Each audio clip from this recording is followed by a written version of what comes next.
Morning and welcome to the Bowls New Zealand coverage of the Turf Hotel Stoke Stakes Women's Pairs, coming to you live from the Stoke Bowling Club, the beautiful Stoke Bowling Club. My name is Alex Reid and I'm joined in commentary today by Dale Rayner, and before I ask her how she is, we'll just go through what we're watching today. So we're going to watch the quarterfinal to start off with, and the quarterfinal that we get to watch is Nikki Reid and Gail Sutton taking on Katie Scott and Di Potts, with the winner of this to play Taylor Bruce and Amy McElroy in the semi-final.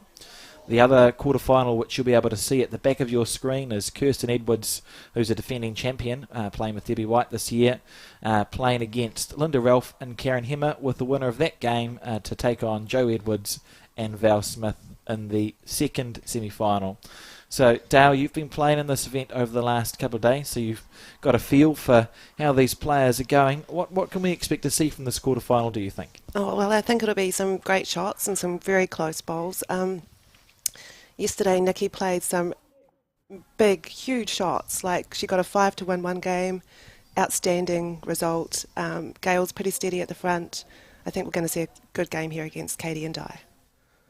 How good. And you were telling me a story behind Nikki and Gail. They teamed up recently. Yeah, they met recently in Maroochydore. I think Nikki was over there for a couple of weeks, and they played in the Winter Carnival, and they won the Sunshine Coast Pairs.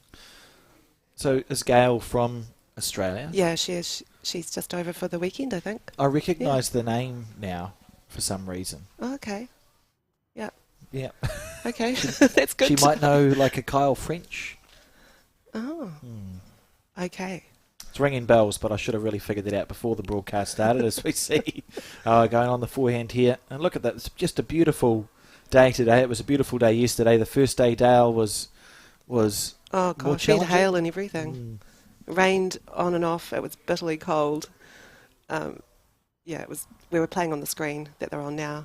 Yesterday we were on the back green. They're both prepared beautifully. Oh, it just looks like lovely stuff. So yeah, no wind this morning, which is great. Steering that bowl down on the forehand. So we'll just have to pay a little bit of attention to the colours of bowls as they come up on N2. You may hear in the background, viewers, I don't know if anyone realises, but there's a little rugby game going on at the moment. The final of the World Championship between South Africa and New Zealand, and like I think almost every bowling club in New Zealand, Stoke too has the rugby playing in the background. So if you hear a scream, it's either for the bowls or for a score in the rugby game. Yeah. I think Gail might be holding there. Do you think? It's pretty close. Yeah, I'll trust you. So watch this bowl on the forehand side. So we think it's the red bowl at 12, do you think it's holding, or do you think it's the blue bowl at 6? It's purple. Or the purple bowl at 6. Yeah, and here we go. Oh. I think it's the purple bowl. That could be wrong. We'll trust you.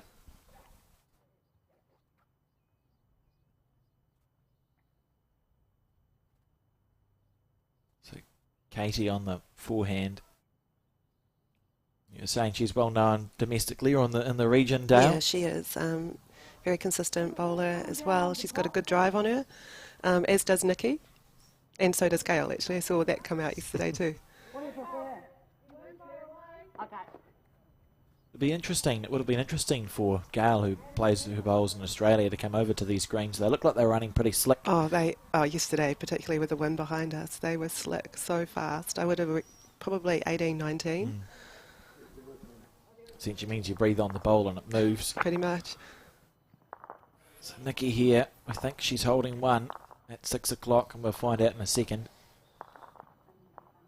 It's close. I mean, a measure. Keep things interesting. As you can see on your score tick at the top left, it is 18 ends today, and because it's the finals day today, no time limit. 2.5 hours. It's a pretty generous time limit. I don't think anyone didn't get their games in.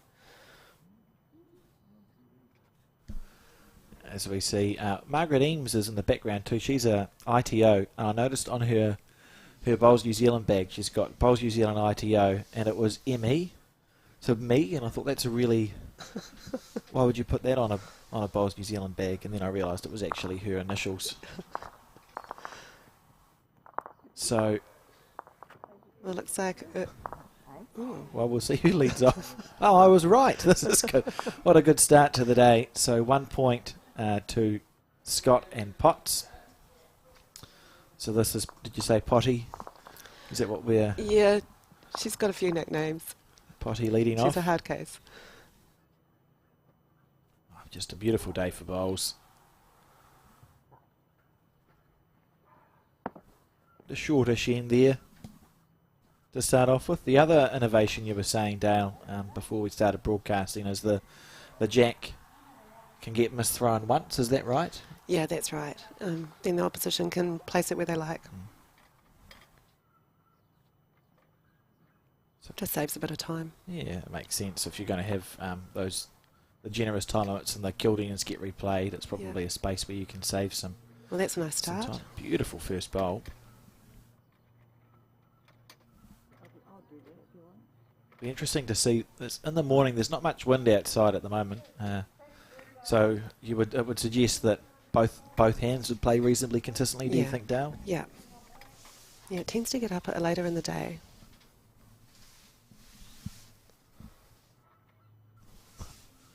But yeah, the first day, oh my gosh. Hail, I couldn't believe it.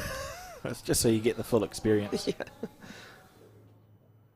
This is Gail Sutton here, over for the weekend from Australia. On the forehand. That's a lovely first bowl, isn't it? Look at that. That's fantastic. Beautiful shot.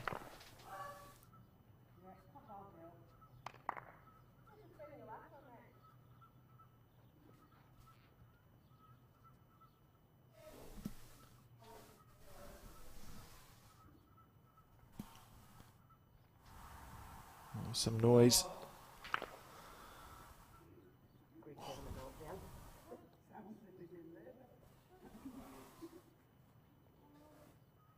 And there is the club cat, who we think is either called George or another word. We'll go for George. He's such a friendly cat. Oh, it's fantastic stuff. A lot of clubs have club cats, don't they, Dale? It's a nice addition.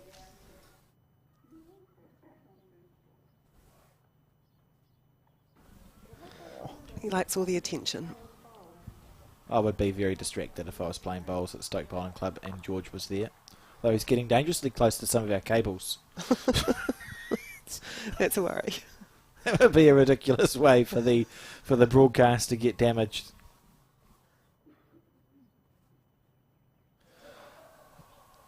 Well, the leads here. Good line.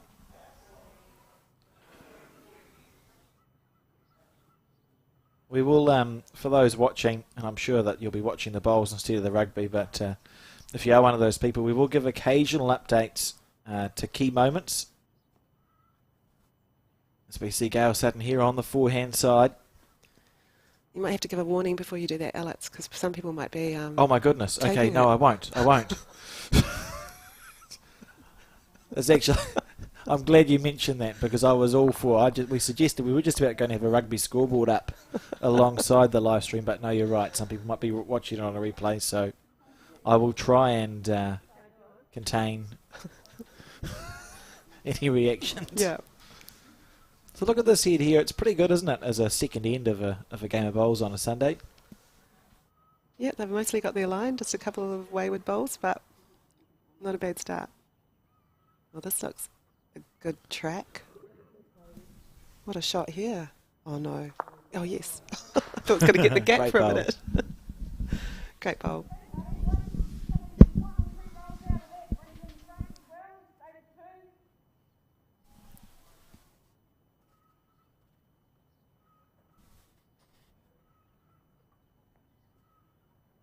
So on the forehand side, Nikki willing it to turn back in. Two more bowls. Was it nice, Dale? As it seems a lot of the pairs competitions now, the big pairs competitions, we've sort of moved away from your traditional 3 bowls and 3 bowls. Was it nice to to come back to just playing that game? Do you like the 6-bowl game of pairs? Yeah, I do like the 6-bowl game of pairs. Yeah. It's what we I play. mean, it's a whole totally different game, isn't it, from the 2-4-2? But no, I do enjoy the traditional. I quite enjoy it because you get those 3 bowls in a row, and your position is static, so you're playing similar sorts of bowls on the way through. Yeah. Unlike your 2-4-2, where you're expected to be a lead, a 2, a 3, and a skip all at the same time. Yeah. We had a bit of a rocky start on the first day, so we swapped around, Karen and I.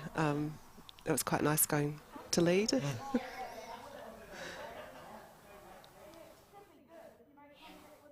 It's hard to see. There's probably, I don't know. I think she's 3 down. 3, yeah. It looks like it, doesn't it? So this is a pretty important bowl here. On the forehand side. I've never seen her look so serious. I wonder how long it will last. Oh. Underneath that bowl, needs to keep going. Oh, she's got bogged. So let's see. 3, yeah. So 3 to Scott and Potts, which takes him to a 4-0 lead after 2 ends.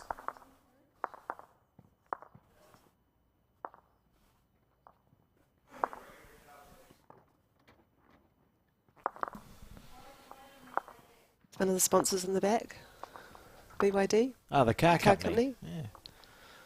They've done a fantastic job getting sponsors for this event, haven't they, Dale? Yeah, they have.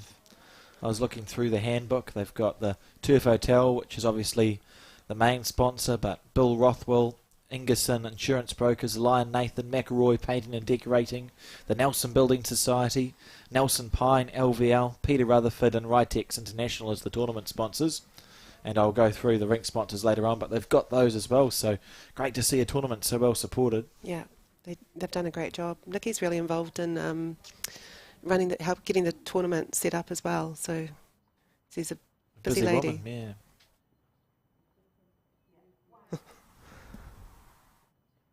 Oh, there's George going for a walk in the background, off to see someone. Looked like he was on a bit of a mission. Yeah, that's fantastic. So Gail here on the forehand.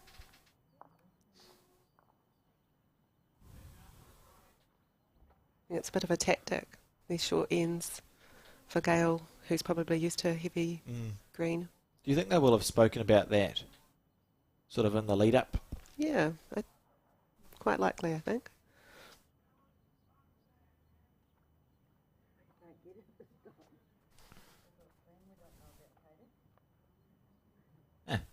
I knew it.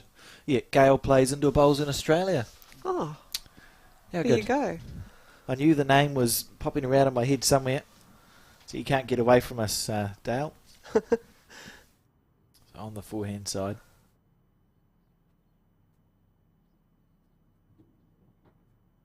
Crikey, they're just letting it go. Look at it run. It's hard to get into your head sometimes, isn't it? Because you know your bowl's going to keep going. So you have to take more green than what feels natural. Yeah. And it tends to, it just trickles on.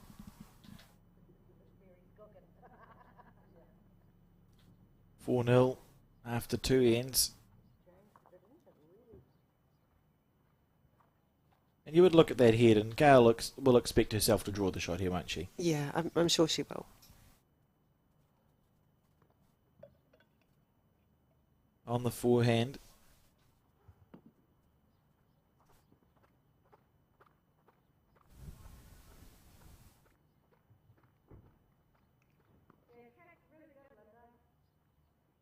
Yeah.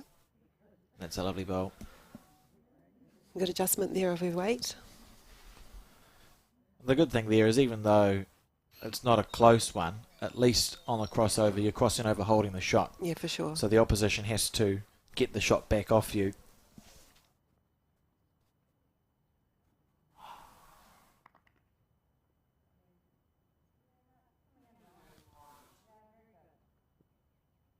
Just quickly into her work is Katie on her backhand. It's a lovely bowl here. What a shot. That's beautiful. It's such an effective bowl to play with your first one, isn't it, Dale? Oh, yeah. Puts all the pressure back on Nikki. Nikki got to enjoy being one up for about 15, 20 seconds, and then boom. On her backhand as well. It's a lovely line, and this bowl will keep running. Wow, that came back a long way. Yeah. It's a good sign if you're finishing just slightly wider the head on these quick greens, because it's just giving your bowl a chance to come back to the centre line. This is close too from Katie. That's great stuff, isn't it? Look at that bowl. Beautiful bowling. Bang, bang. And Nikki under pressure again.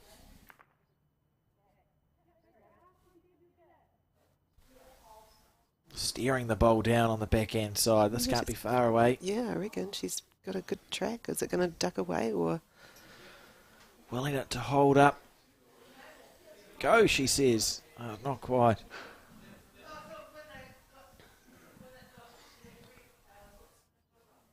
So Katie on the backhand. So the tournament was run in 2 sections, wasn't it? Yes, it was. Did you or were either of these teams in your section, or were they Yeah, on the other Nikki one? and Gail were. We actually beat them. Yeah, didn't see much of Katie's bowls. She never played next to her either. So yeah, they were in the other section with Taylor and Kirsten. So they came through. That was a very tough section. There's some fantastic bowlers when you looked out over the 2 sections. It's a really good field, wasn't it? Yeah, it was a great field. So Nikki here playing with a bit more conviction, but just under the line here. She could get a lucky result. Not going to. And it'll be another 2 to Katie and Potts. Looking at the Maybe third one. 3. No. No. Yeah, I was going to say that's... You're pushing it there. So 2. So it's going to be 6-0 after 3 ends. And they'll be happy with their progression, won't they? They're just sort of ticking the ends away. 6 up after 3. Certainly in this 18-end game, there's no panic, and there'll be no panic for Nikki and Gail. And you were saying that they picked up a 5. Yeah, to win one of the games yesterday afternoon. So you can do stuff like that in a tournament. That's helpful for confidence, isn't it? Yeah. Because you sort of, you know, as long as it's mathematically possible, that you're quite capable on whatever weekend to just make something like that happen. Yeah, and they were getting a bit of a, how should I say, hammering from Joe and Val. And then they came right back at them as well. So I think they picked up a 4. She drove the jack in the ditch one end and was holding 5 until Joe drew the shot. Yeah, they nearly came right back at them. Yeah, which is cool. So the cool thing about bowls, you know, there's points available, and sometimes they can happen. I can recall watching you in post-section of outdoor nationals in Christchurch somewhere, Dale. You played a shot for a 4 or a 5 to win a game, it appears. It was quite exciting. Actually, I think it was a 6. Was it a 6? Yeah, I just, anything can happen. Yeah. Managed to pick up the jack and drag it for 6. Just fortunate Karen's bowls were all in the same spot. No, that's the beautiful thing about the game. Anything can happen, and it can be very, well, depending on the side that you're watching, it's either stressful or exciting. And Gail just falling that little bit short there, finishing at 1 o'clock on your screen. Certainly, we'll absolutely see the jack length be extended, won't we, when they do score? I would think so, yeah.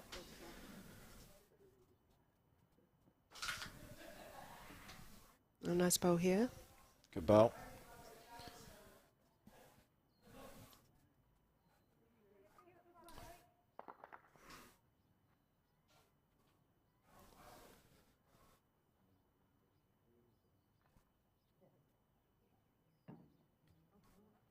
On the forehand.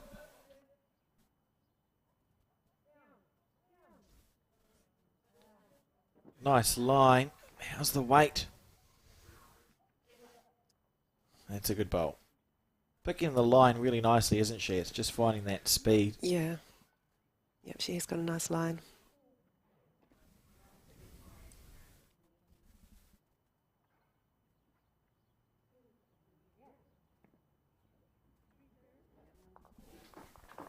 Potts here on the forehand. Yeah, that's really steady stuff here from these two. Yeah, it's another nice bowl. Just consistent pressure, hasn't it been? Mm-hmm.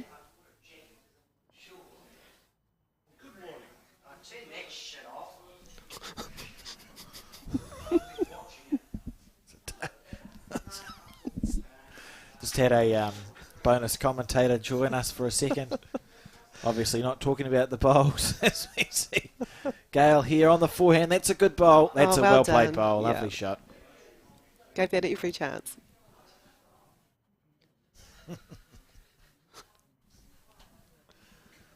Beautiful bowl. I wonder what they're having to talk about there. Maybe it's Nikki saying, look, if we score on this end, just make sure we throw a long end, please. Yeah. Or something else. It'll be something funny, like it's just a hoot. Here we go. Katie Scott on the forehand.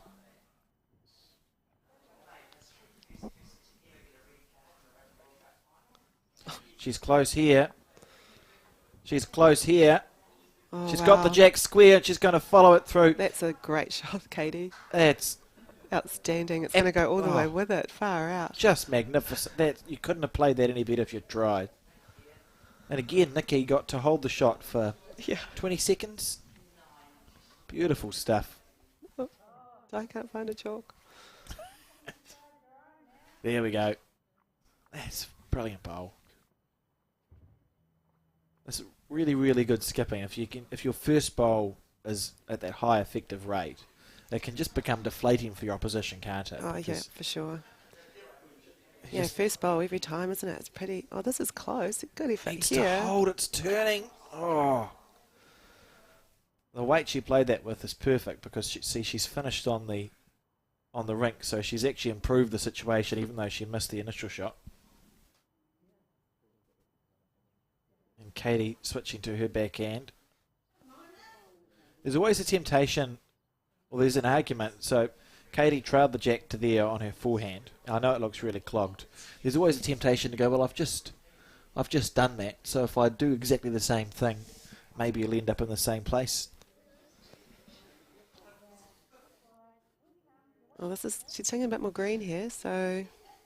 How are we feeling about it, Dale? Oh, Surely it wouldn't turn I think underneath it's going the to bowl. turn. I don't think she's got the weight, but that's gives her options for her next one.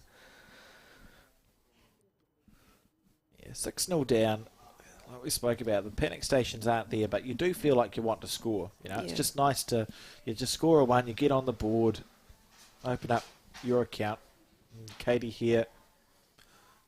I mean, she could have been 3 down before that bowl, so she needed to get one close. So is Nikki quite aggressive, Dale, or do you think she'll just try and draw this off? I think she'll just try and draw it off. If she loses her bowl, she's dropping a 4, so, yeah. Maybe even just add another metre on. She's on a Think- tight line, so she yeah. needs to not collide with her own bowl here. She's not going to do, so that's fine. So one more point. 7 now after 4 ends to Scott and Potts, and they're just chugging along nicely, aren't they? Yep, they sure are. Playing very well, complementing each other. Just steady bowls. It's that nice 6-bowl pairs. The lead's playing consistently. When they have crossed over on the ends where they've crossed over where Gail and Nikki are looking okay. I don't think Katie's first bowl, she hasn't played a bad first bowl yet. No, don't jinx her. I take no responsibility. I'm just talking about the bowls that's in front of me on the screen. And that end, is that a bit longer than what we've seen? Yes, it is a little bit. Interesting. So if you are Gail and Nikki, maybe you go, cool, this is an opportunity here. A slightly longer length.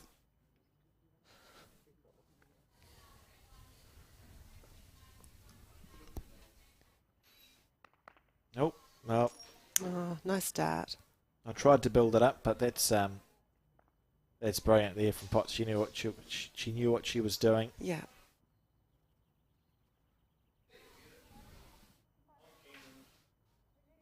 It's amazing how easy it is to forget there's cameras when you're playing a game, isn't it? She's in the moment. Oh, I've done it myself. And I realise, oh, that's right, I'm standing right in front of the camera that everyone's trying to watch. So we'll see the bowl come onto your screen. That was good of Gale to put a bowl in a place where we would get Katie to move.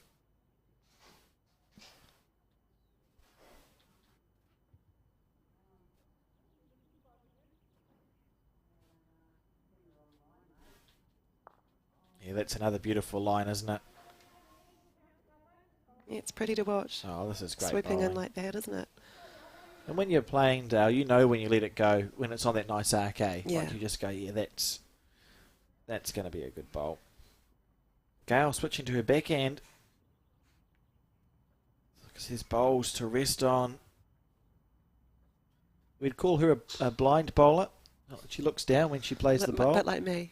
Yeah, it's the indoor bowls, isn't it? It's Yeah. sort of, we're not trained to look up. Oh, Yeah. she's played this well. That's beautiful. What a beautiful shot. Yeah. She'll be happy with that. Nikki will be happy with that. Couldn't have played it much better. It was perfect weight too, because she didn't rest anything out. She's just literally just drawn a back toucher there. Yeah. And they'll be thinking, on the crossover, they should be... Oh, okay, I've spoken too soon. We'll just give this a few This seconds. is close. Oh, no. Look at this. This is What outstanding. a bowl. What a- Oh, it's gone the other way. Great effort. That was unbelievably good. Is Katie going to mark it? No one appears to be No, marking it. no. They're just so caught up in how good the bowl was. That was staggeringly good. So what I was going to say, Dale, is that Nikki and Gale will cross over on this end, and they'll think, we're holding one, it's a good one. Please, Katie, can you just miss with your first bowl? Because it's so frustrating when the opposition is playing that well, and that's the thing with the 6-bowl pairs, that first bowl effectiveness of the skip Yeah. can just be unbelievable. So, What do you think she'll do here, do you reckon? Katie, do you think the forehand, but just sort of 2 or 3 feet over, so drawing, I don't know, So, no. down to 6 No, o'clock? she's going or to do would a you? backhand. No. I wondered that if she pushes the ball through or sits on it. Yeah, because it's not touching the red bowl, is it? Don't think so. So it should move reasonably easy. Katie, look at this. She's just on fire. Oh, it's a good home anyway. Yeah, and perfect weight. She's played that perfect speed. Gave her ball every chance. And Nikki here, you can't really protect against Katie's shot, can you? You just try and stack it up, or is she trying to change the head? What do you think? Try and probably get a front toucher. I think she'll be trying to do. Oh, Oh, she's moving it. oh, She's beautiful. holding 3 now. She's made it through. Unbelievable. It's just, this has been a really good game of bowls to watch. I can understand why these teams have made it through to the final day of this Turf Hotel Stoke Stakes Swans Pairs. And it's a good 3-2 because there's gaps there. So to get second shot isn't as easy as it might look. Katie on the... Pardon, Alex? These people are really good at bowls. Oh. No, I'm okay. It's fine. Wonder she'll go a bit more aggressive in the next one. Katie, yeah, Yeah. absolutely. And a kill's a kill, isn't it, in this format? So That's right. it's either back for a number or you've killed it and get a replay. Nikki, this feels like it could be a fraction narrow, but she's going to have good weight, isn't she? Oh, she stops in the way. That's a beautiful bowl. She's holding 4. This is great stuff from this team. Trailing 7-0. Yeah. And Potts and Scott have played 5 pretty good bowls. And They have. they're 4 down.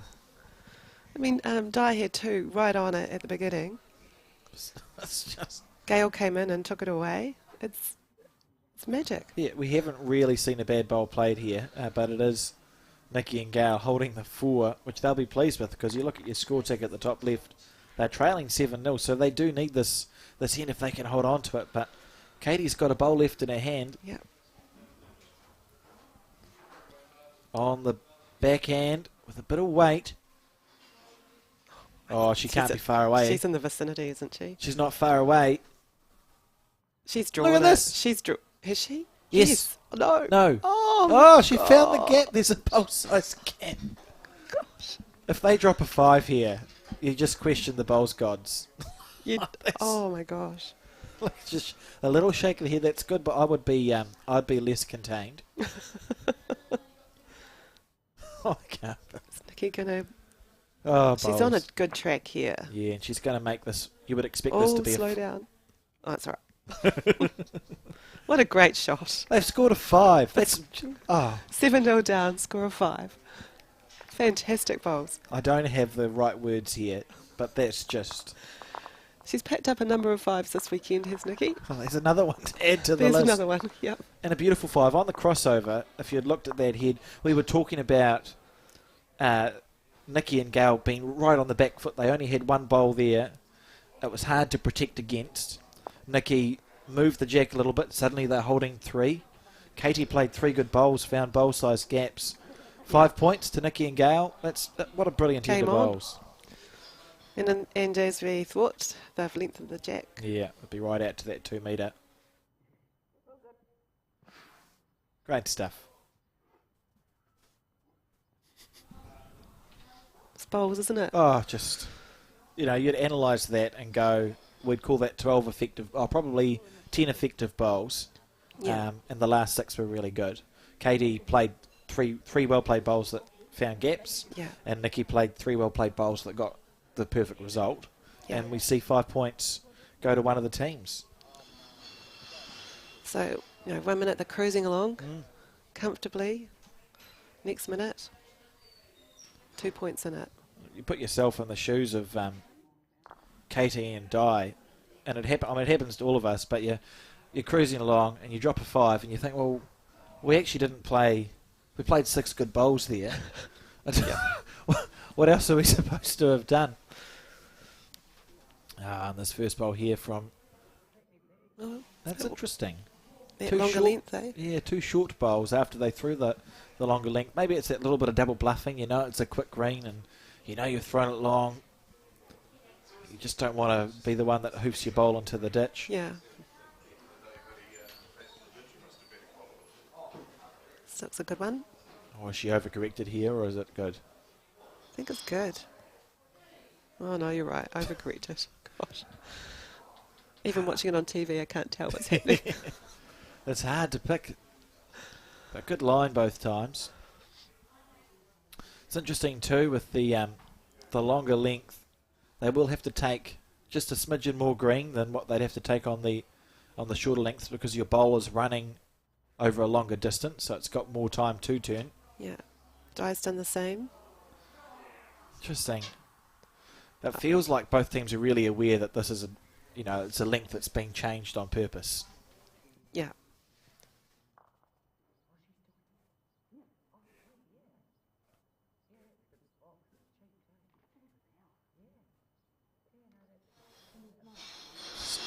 Steering this bowl down.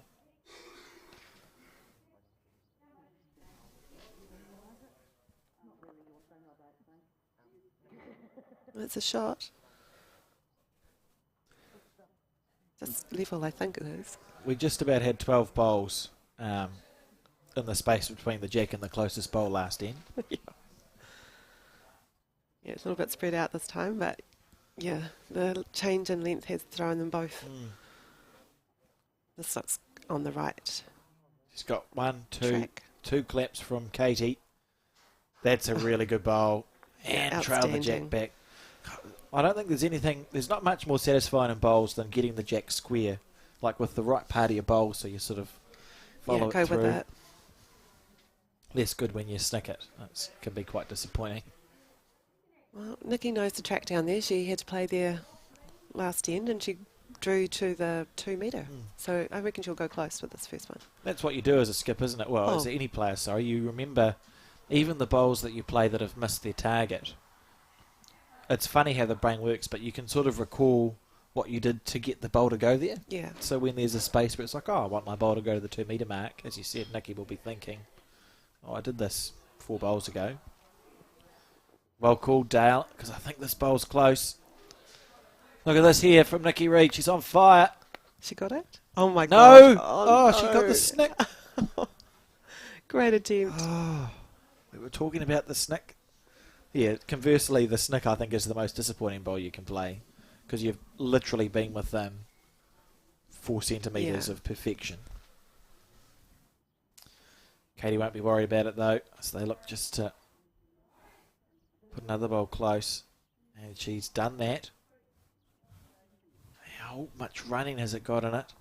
Interesting. What do you play here for your Nikki Dale? What's the shot? I have a funny feeling she might go aggressive here. Because you got those two blue bowls at Yeah. 6 o'clock on the I screen. think she's got second shot. Oh, no, she's calling her on the draw. I think Nikki wants to go there. You can sort of see it in the body language, eh? She's thinking, oh. No, she's going to draw. Listen to Gail. So is Nikki known as a reasonably aggressive bowler, Dale? Is that sort of... She likes to have a hit. She's not afraid of doing that. Fair We enough. might see it with the last one if she gets a chance. Another second shot, eh? Because the logic is you either take the shot pole out for your 2 seconds, or you, if you're a little bit wide, you're taking the jack back, which is also good. Yeah. Do you reckon they've got 2 seconds now? I think so. I think those 2 bowls that sit at 9 o'clock on the screen to the jack, they look level to the jack, to me. So I'd expect them to beat the bowl at 6. Oh, she might punch this one up. Oh, she's made it a little bit better. Tightened. I think, don't you think? Yeah. Good guide underneath That that. feels like a guide. I don't think Nikki's on the same wavelength. No. That's just, I sort of almost wanted to see that shot played. We'll see one. We will. Oh, Nikki's taken a good line here. Gail's given her 1, 2 claps, 3, 4, Oh my 5, gosh, she's 6. just- She's going crazy. Oh, fantastic bowl, Look Nikki. at that. What a bowl. Great I want to shot. clap that. Yeah. I like that she was confident enough to start clapping halfway up. Yeah. I learned that lesson early on in bowls, is you clap once you're absolutely certain that it's going to get a good result. Beautiful bowls. This is a great way to start the morning, Dale. It is, isn't it? Watching a great game of bowls. Beautiful day. Yeah. Nice cup of tea. What more could you ask for? And look at this here from Katie. So she's looking just to go up and over on her bowl that sits at 1 o'clock. And she's just snuck past. Possibly overplayed it slightly. Not potentially just a little bit too much weight. And 6-7 the score now. Tighten right up. Great stuff. I'm not spoiling the rugby, but I've seen lots of cards. That's all I would say. Left, right, and centre. There appears to be cards being dashed out in the rugby, Dale. Okay. Oh. I have no idea what the score is. New Zealand's probably been in a happier space. Okay. Oh no, we might be actually thrilled.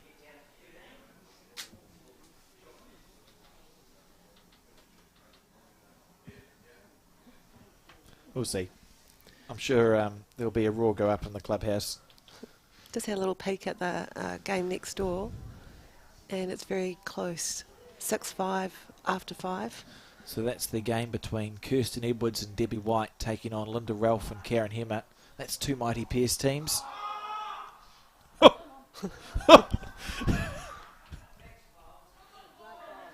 I don't know if you can hear that on the stream, the viewers, but I would call the clubhouse animated. Oh, nice start there. Right to the 2 metre as well. So I like that they've stuck with the plan, even though, so they made the decision, they think, look, we'll lengthen out the end, which was made after they scored a 5, to be fair, on a shorter end. Played not the greatest first end of plan 2 metre to 2 metre, but have stuck with it, and Yeah. we see it coming through here. And I think it's because like the 5, they'll know that it was a good 5, but the opposition still played 6 good bowls at that length. Yeah. So it still makes sense to try and change something. On the forehand, Gail Sutton. This is a good line. I'm not sure about the weight. Oh, she's little Little toucher. touch. Good Yeah. bowl.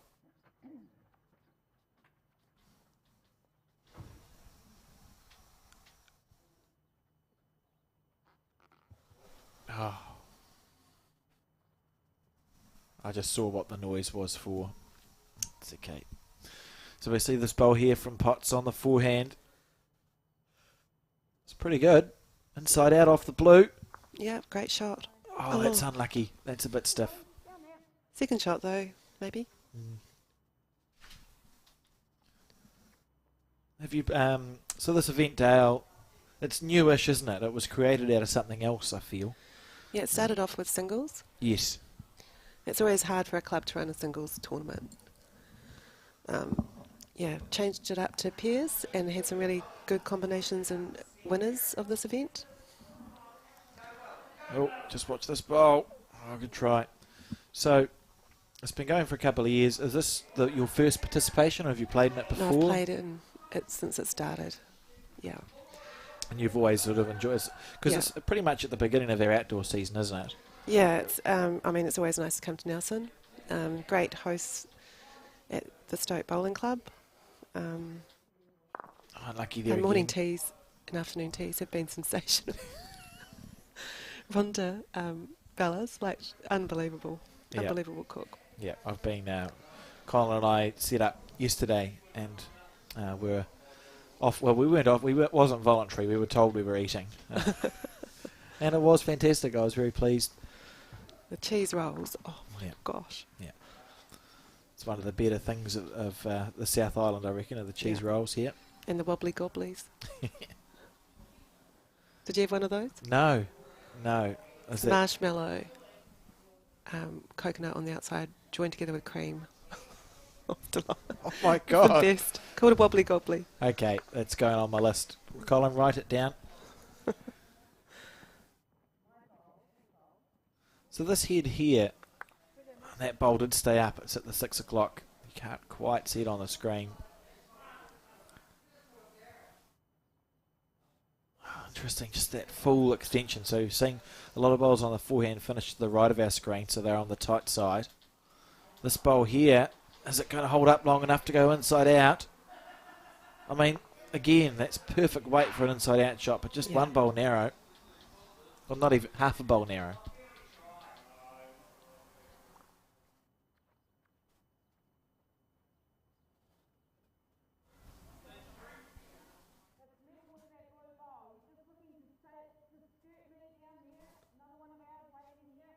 So it's a nice track. Yeah. Like he's sort of fired into gear after that 5, eh? Just Look sort at of this. just gone. Another shot. And Could be see, three. that's the perfect inside out. She's got that lovely. Is Katie, I was just going to say she's got a good drive on her, but been called to draw, which is fine, you know. She's been playing well enough that that's reasonable. Although it is always as tempting as a skip when you see that wall of bowls and you know you can sort of put a bowl up a line within a foot or so. It can be tempting to hit She's it, but played this pretty good. look, if she's drawing this well, why would you? Oh, no, She's going to run out of spit. Oh, it was a great track. yeah, that would have felt like it had a chance all the way because it was a perfect line. Interesting, it's tightened up the forehand. What does Nikki do here? Do you go big sweeper on the I backhand reckon and see if you you can should change your hand, won't she? Do you Yeah. think? No? I think so, because you've got that row of bowls sitting at sort of 4 or 5 o'clock you could rest on. She's not. Okay. Yeah, well, she's playing well, so I'm sure this will be a good bowl. It's a good track too. She's just going to have to go really close to Katie's bowl. She's played this very well. This is such a hard bowl This to play. is amazing. That's such a good bowl. Seriously, what a shot. I think Unbelievable. I shall go this now. Yeah, you'd be hoofing that. Beautiful bowls from Nikki Reid. They got the 5 and she's just kicked right into gear. This is close. She's close here, and she's got all the chance in the world of a good result. That's well played. Now, what's the back look like? Needs it to keep going. Oh, it stopped. So it's going to be... 2, is it? Well, look for an indication. 2. Yeah. It was a well-played bowl from Katie, but 2 to Nikki and Gal. They take the lead for the first time. 8-7. They're on a roll.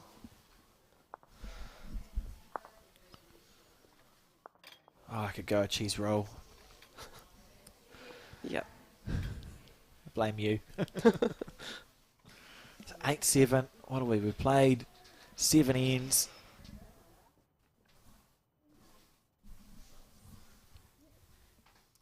Of course, along with the tournament sponsors that we've already mentioned for this Turf Hotel Stoke Stakes Women's Pairs, goodness. They're rink sponsors, so Power Signs Nelson sponsored a rink. Summit Real Estate Stoke, the Reed family, Janice Reynolds, Dave Parata Plastering, Crab Electrical, the Turf Hotel, and the car company have all sponsored rinks at this event. Just all adds to it, doesn't it, Dale? Just the ability to deliver a really cool tournament. Yeah. Great sponsors. Turf has had a good band last night. A few bowlers went over there to support the sponsor, and they've been doing the lunches here as well.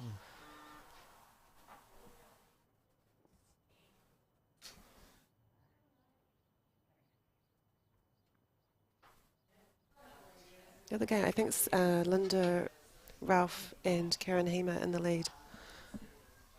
7-5 after 6. That is a very good... Oh, they're both very good teams, aren't they? Of course, Yeah. Kirsten won last year with Mandy Boyd. I think I recall Yeah. commentating on that final. They had a really good game against two people whose names I've forgotten. No, it's Yeah, I gone. can't remember Um, who that was either. And Joe and Val didn't, I don't think they qualified last year. that's correct, and that's a demonstration of how tough this competition is. Between, if we'd beaten Karen and Linda yesterday in the last round, we would be out there. Oh. It was very close, which was pretty amazing considering we'd only had 2.5 wins. That's how Let's go, tight the yes. section was. It's just been cutthroat. Well, we set up the broadcasting kit yesterday, so was able to watch some bowls, and the standard very high. Lots of, if you were to have a look around the players participating, a lot of you have played for your country, and if they haven't done that, they've won centre events and big regional events, etc., etc. Like, there was no one there who can't play a good lawn bowl. That's right. It was a great field. They've done well. Here we go, Gail Sutton on the forehand. Just a little blip. It's just sort of always got that green right, but just finding that weight. And it was a great bowl. It was a great shot. A great bowl played by a rugby player somewhere in France.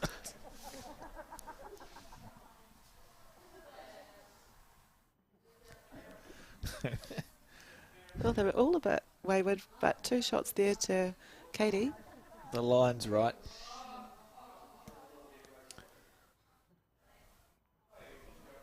Yeah, they've got a good line, haven't they?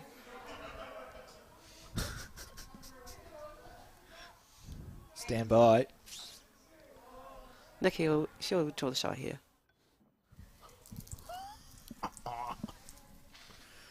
That's good. Yeah, the country's a bit happier at the moment because of that really good bowl. As we see, Nikki on the forehand. It's interesting. Oh, the weight shouldn't be different. There's no wind out there, is it? It's just maybe just a little It's blip. just starting to get a little... Oh, no, there's no wind. I was thinking it was starting to get a little bit breezy. But look, she's just drawing it. No trouble. I mean, you're never going to play perfect bowls for 18 innings in a row. It's impossible.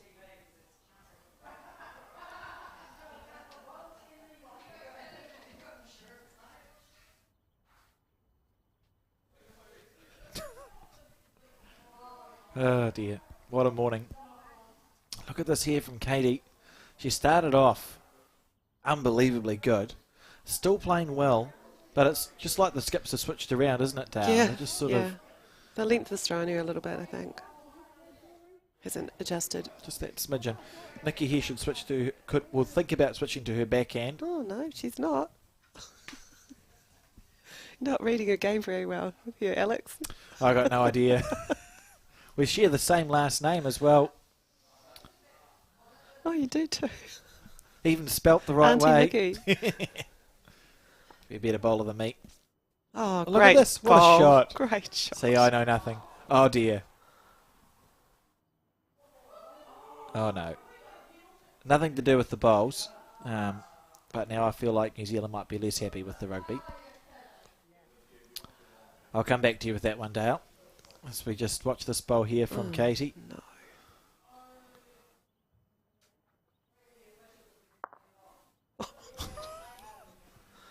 Great attempt there. Now, see, I'm not sure if I'd switch to the back. On the back end is Nikki. So holding 1.5, Katie punched up the bowl. Oh,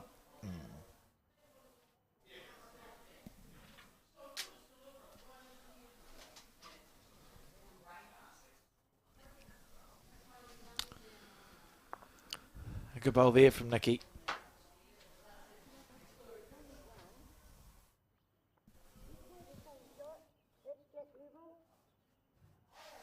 If you're Katie, what do you do here? Dale, you're one down on the head. Oh, it looks like she's just trying to draw around it. Reasonable arc, reasonable line She's here. not far away. Oh, she has. She's done it. Has she? No, no, she hasn't.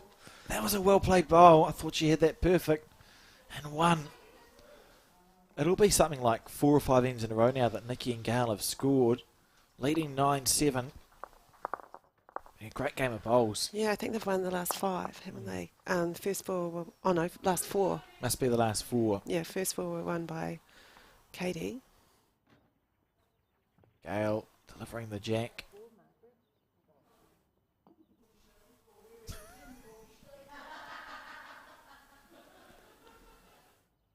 And going for that long end again. This is the direction that the players... We've had the really tight heads coming this way, haven't Yeah. we?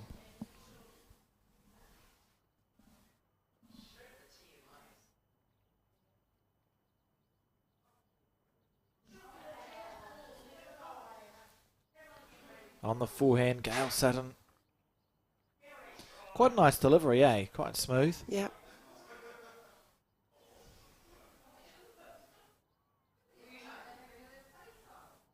It's a good start. Over the head, a little bit far. It but kept it's going. okay. It did keep going, but better behind, as Yeah. I say. Absolutely, and we're still waiting to see a drive shot from Nikki Reid. As we see Die Potts here on the forehand. We'll just take this opportunity too to acknowledge the organising committee of the Turf Hotel Stoke Stakes events, I think, because it's both of them, isn't it? So you're the tournament manager, Pete Hodgson, the committee, Nikki Reid, who we're watching here in front of us, Kirsten Edwards, who's playing in the other quarter final, Brennan Hodgson. They're different. That's weird. That's confusing. Brendan, Peter, Robbie Reid, and Janice Reynolds, the committee. So, so much effort goes into running big events like this, Dale. And Yeah, sure does. You need a good club, lots of volunteers, running the bar, helping out in the kitchen. Just the greenkeeper has done an outstanding job. all ensures that it runs like clockwork, and we get to witness games like this. Mm-hmm. Die on the And they've got to do forehand. it all again next weekend for the men's pairs. Oh, Nikki. I wonder if they've just heard the rugby rugby situation. Good bowl.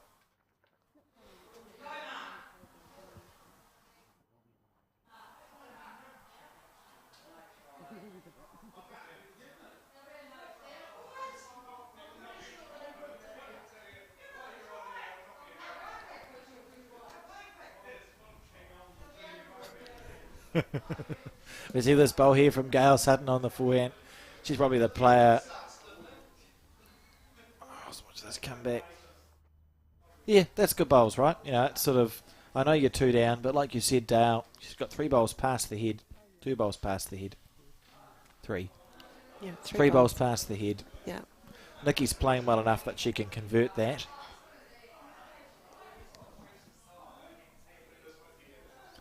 On the forehand. I think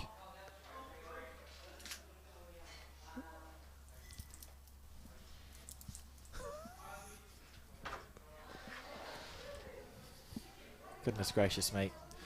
So we're on the crossover here. It's hard to say. I know it's 3 shots to Katie and Di. They probably have the advantage on this end, I suppose, because there's big gap. So Nikki has to play a really good bowl. She'll draw it. If she draws to the tee, she'll be real close.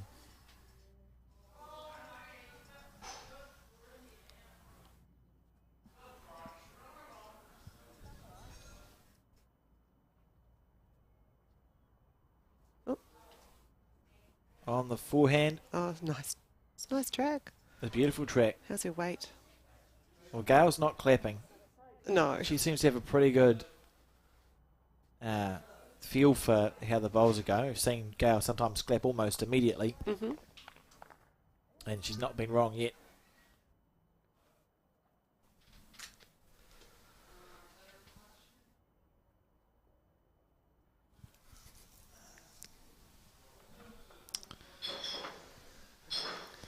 And Katie, that's a wise bowl there, isn't it? You're just sort of half covering the back. You probably think, look, we're holding 3 shots.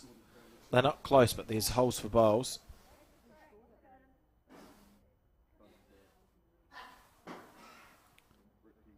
Nikki on the forehand now. Much tighter line here, so she's going to need a bit more weight to hold it up. Gail interested. Needs it to hold up and rest off that bowl. Needs the right half of it. Got the wrong half. That was a fair effort here. It was a fair effort. And suddenly, out of nowhere, it's looking like Katie and Di could score a number to leap back ahead in this game. Ooh.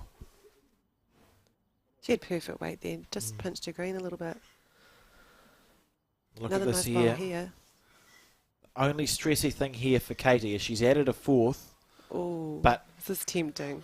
do you hit this? On the positive side for Katie, she is an entire bowl low of the jack. So if you go quite quick, it's actually possible to get really unlucky and chip it out clean. Yeah. I think she'll Just trailing your jack back Yeah. to your 6 o'clock. she's having a giggle. Something's happened. So we're thinking a metre over here, Dale, on the Yeah. back end.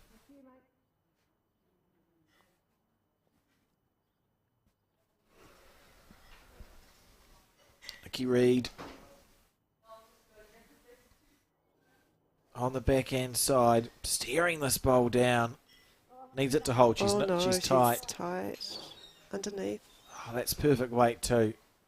And is it time for Katie and Di to get a 5 coming in this Yeah, direction? get it back. This has been a really good game of bowls to watch. This bonus bowl will feel quite important to Katie. You want to sort of rub salt into the wound. Make it count. Oh, she's a little over. Needs it to turn onto that blue bowl. It's gone past, so... Oh, and she set one down, but I don't think it's going to make a difference. We'll see 4, I think. 1, 2, 3, 4. That's 11, 9 now. You'll feel...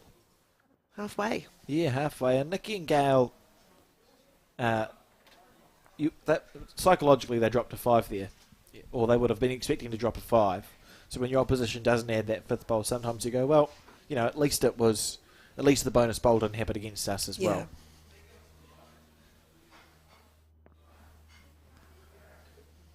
I was expecting to see, this is a short end again. There's a really clear difference in strategy between these two teams. Still, I think she's thrown it a bit further than she probably wanted.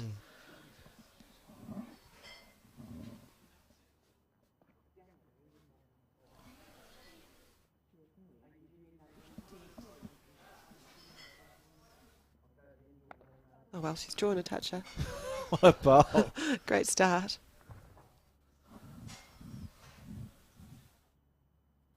That's exactly what they would have wanted to do. You know, they found themselves 6-0 up and they dropped a 5 and a few others. They were then 9, 7 down.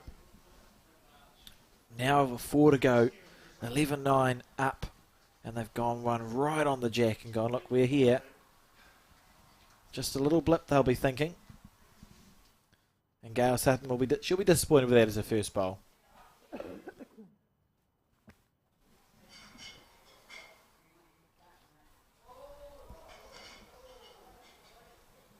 Have you played much at Stoke other than the Stoke Stakes events, Dale? No, just in the Stoke Stake events.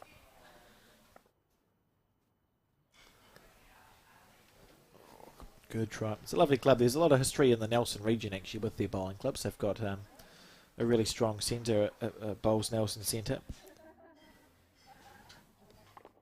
And if the weather's like this regularly, I can understand. Understand why, yeah. A little bit different to playing at home. I can imagine. Oh, this is a great correction here from Gail. Oh, Beautiful. what a stunner. Beautiful. Absolute perfection. And she's entirely ruined the first two bowls of Di Potts, Yeah. who played two good bowls. They're essentially, if anything, they're now a hindrance because they're in irritating places at the front of the Yeah, head. they sure are. Right in the road. Oh. Oh.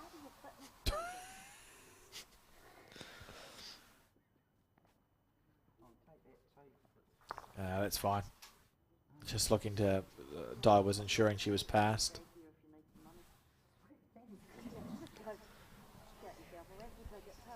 George the cat seems to have run away. I haven't seen him for a while. It's probably in the shade somewhere. Yeah, overheated. And Gail Sutton here looking to add a second shot. You see a bit of frustration there. Is that in the way of the forehand draw, Dale, or is it more of a guide, do you I think? think it's a good guide. It'll turn nicely underneath that, I would say.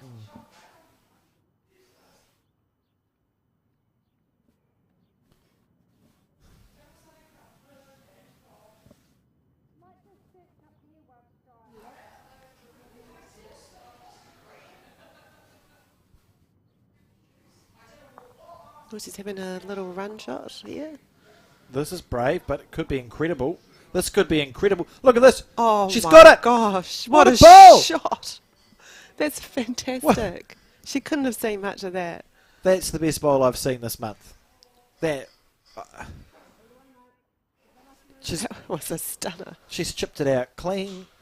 Those two bowls that I said were useless of Diane Potts are now counting for two. And absolutely calm in the background as well, Katie Not even Scott. a smile. I don't even have the words. That's unbelievably good stuff. She was probably happy even if she got that solid because she had the back bowl. So, but that was the best result. And look at this response. How's this for a response? Oh, a bit Oh. heavy. Great attempt though. What a try. Goodness gracious me. That was a really good shot from Katie. That's just... Now she's come back to the draw weight. This is a hard shot to play after you've played a run shot. Around that one. She's played that well too. She has. All four of these players are playing really good, high-quality bowls. You'd play the forehand still if you were Nikki. I think you've just played a good... Yeah. I mean, she was just a fraction off with her first one. Looks on a slightly tighter line, which is fine. It's actually fine, isn't it? Yes. This is a good bowl. Oh, she's underplayed it. Has she? No, she's played it Has she? perfect. Oh, didn't come back. A little bit more. Oh, might have. Might be second. Tell us, Gail. Die. Oh, what did die indicate then? Not sure. The instinct looking at that. Oh. I think Stoke's holding one. Oh, Stoke. I think Nikki and Gail are holding the shot. So with that in mind, oh, excuse me. What do you do if you are Katie Scott here? What's the shot to play? She. Oh, I Interesting. wouldn't say that one.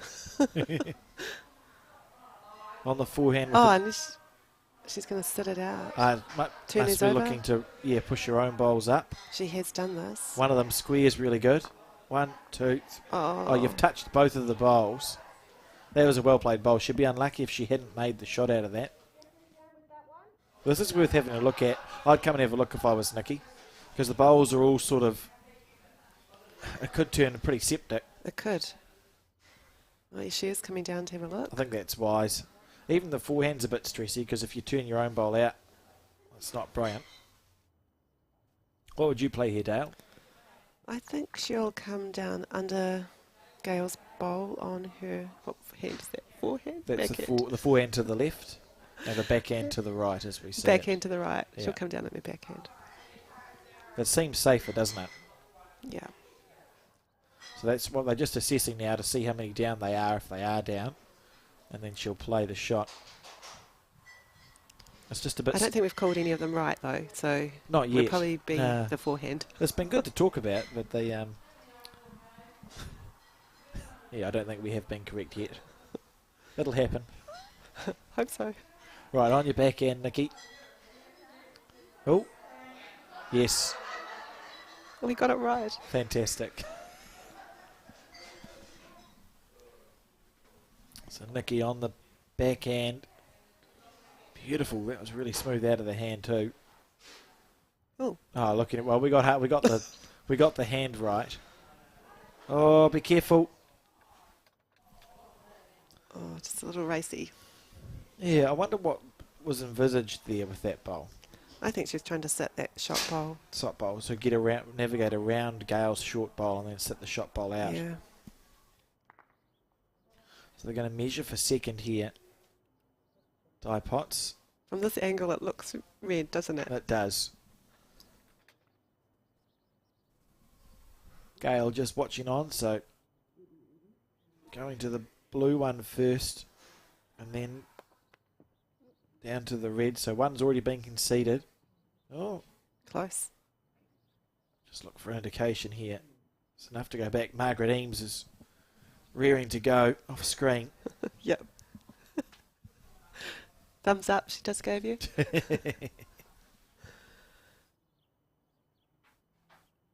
Yeah, I think it's time to call the umpire team. It's the tournament's Just the one. didn't get a chance to say all the things. So just one down, so it's going to be 12-9 now after 10 ends of the 18.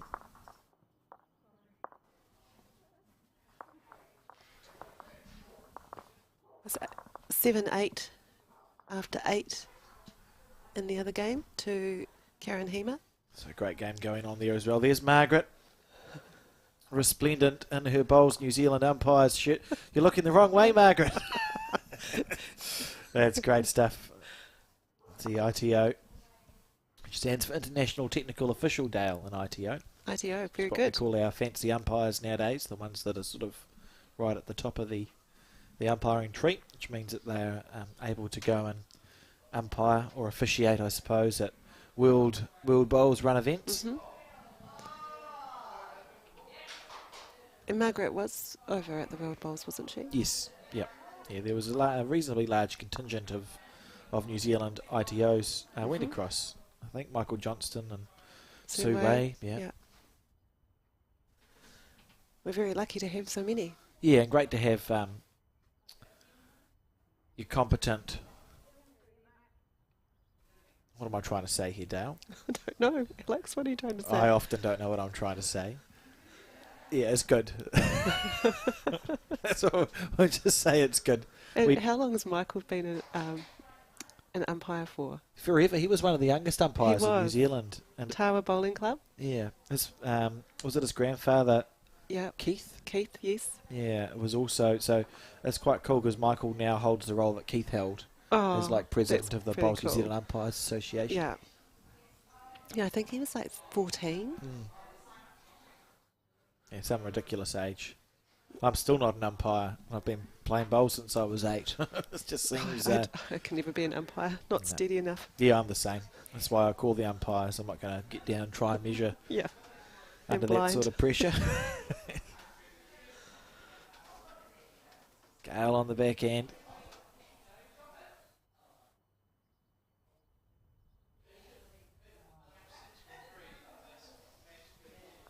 Oh, good try. That short end again. So we're only at 11, so what, 7 to go. 3 the difference. I still couldn't call a winner out of this game, Dale. I feel it's got another twist in its tail. So we've seen both teams are really capable of scoring those big numbers out of nowhere pretty much. Yeah. And it's not like the other team's been far away. It's just, yeah, crazy how you can pick up a 5 when you've got bowls only like a foot away. Oh, all 4 players have played at a pretty high level. I think both of these pairs teams will be really challenging to beat. Yeah. They've played at a high effective rate, and they've both scored 5s. Yeah. Good warm up for their next game. Yeah. Yeah, whichever team wins this will feel reasonably confident, won't they? You know, they'll be going, Yeah. well, we have played well this game. Of course, the winner of this game will go on to play Taylor. Oh, only Taylor. Yeah, only a world champion and Amy McElroy in the semi-final. What a season she's having. She's playing such beautiful bowls. Yeah. Been great to see. Really enjoying it as well, just in getting the results. Fantastic.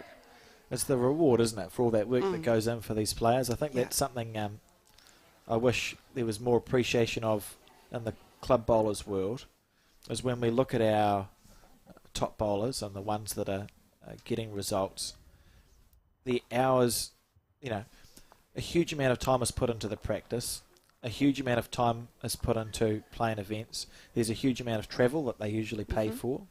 There's a huge investment here, and that's why these players are able to play well. They're not born amazing at bowls. Yeah, they put 110% in. Exactly. It's a result of the effort that has gone in, and you won't be... there's a rare exception to the rule, but in general, if you just turn up to your club and play bowls once a week, that's great. But you're not going to be at the level that these people who play for their country and district are at, and it's because of all the work they put in. So I think it's great to see those results coming through for players like Taylor and the New Zealand scene. Just...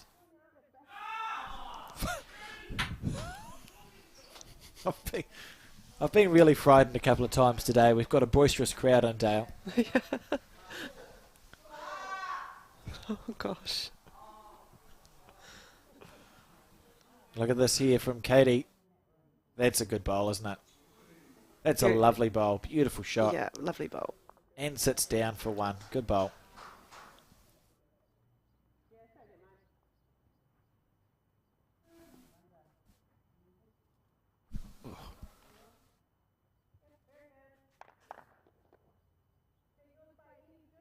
Nikki on the forehand. Oh, I'm not sure about this one. It's a bit skinny.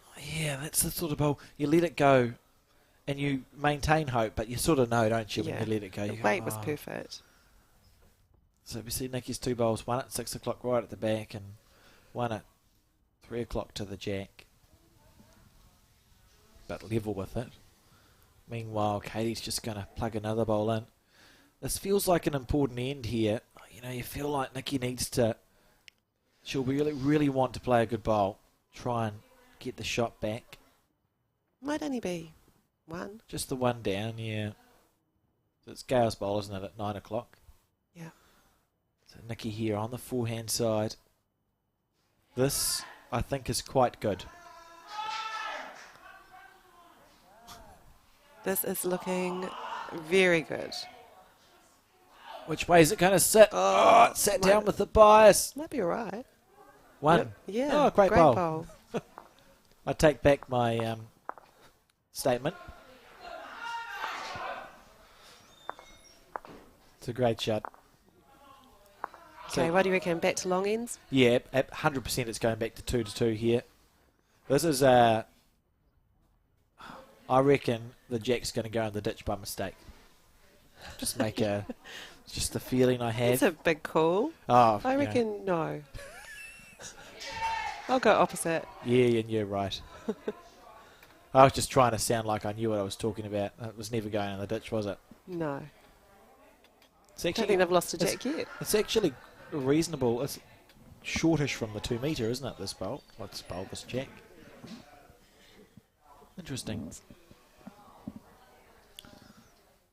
So perhaps not even quite as long as they were hoping for. Yeah, that's interesting, isn't it? Yeah, it's about the length I've been playing, really.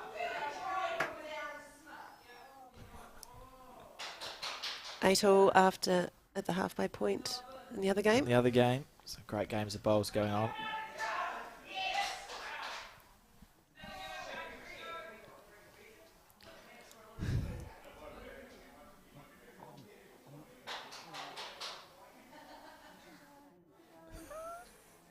How much time is left in the rugby? In the rugby, about 7 minutes. Oh, you can hear, definitely there are people watching it, I think. If you are, and even those two are watching the rugby on their phone. Who would watch the rugby on a phone, Colin? He says. Oh, this is nice. I don't know if you are tuning in to listen to the commentary. I don't know why you're doing that. I hope the rugby's alongside it.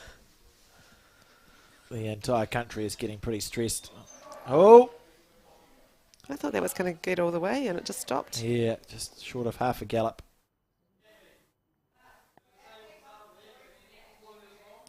So on the forehand, what are we doing? Steering this bowl down. I think Di probably slightly outled Gale, if you were to call it. Dale, not by much, eh? It's Not just by sort of much. slightly, like, They're tiny pretty bit more even. consistent. Yeah. But Gale, when she's under pressure, has responded really well. Remembering too, this is this surface here will probably be 3 or 4 or 5 seconds quicker than what Gale's used to. This is here. And this Her what- correction is just amazing. Yeah, that's what we're talking about. It's the third bowl from Gale. I think Di's had 3. Her average distance would be closer. She gets 3 bowls there or Yeah. thereabouts, but Gale's able just to go, okay, I've gone over and under, and now I've drawn a toucher. And 7 minutes to go in the rugby, Dale, so the crowd will probably transfer to outside soon. Di trying to remove that bowl. It was always slightly narrow, just a bowl underneath the line.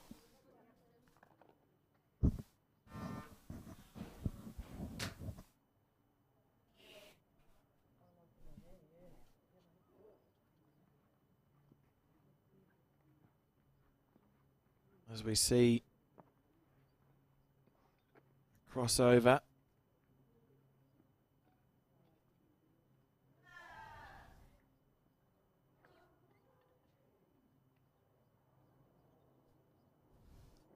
Nikki holding one.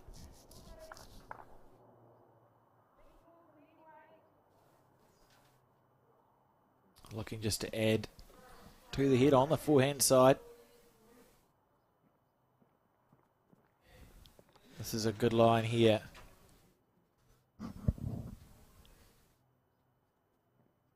Never got one listener. Oh, that's good. Hello, Mandy Boyd. Clearly with the bowls and the rugby going at the same time. On the backhand, this is the same shot she played to chip a bowl out, and she's done it again. Oh, what a shot. That's beautiful. What a bowl. Scott, unlucky there. Just What got is the touch on the jack, but what a fabulous bowl. She's played that same shot twice. Beautiful. But yeah, she was unlucky, wasn't she? Just to move the jack back. So Got another one, though. That blue bowl's looking a little bit lonely. looks very lonely. That's why Nikki's on the backhand here. She'll use that short bowl that you see at 1 o'clock as the guide to get around. You think, look, if I can get my bowl around underneath it then. She's tightened the line. She's made it a little bit tricky now. You so badly want to find a way through. If you've got a real quick drive. Oh, even then. She could get both the blues. It's possible, eh? You get it square. Oh, she's drawing. It may just be that those bowls are short enough that she doesn't feel like she can get the right weight through to them. So she's looking to go around that bowl. She's close here too. Now she needs this bowl to drop real quick. Needs it to drop. What a shot. That's unbelievably well. That's well played, right? Like, that's really good. 2 great bowls there. Very unlucky not to have the shot after that.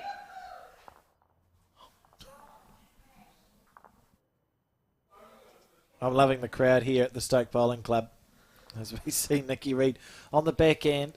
This looks like a good line. If she's got the weight right, I think this line's perfect. Gail's clapped it already. And there's the second clap. Careful, Oh, be careful, be careful.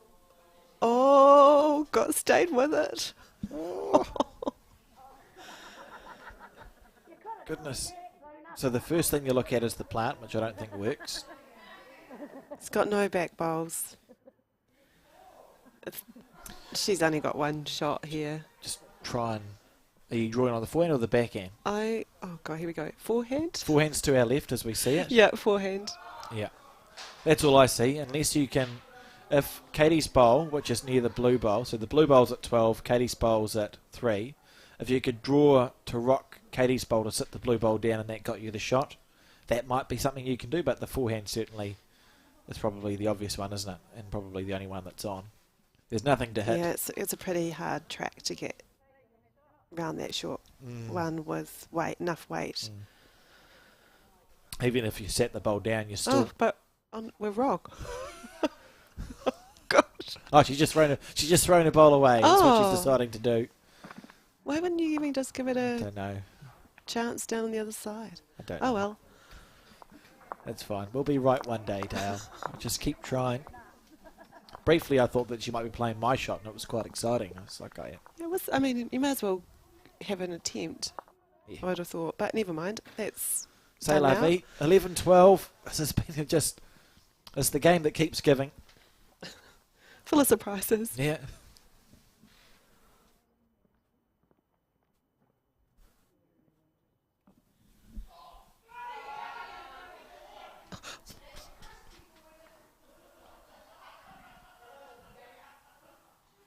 A longish end thrown. They're eking towards the 2 metre mark, aren't they? Gail and Yeah. Nikki. Yeah, that's not far off, is it? Maybe a metre? As you were saying, like, so if the jack is overthrown in this event, the opposition just gets to place it. Yeah. So it's quite a oh, look at this. This is beautiful bowl. Great start. It's quite a dramatic punishment. Whereas ordinarily, if you overthrow it, the opposition then has to be good enough to throw the jack where they want it, which sometimes doesn't happen. Whereas in this event, it's placed by the opposition. Yeah. Die Pot's on the forehand. She's getting a bit of encouragement from the skip, and that's why. Look at this. Oh, great bowl. Beautiful bowl. I feel like we've said that very so often. many times.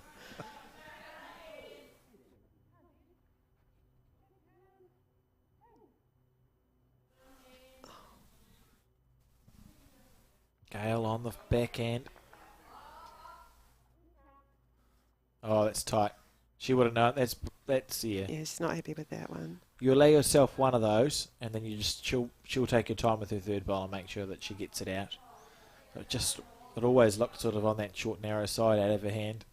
You see just a little shake of the head there in the background. Die Pot's on the forehand.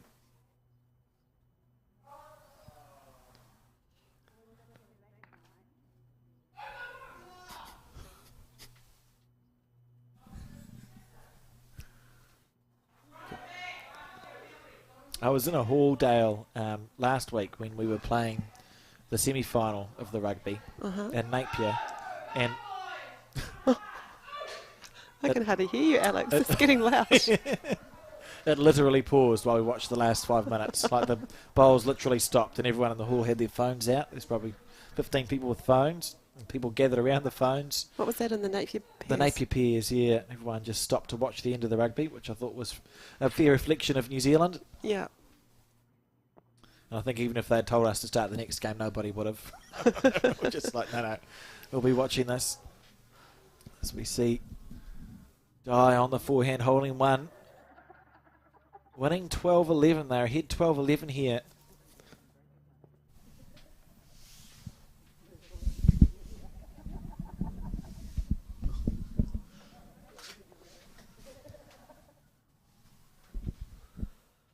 And I could actually be talking about anyone when I say 12-11 ahead, because it's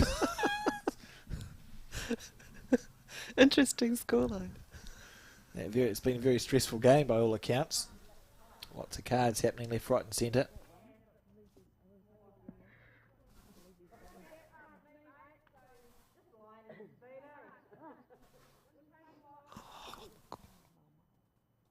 Oh, that's gutting.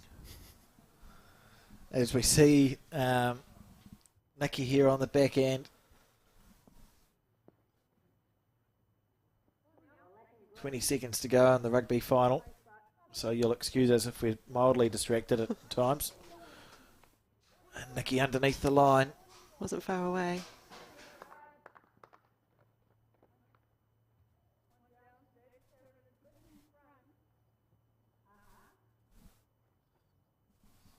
So they're just looking to add.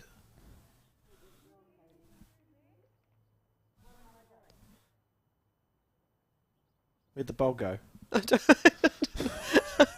Oh, I've just missed a jack. Oh, it was a good shot. It was a good I shot. knew it was somewhere. Ah.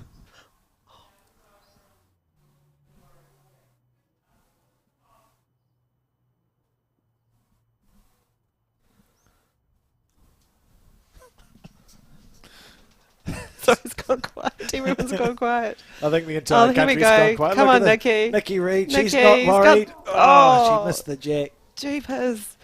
She couldn't give. Here we go. On the forehand side.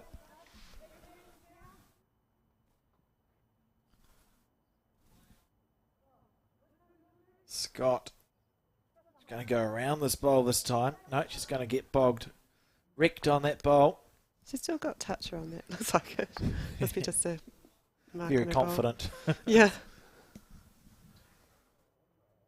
On the backhand side, Nikki again. This is a good line. This is a good bowl here from Nikki Reid. Sits on that red bowl. Oh, not through the gap Oh, she's again. found a gap. No, she hasn't. That's a great Beautiful. shot. Well played. Well done, Nikki Reid. Oh, I'm so Oh, looks stressed like out. Kirsten's jumped out to a 12-8 lead. Must have picked up a couple of shots on the last end. No, Kirsten After 10. is the defending champion. As we see Scott here on the forehand. She's got a result potentially. How long is it going to hold up for? Not quite long enough, so God, it's I don't think that's counting. So it'll be the blue bowl at 6. crikey. 12-all now. What a game. Oh, it's been a great game.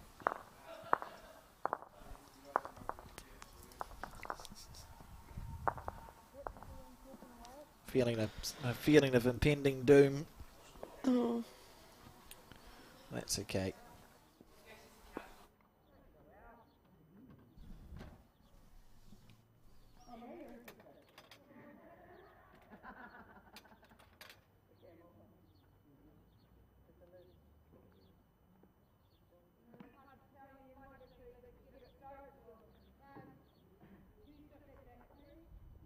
Margaret, is that you?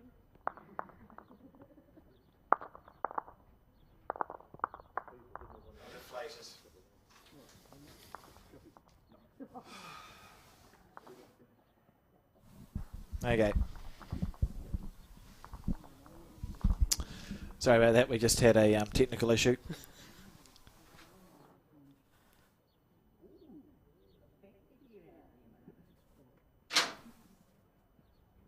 A 12 apiece, Dale, on the 14th end. So a 5-end game essentially, and I think 12 is a fair reflection. Mm-hmm.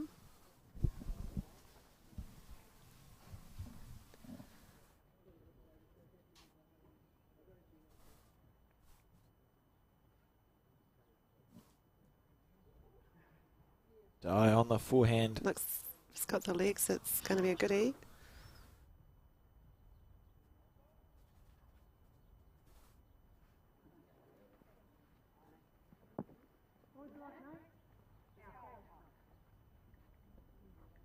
If I sat far out, I don't know who's holding. Just come down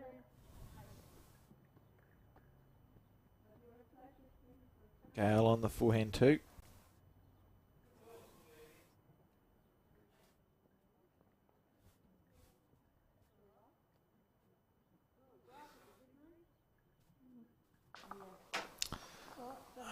Tight end of a hand. Probably wants that one again.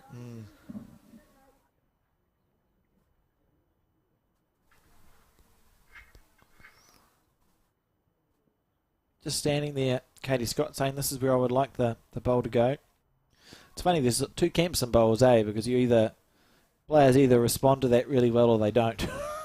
They either like to be given a foot or they don't like to be given a foot. And it seems I don't to mind be, a foot. Yeah, I quite like a foot as well, but I've played with people where I go, oh, here you go, and then you get told off and you Yep. never do it again. So Gale switching to the backhand now.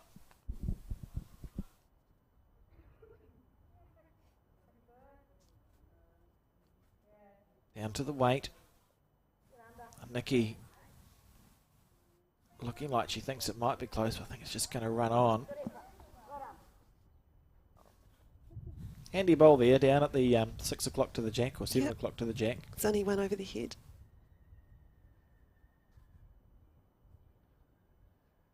Oh.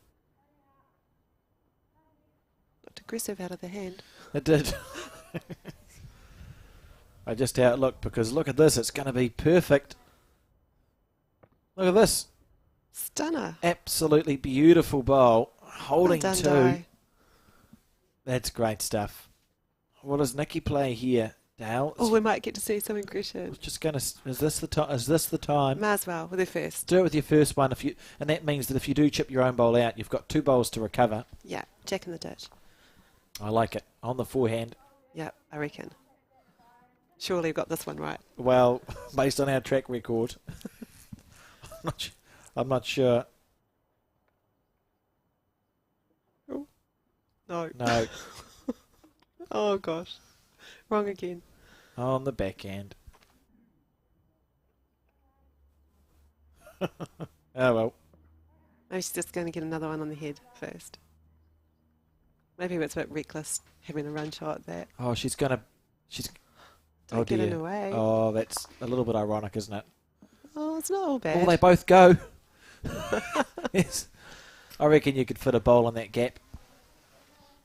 Although, no, my luck, I'd probably manage to somehow wriggle both my bowls out of the head and Split them off the head. That would be unfortunate. be well down. Here we go. Just looking to add to this Oh, now. that's a great... Another lovely bowl. So realistically, Nikki's probably going to try and draw this, isn't she? No, what? Oh, no. No, you wouldn't be on the forehand. No, I think she's saying have a crack. Surely not. I think they are. But this isn't the time I would hit them. Yep. Oh. Bit wide. I suppose if you hit one of your bowls square, you could hit the blue bowl square at 11 o'clock onto the 2 reds to push them both out. That would be cool. Yeah, now what she does... What's she going to do now, though? Like, here comes another bowl. It's just It's going to hard. be 4 down. Yeah, I'm not really sure why they attacked then. Oh. When you've just driven once, Yep, she's going again. I'd commit. Here we go.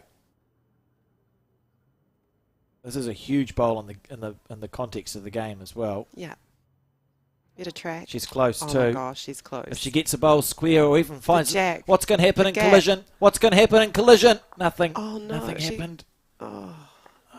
Far out. I thought she had that. Yeah, she played it well, right? Yeah. was Couldn't a- have gone much worse. A well played bowl with a pretty poor result. Good that she committed to it, because often, you'll go, well, we'll attack it, and she missed with her first bowl. It would have been tempting to just revert back to a more conservative approach, but didn't. So now Scott trying to add a 4th. No, she hasn't got that bonus one again. Been a lot of twists and turns here in this game, and I think 3 we're going to see, are we? 3 to Scott and Potts, so 15-12 they lead now after 14 ends. A big moment in the game, I feel. Yeah, but 3 points, I don't think it means too much in this game. Well, There's been some big scores. that's true, we have seen that. Still got 4 ends.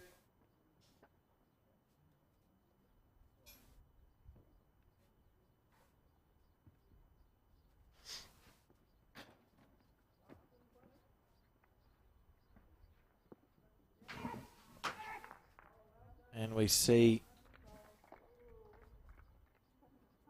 a midway throw and jack. Toucher. What's your toucher, mate? What's your toucher? Oh. Beautiful day. The sun is shining. It's still not, I wouldn't call it windy. Doesn't look like it is. Although, will that change? How did it go yesterday, Dale? Did the wind get up a little Oh, bit? it did. It sure did. It was beautiful and calm, and then the wind got up in the afternoon. So I suppose we'll expect to see something similar. Yeah, I imagine the wind will jump up again this afternoon.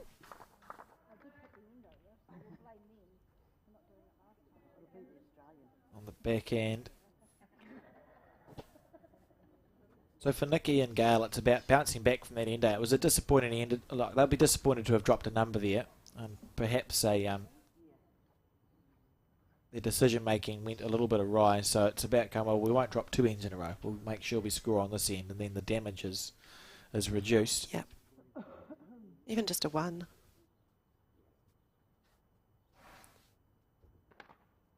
On the forehand. Di's been so steady. Yeah, she's played lovely. 3 very consistent bowls every end, pretty much.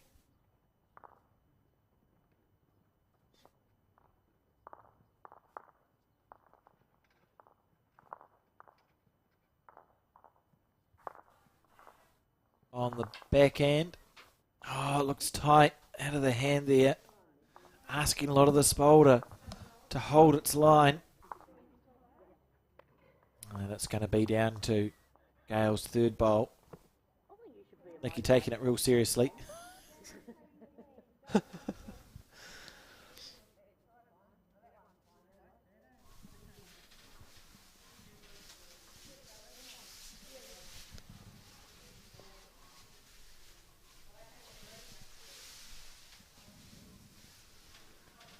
That's a... Oh, well, it was, to be fair, it wasn't a good bowl, was it? Because it was overplayed, so if she'd collided with the jack, it was sort of more the ones that you go, thank you. Lucky. You never complain. You No. take it and run, but it's they're not well played.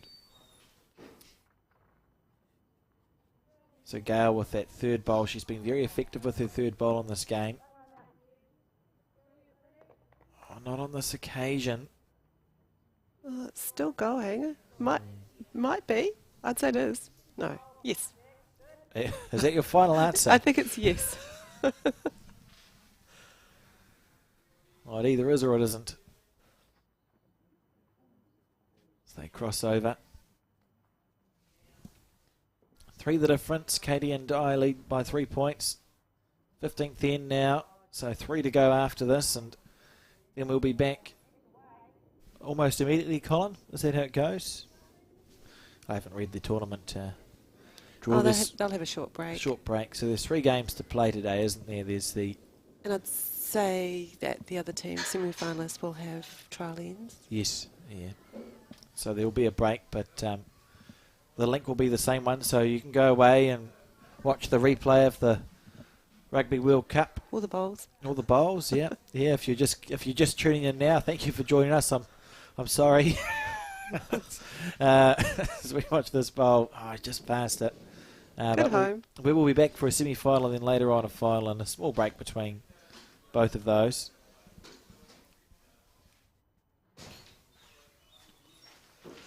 On the backhand. Cleared it. That's a good bowl. Yeah, that'll be the shot. Probably made it. Oh, it's going to change your hand. Fair enough. On the forehand. Yep.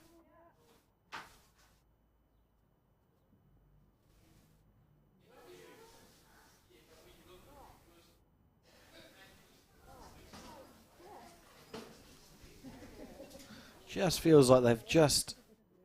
Nikki and Gail haven't lost their way by any means, but just that little smidgen less accurate again, isn't it, Dale? Yeah. Probably probably the shorter ends have made a difference. Yeah, I think without a doubt they have.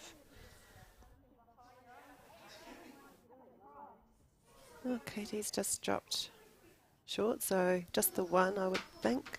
So 3rd time lucky on the forehand side. There's those 2 blue bowls of Gail Sutton sitting at 10 or 11 o'clock that could be knocked up. Taylor speaking through the fence.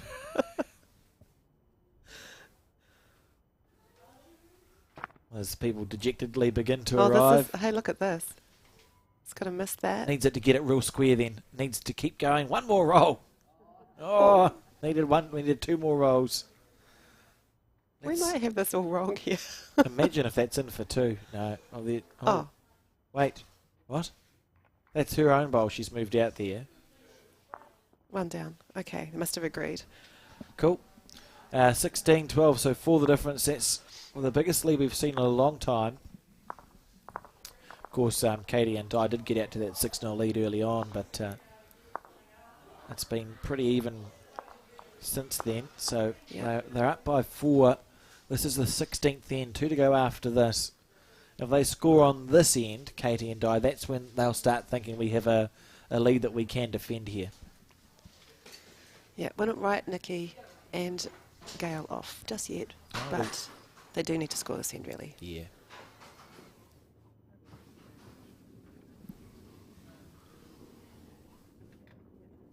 Of course, the winners of this event, the prize money is very generous. First place is $4,000, second place $2,400, third $1,000, and fifth equal, or third equal $1,000 and fifth equal $800. So great prize money available at the Stoke Stakes.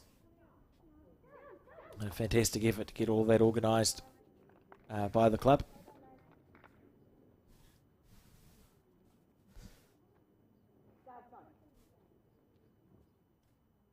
Been asked to play the forehand here.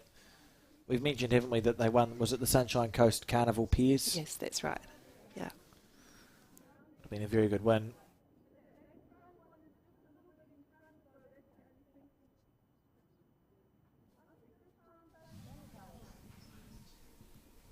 Gale on the forehand.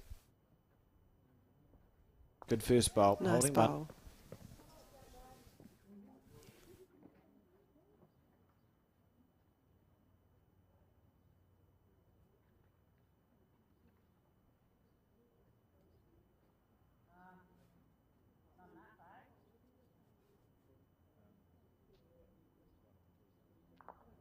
On the forehand.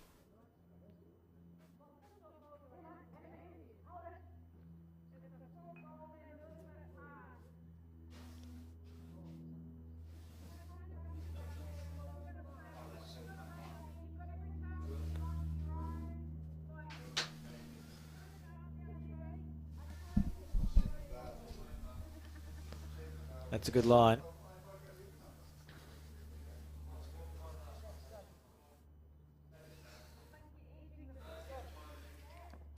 Yep, that's all that she would have been wanting to do. Good there. So it is just about Nikki and Gail will be looking to score this end, but they'll be happy with the one. Takes you down 3 down, 2 to go. So you just bang, bang, bang, score the next 3 ends with 1s and 2s, and you're right back in it. Not that they're out of it by any means, it's only 4 the difference. Eye on the forehand, sneaking past.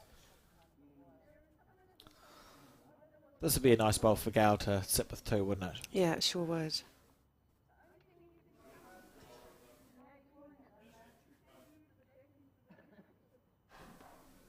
I think this will be pretty close too.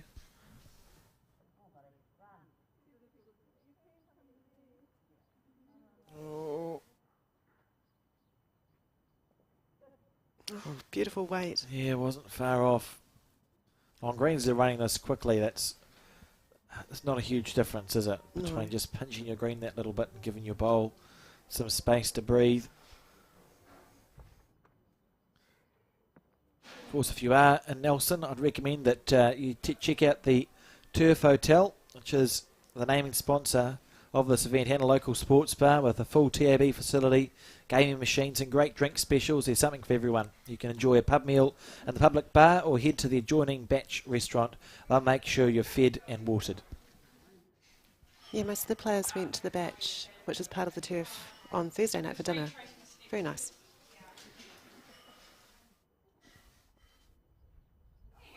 Decisions. What hand would you play here? What hand would you play here, Dale? And you call the hand, then we know what chance you won't play. I'm going my forehand. So to the right on the screen as you see it. Right, so Nikki will play the backhand. No, I got it right. It's only taken 16 ends.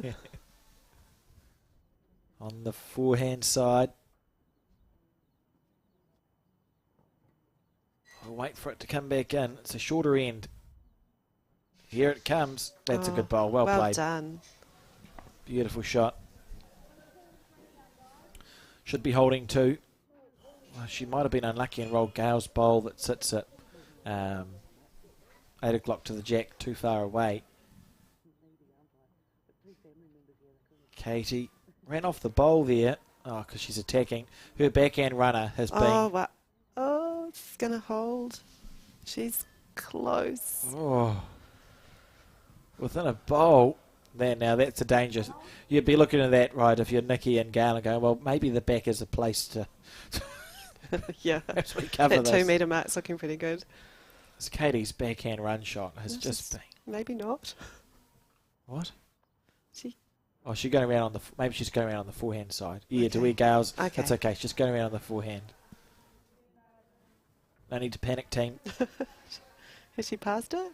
Yes. Yep, She's that's a played great bowl. Good shot. Beautifully played. Still, I mean, it's covering the jack going a short distance back, but if Katie plays, you can see Katie's bowl right at the back of the rink.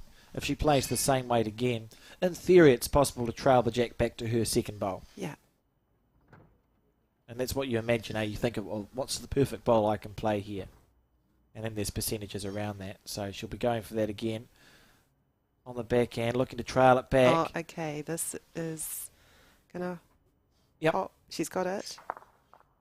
Oh, unlucky. She played that really well, She but did. I think Gail will be holding one here. Yeah, she just indicated they're holding one, so Nikki with a chance to make it two. This bonus bowl is super duper important. It's the difference between 3 down on the penultimate end or 2 down, and 2's a much happier space to be in. She touches the jack. She could make 3. Gail likes it. Are we going to see the clapping start? She's talking to it. Oh, yes. She Good bowl. Yep. That's played the chances there, didn't she? Yeah, pretty classy stuff. Okay. Ooh. Okay. So 2 there. So 14-16. Penultimate end. What a game of bowls this has been, Dale. Yeah, it's been a great game. Still don't know who's going to do this. Just Oh, I couldn't tell you. no. No, I couldn't tell you. I think both teams have played exceptionally well. Katie and Di have probably been ahead for more of the game. Mm-hmm. So they might feel more aggrieved if they do lose this, perhaps. But both teams have played really good bowls. Opportunities have been taken. I think Katie, we've seen play really well, but she has missed 2 bonus bowls that come to mind. I can't think of a bonus bowl that Nikki's missed. So that's probably made a slight difference. You know, they're only 2. There's 2 to difference. There could have been 4 the difference. Yeah. So by that logic, therefore, I will go for Nikki and Gail. But I think they're going to have to score. Well, they will have to score. They will have to score on that last end. Or do we even go for an extra end? I don't know. Actually, I think we could be looking at an extra end here. Extra end feels That's doable. a great start. Look at that. What a Beautiful bowl. bowl. And it stayed up as well. It hasn't sat down. Katie there indicating just go past. So that's with a thought to the later on. Always amuses me. Actually, a public service announcement for anyone who's around broadcasting. Don't worry about ducking underneath cameras or whatever. Just walk speedily. You're on screen for half a second. So don't worry about trying to navigate your way around a camera. Just walk past. It's fine. If you stand in front and then stay there, that's a different kettle of fish. But Yeah. don't worry about the cameras.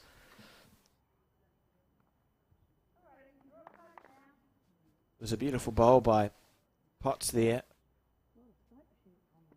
Exactly what she was asked to do, really. And Gail can't be far away with this bowl. Nikki comes into screen to watch it. Oh, that's a stunner. Beautiful. 2 beautiful bowls there. Bowls is a lot about timing, isn't it? And if you can just pick your moments, certainly can make a difference. We've seen Gail pick her moment here. Second to last end, 2 bowls within a bowl's width of the jack.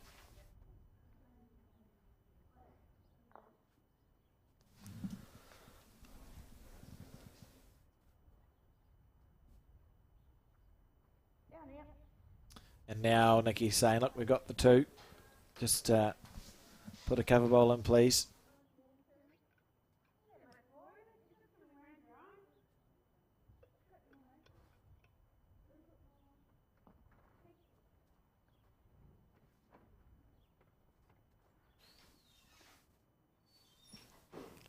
Nikki's watching it. She likes it.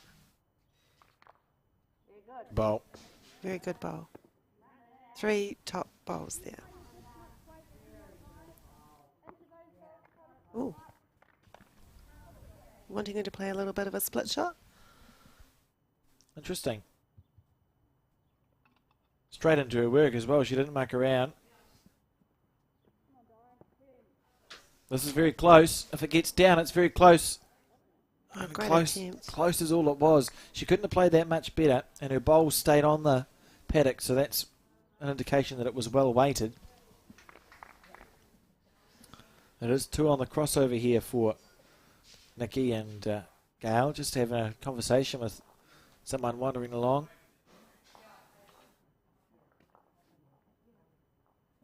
Oh, Anna. 14-8 in the other game now to Kirsten. Gosh, I hope I've got that game the right way round. Imagine. Oh, no, it's 14-9. No, it's a good. It is too 14-9, good. yeah. Yeah. It's been a. I just saw Karen on the mat and I was thinking, oh, she's going first. The score hasn't changed. Panic. But they've just turned the scoreboard over. Oh, yeah. 14-9 after You 13. can see that other They've still got quite a few ends to go. Yeah, quarter-final going on, and there must have been a couple of kills perhaps. Look at this here from Nikki Reid. Good shot. So what'll happen? No, I'll explain it on the next end. I'll explain what'll happen after this game to the viewers on the next end. So stay tuned for that as we just watch the end of this one. Attacking, that's the quickest bowl we've seen. Interesting. Interesting. Trying to kill it, maybe. Yeah. Oh, I'm not sold. So Nikki now with an opportunity to make it 3. And the weight that Katie played would indicate she's pretty committed to that shot, eh? Like we'll see that again. This That's is brilliant. a lovely bowl. Beautiful from Nikki Nikki. Reid. Oh, she's not going to be short. This is close. No, oh, it's gone out. Oh, was it the wrong bias? I don't know. I think that was the wrong bias. Well, she's playing a forehand, Colin, and it turned to the left. How's it? Yeah, and she was playing a forehand. What hand did you think she was playing, Dale? I don't know now. We need a replay. I think she thought she was playing her forehand, which is... Well, she played her forehand with her first bowl. Yes, she did. Well, I can't remember. okay, all I'm saying is that as it was coming up the green, I was It expecting... over straightened was expecting it to turn the other way. one way, and it turned the other. We'll have to see what happens with the last one. I'm not going to go and ask her what hand she thought she played.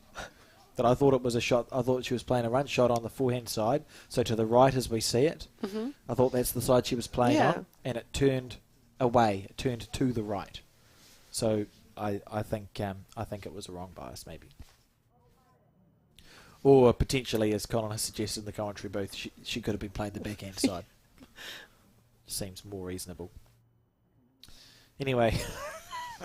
It's a lot of debate. Yeah. Maybe they're talking about it too. Potentially. I think they're just thinking about, well, if she does get it perfect, where's the jack going? And it might not be killing, it might just be going straight back. And in that case, I see that red ball right back there counting.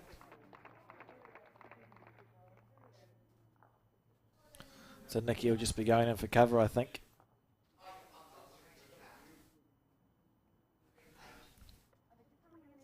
We'll pay more attention as to what hand Katie plays this time.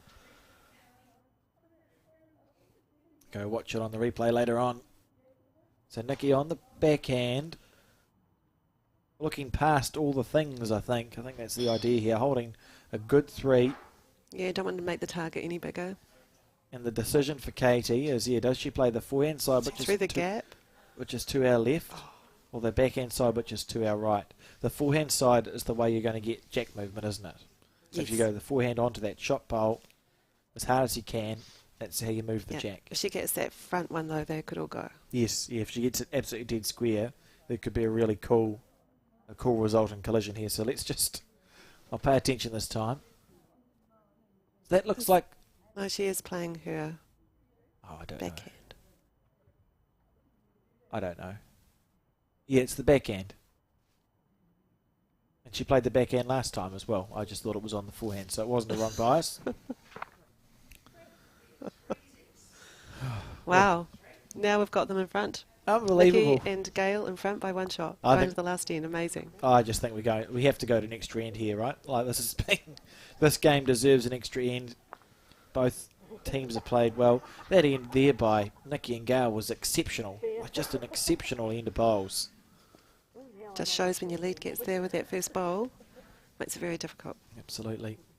So I said I was going to explain what's going to happen, and I will. So at the conclusion of this game, we will go to a wide shot and then put up a graphic on the screen which will tell you when we will return, and we may put up the brackets as well, I think, just to let you know who's won what, because as Dale mentioned, the other quarter-final going on has got quite a few ends left to go. They've had a few kills, so that'll go on for some time, but Oh, lovely start. good try.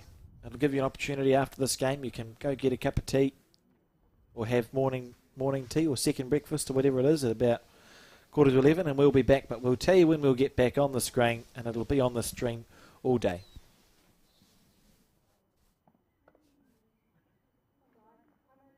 This bowl. Oh,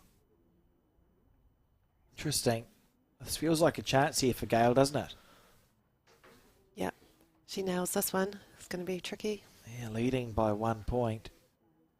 They fought all the way, this team of Nikki Reid and Gail Sutton.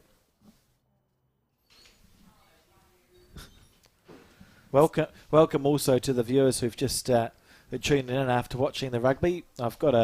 There's a graph in front of us, Dale, if you look over to the left. And it's been going up, so I hope that this is a more enjoyable watch. Wow.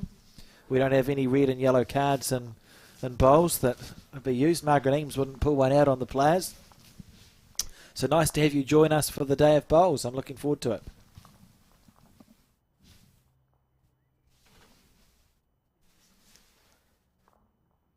That's a little wayward from Di. She's been so steady. Timing, sort of. We've seen her 3 bowls be, as you say, so good all this entire game, but on this, the final end, just struggling to find it. Got a 3rd bowl to salvage.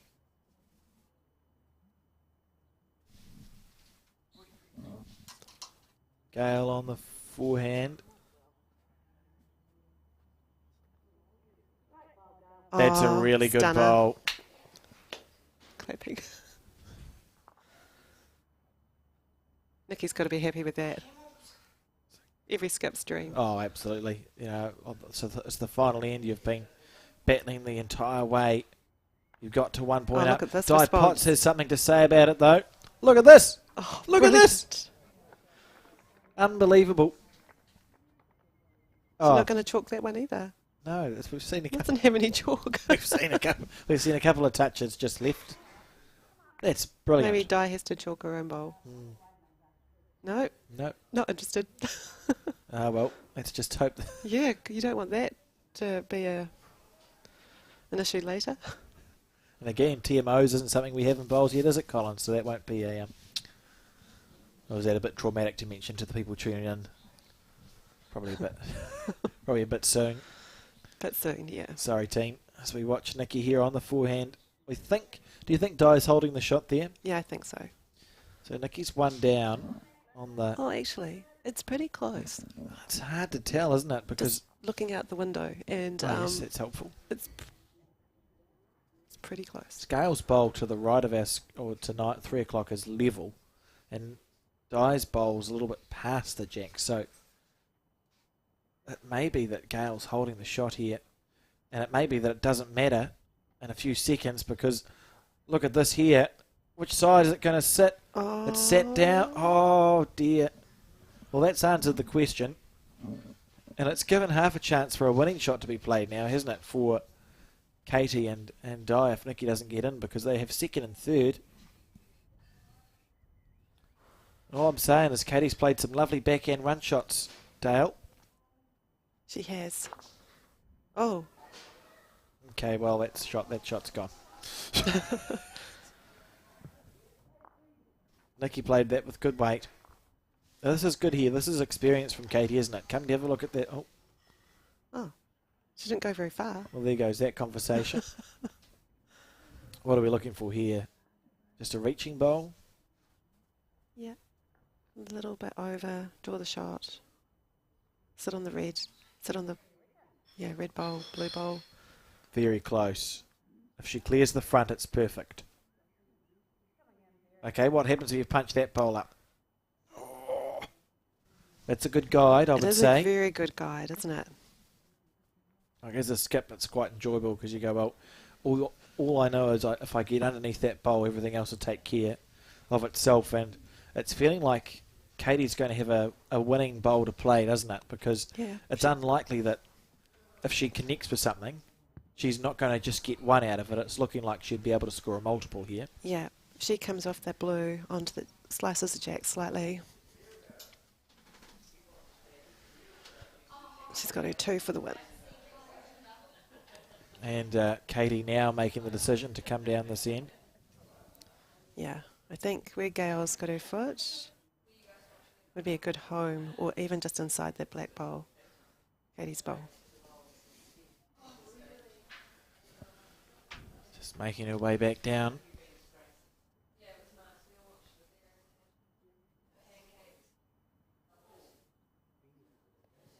Great game. So Nikki now on the forehand. Playing her final bowl of this match.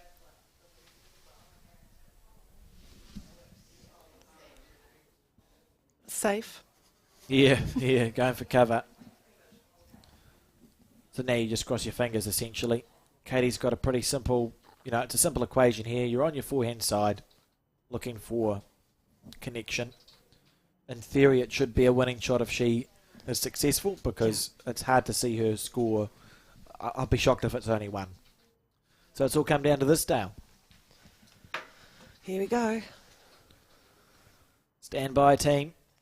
On the forehand. Oh, the tension. She's wide. Oh, she's wide. She's wide, and that's Well, she'll be disappointed with that. yeah. So congratulations to Nikki Reid and Gail Sutton. Disappointing. I think we deserved, or the game deserved a better last bowl. Katie played so well that entire game.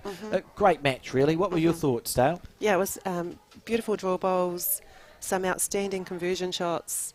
Yeah, both teams played very well, and there'll be a tough battle, I think, the next game against Taylor. Yep, absolutely. So and Amy. with that here, Nikki and Gail play Taylor and Amy, and the winner of the quarterfinal going on to your left is going to play Joe Edwards and Val Smith in the second semi-final, which will be televised, we think, at about 11:30. With that said, Dale, thank you very much for joining me in the commentary booth. Thanks, Alex. It's been a good time, and to those watching, I'm sorry for your loss, and we'll see you back again later on.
Hello and welcome to the Bowls New Zealand coverage of the Turf Hotel Stoke Stakes Women's Peers live from the Stoke Bowling Club.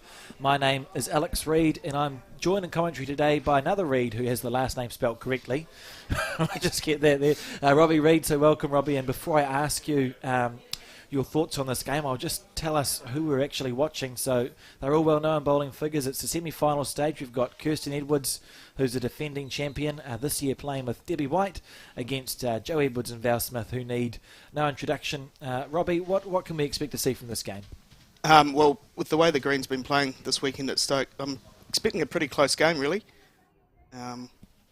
Four very good draw players, and of course you've got some good attackers with Joe and Kirsten also, so should be a belter, really. Yeah, we saw that's not a bad start, really, is it, from Val Smith? We saw the quarterfinal was a good matchup as well over that 18 ends. So it's tracking well. And this event, is it its second or third year that they've run a pairs? Not sure. It's second or third year. Second, yeah. And always a fantastic field. I was thumbing through the program, and you look at the names, and it's just like everyone here can play bowls. Yeah, it's really good for the Nelson region to get the players round from the country. So much quality in the field, it's great. Of course, to be followed by the men's pairs next weekend as well. So a good few weeks for bowls in the Nelson region. Yes, certainly a lot of bowlers going to be around. This Val flicking around to her forehand side, so we'll just pay a little bit of attention to the bowls. It should be easy enough to tell the difference. So Val's got the stripy bowls. Deb White plays with your classic black bowls. How good is that from Val Smith?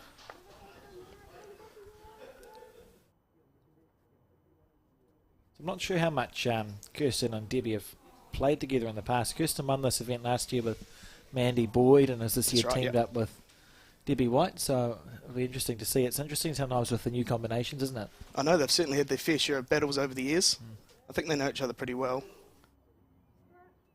It can be nice to play with people instead of trying to take them apart. Sometimes that's right, yeah. Always found that fascinating with bowls, particularly like representative bowls. We're a sport where we have lots of tournaments, so we spend all season trying to rip each other's throats out, and then they put you together in a squad of 7 or 10 people and go, Yeah. You need to play well together, play nicely together now. I think most players can get on with most bowlers in the country, but it's certainly something different. Val asked to go to the back. So you would have seen a lot of Kirsten's play, Robbie? Yeah, I certainly have. I play a bit of mixed pairs with Kirsten as well. Very good attacking player. So what do you think she's going to do here then? I think she'll probably arrive on her backhand for a start. Just under Deb's front bowl there. Yeah. Probably get another one handy, and then she'll more than likely look to attack it, I'd say. Wind up after that. Makes her way down. Now, Dale, Rayner and I didn't get one call right for the entire... I was just going to say... I was going to see if you could do a better job than us on the quarterfinal. So she's on the forehand with a similar weight to what you said. Essentially trying to play the split early, isn't she? She's looking just to reach right through. I suppose she gets a piece of Val's outside bowl there. She could actually get the shot. She gets the right edge of it. She's had a swing and a miss with that first bowl. And this is Joe Edwards, the delivery we've seen so many times for the last 25, 30 years. Been right at the top of the sport in New Zealand. And she's been close here too. Doing stuff like this. That's beautiful. Oh, what a shot. Persist, do you think? She might go a bit firmer, I feel. On the forehand. Just looking for that split, I think. She's very close here. This could be absolutely beautiful way to start the semi-final. That's unlucky, isn't it? Stiff. Played that perfectly, really. Yeah. Probably just need a bit more of that outside edge. We've got more of the jack. Oh, she did really well to stay controlled with the weight. So we saw great speed, yeah. That collision bowl follow through. It would have been easy to think, I need to hit this a bit harder. A bit unlucky, really.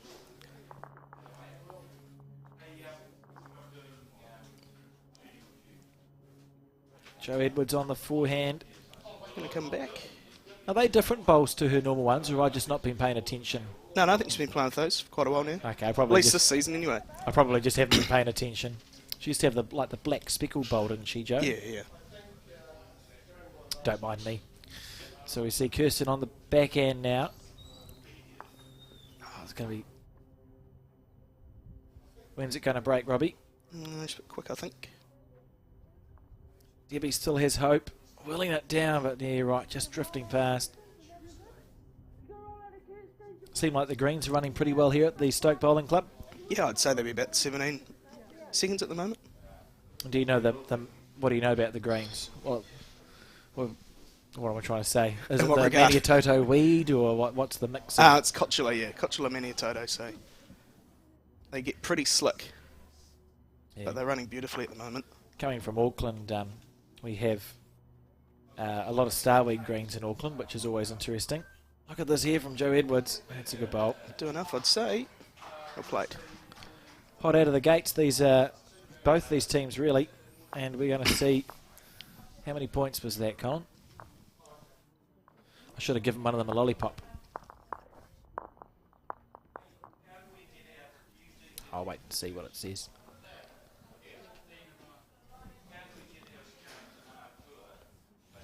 Oh, going off the first end, I'd say we're in for an absolute cracker of a game. Absolutely. They're all feeling it.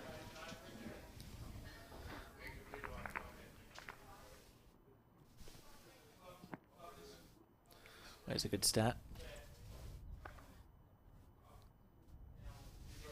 So the way it works in this event, Joe and Val qualified top of their section, as did Amy and Taylor. Amy and Taylor, thank you, brilliant. Top of their section, so they got to bye, or essentially straight into the semi-final, right? That's and then right. We had sort of half quarterfinals to play off there, and we can see there Nikki Reid and Gail Sutton made it through, and Kirsten Edwards and Debbie White watching made it through. It must be an interesting dynamic, because you essentially got to bye through the semi. The players, they were allowed a few ends of the trial end. I think most of them were there about half an hour, just rolling up. Just to get a feel. So there's not really an advantage to having played a full 18 game. They have their trial ends before this game as well, and they, each rink's slightly different in it, so there's no real advantage.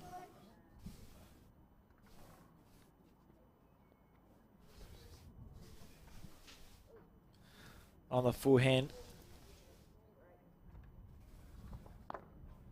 Oh, Debbie White. So all four of these players, off the top of my head, have national titles. Debbie White famously won the New Zealand singles, she was quite a way down in that final. 7 or 8 down, 9 or 10 down at Carlton Cornwall, and came back and won it. Came back from the clouds, really. Yeah, and I wouldn't have enough time to go through the list of things that Joe and Val have won. They both have. We've only got 18 ends, unfortunately. They've both been awarded gold stars. I think Kirsten has a silver star. She might be in gold star territory. She'll be close. She certainly won. I can think of 3 or 4 national titles that she's won. My point is, I should probably get that right, but I can't remember off the top of my head. We've got 8 ends. I'll figure it out. I was just going off the top of my head as well, but it's not working as well as it should this morning. I haven't had enough coffee.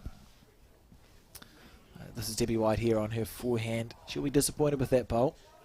Interesting, they both persisted on their forehand going this side. Val seems to be changing onto a backhand now. See what that ditch rink plays like. We didn't really see a favoured hand on this rink previously. This is the same TV rink that we used in the first game. Both hands seem to play quite nicely. Yeah. Do you find the wind gets up as the day goes on here at Stoke? Or? It's interesting, especially on this end rink here, because you get the clubhouse as well, so you actually don't get a lot of wind. It sort of shelters it. But when it does get very windy, it's hard to pick because it swirls around. So this is sort of the area where you cross your fingers to get drawn to play at your club championships and stuff. Yeah, I guess so.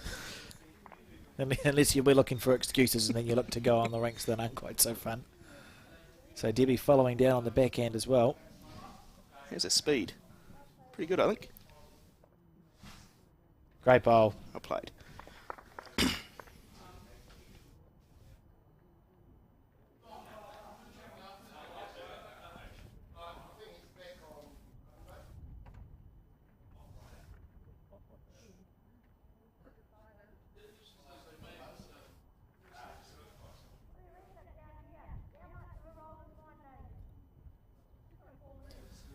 crossover.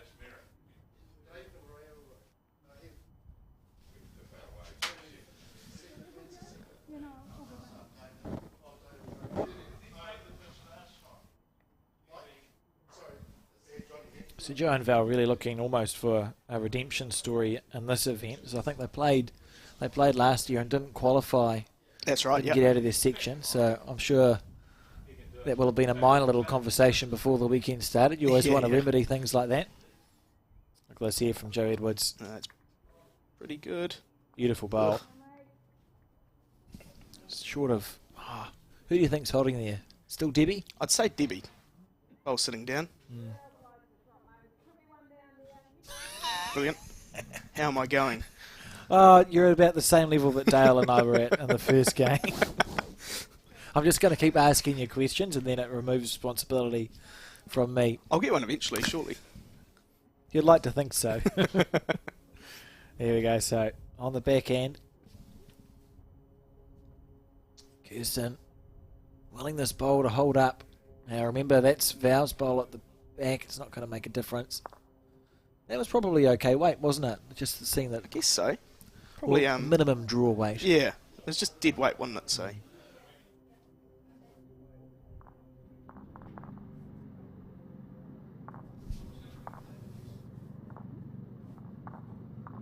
On the back end again.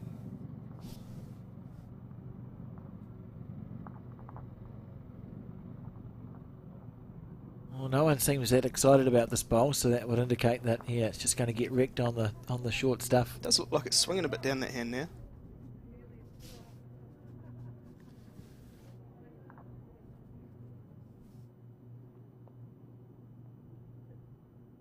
So we think the bowl of Joe Edwards at 11 o'clock to the jack is the shot for the moment, indicated by Debbie White, and that bowl there on the short side. She probably would have known out of her hand that that wasn't going to make it. Cracking line. Certainly getting back to the center line. She had the right weight.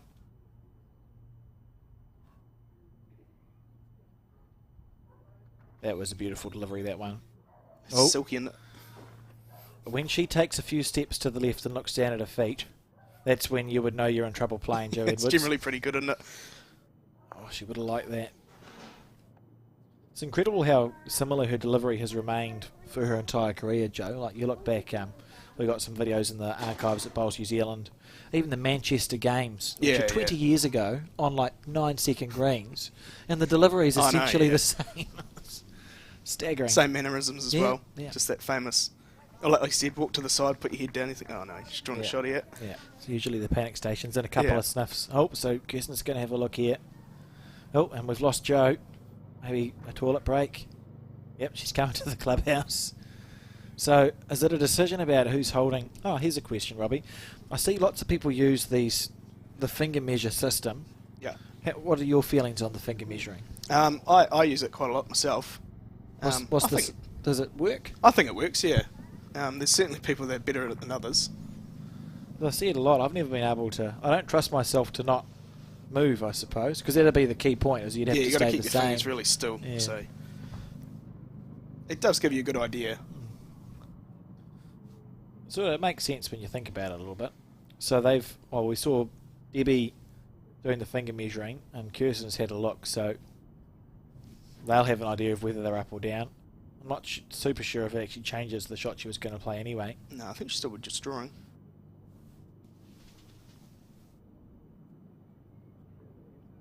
On the backhand.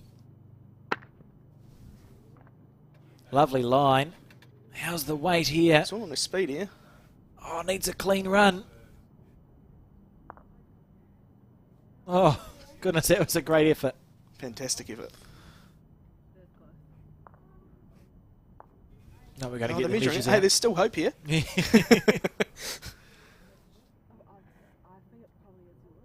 It's almost worthy. You'd almost use calipers when it's this distance. It's almost easier if you just have your calipers just to put between the two. Especially some of the modern measures now, they're quite big. Yeah. Or the box like you see that, the box takes up half the distance.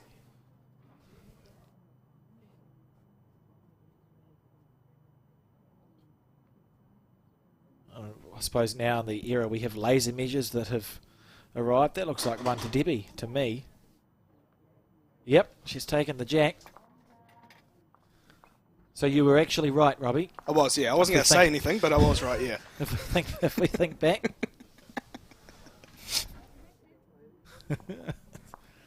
That's great. You know, it's interesting how measures have evolved. There's a famous Peter Bellis when he won his world singles against Willie Wood in 1980, whenever that was. Oh, I did see that video. 84? Yeah, great what video. What do they call it? The sonic measure or something. The sonic like measure, that. yeah. And it worked because it used to, it like made clicky noises and it sort of measured. But the umpire, in all the excitement, had forgotten to put the battery in the sonic measure. Oh, is that right? So, I thought he just reverted back to the string measure again. Yeah, and then he panicked after because he was like, "Oh, it's not working," but he just hadn't put the he hadn't put a battery in it. Oh, and certainly in that situation, you want to make sure it's the right call. Yeah, would haunt you otherwise. That's right. We always seem to come back to the box string measure or the just your tape measure situation. I think I like laser measures for long. I think if a laser measure is going to be quicker than a normal one, that makes sense to me. But otherwise, you're getting down and you just go with the tape measure. Yeah. It takes 10 seconds to do a tape measure. That's right. So I think laser measures have a space in the game for the ones that are more than an arm's length. Yeah, I think so. Yeah. The ones we newest need a tow rope. Yeah, yeah. In my humble opinion and my views, in no way represent the views of any organisation. What are you trying to push here? Just what I'm saying. Right, so they seem to be they're playing the club side now. Yeah, they seem to both switched over to it now. They've made that early call.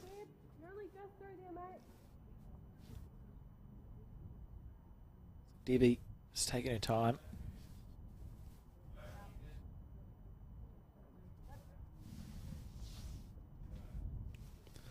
You can see on the other green at Stoke there's a little roll-up going on, I think. Good to see the facilities in use as we watch Debbie's bowl here.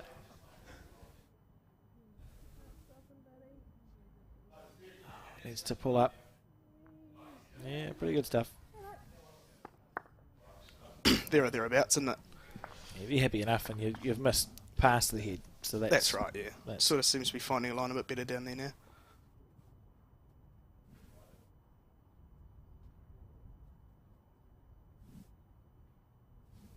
Now, another one, delivery stayed the same for 20 years. Very much so. It's interesting to see if this does come back. Should tell us a bit if it does. Oh, that's interesting. Yeah, that is interesting. So it's pretty much right out to the peg then.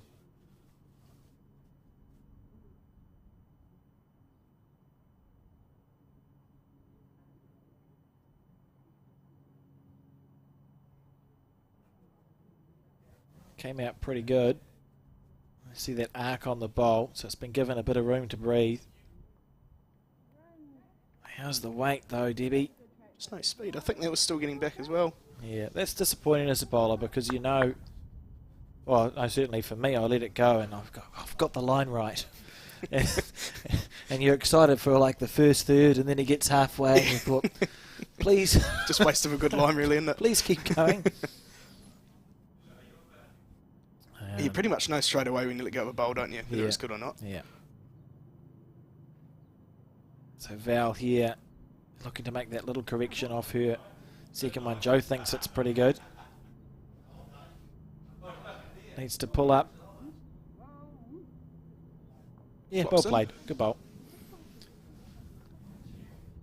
It's not a bad hit. It's reasonably spread out, but if we look at the green that those 6 bowls have taken, they're all pretty much the right track, aren't they? That's right, yeah. So make that long walk down. How do you feel about the 6-bowl game of Peers, Robbie? Because I was talking to Dale Rayner, who was the co-commentator for the first game before we went live or in the previous whatever. And the 2-4-2 game has become more popular, which is, it's a good game. But I quite like the traditional, your 6 bowls, 3 bowls for the lead, 3 bowls for the skip situation. I think so. I like the traditional game myself as well, but I think there is definitely a place for the 2-4-2 format. The 2-2-2-2 format, on the other hand, is... Your walking Peers. Yeah. That always seemed like far too... quite long days, really.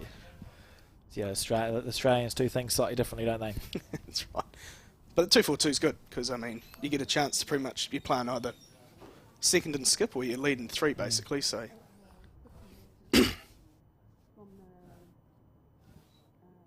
Joe trying to navigate the stuff on the forehand side. Watch this ball come back into shot. That's pretty good. But she's taken it back. Is it going to stay standing?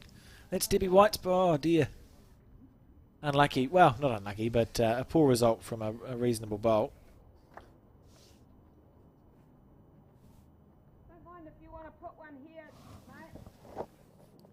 See, that's from the player's end. And that's Debbie White's bowl, that black bowl. That sits just behind the jack. So they're holding one. Like you can draw down there off Val.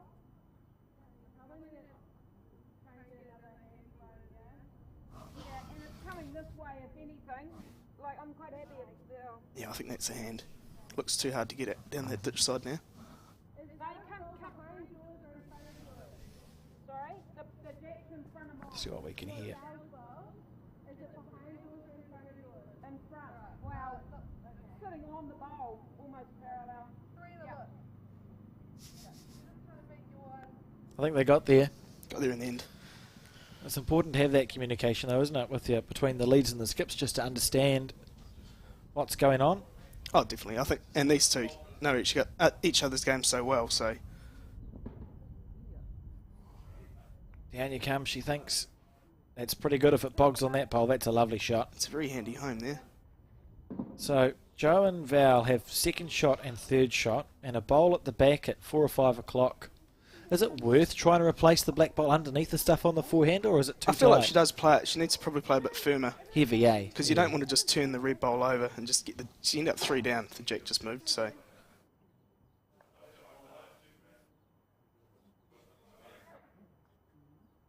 Doesn't look like she's winding up, so maybe just trying to draw around the short stuff and just sit it out. I suppose that makes it safer, doesn't it? Because you're not going to go around the short bowls and be narrow. you don't really. Could get a good result. Oh, that's I'd be stressed if I was Debbie and Kirsten just about Joe's last bowl. Yeah, Because there's so many seconds around the place. Joe's is also a touch of that front one as well, so she can always go whatever speed she liked at that shot bowl if it doesn't change. Yeah. And she's just taking her time, like they've bided their time here. So Kirsten, what would you play? Trying to get a second or a third shot?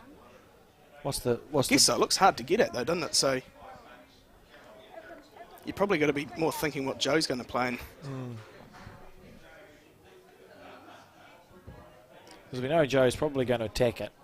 A block's a really hard ball to play, so I think... that's right. I think it's just trying to get around the back or even just another same as the last bowl sort of thing. Yeah, a bowl there or thereabouts. It'll be around when the dust settles. And that's what Kirsten's looking to do here. This is a good line. This is potentially brilliant. That's a great shot. Oh, it's a good That's shot. a really, really good bowl. I'd be clapping that. That was incredible. At it, and you get the inside edge of your own. All 3 of ours could go. Yeah, I'm not looking at going for it. There's still nothing down on the line.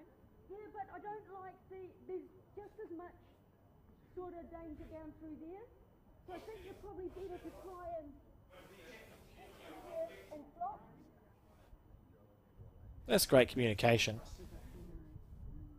So from Joe's end of the mat, it seems like it was tempting for her to play the forehand still, but Val just changing her to the backhand side, reaching through Kirsten's last bowl that sits at 4 o'clock to the jack. Neither here nor there, eh? I'm not really sure about that. So, But anyway, how many was it? it's one I think. Wait for someone to do the scoreboard.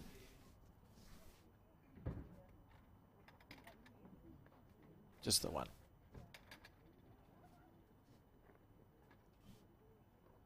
So 2 apiece after 3 ends.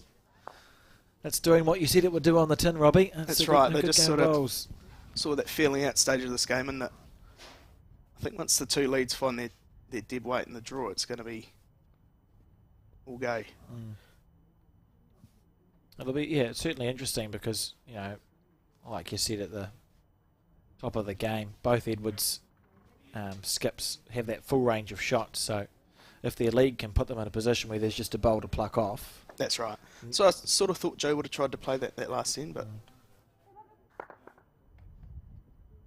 It did feel like she was talked out of an aggressive shot by Val, to be fair. Like, yeah, I think so. I think she asked if she could hit it. And I think Val said it might go ugly for us. Val on the back end. Val, of course, has had remarkable success in the national pairs playing with Lisa Prideaux. I think over 5 years they've won it 2 times, maybe 3 times, and made a number of quarterfinals and semi-finals. Yeah, they're a very good combination. They complement each other pretty well.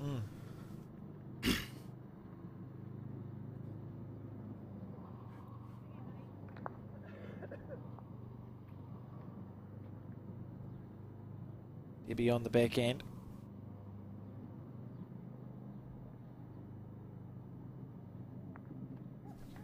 Reasonable correction. And we'll start how much the bowls turn at the end, isn't it? Is always interesting on these slightly quicker greens. That's right, yeah. That's certainly starting to hoop down that hand now.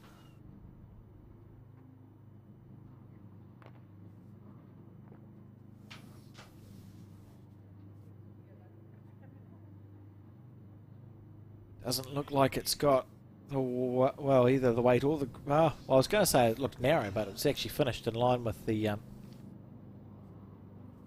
jack, just short of a gallop there from Val Smith.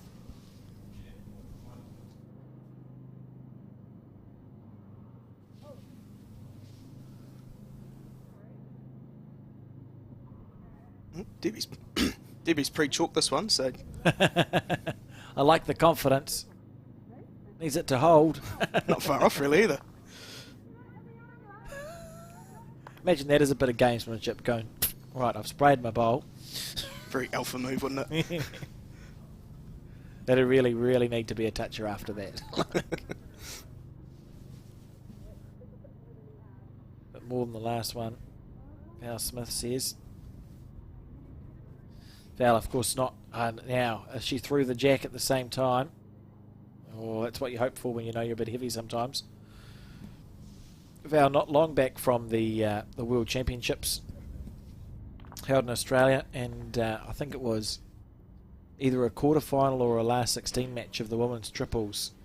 Val played one of the best bowls under pressure I've ever seen in my life. Was that the game against Malaysia? It was. Yeah. And I'll share that the entire Bowls New Zealand office paused our work, and we gathered around under great stress and anxiety and watched Val just absolutely nail it. One of the best bowls I think I've ever seen. It was incredible stuff. Certainly played a few shots there. I remember into centre a couple of years ago, she played the winning shot there and just under pressure, just unbelievable. Yeah. To ice it in those moments, you know. So that, you know, there's a reason she's now the most capped player to have ever played for New Zealand. That's right. Should have been kissed. Great bowl. That's a good shot. Half a bowl low of the jack. So Joe will be on the forehand. It wouldn't be short here, eh? You know, you just give your bowl a chance to do something. Yeah, well, the way it's sitting, you can probably almost sit it clean, so... Bit of room to breathe. How's the weight, Joe? Oh, walking away from that one. By her standards, certainly that would be a very disappointing bowl to play. She would have been envisaging, realistically, she was probably thinking, I'll play... Like absolutely, a metre at on. At least to the head. All these bowls to rest on, so we won't see her repeat that dose with the second bowl, I can assure you. She's too good for that. Yeah. Move, Debbie. On the back end. Again, Kirsten. That's good stuff. This is lovely bowling here. The first back bowl of this, or the first real back bowl of this end.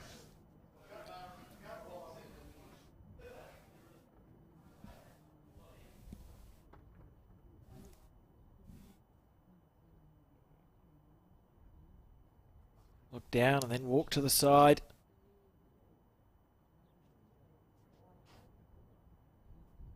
Oh, when are you turning? That was a really well played bowl. That's a good shot. Perfect weight. That's exactly what she would have been envisaging doing with her first bowl. And she's improved the head so much with that bowl, hasn't she? Because there's one in at 6 o'clock now.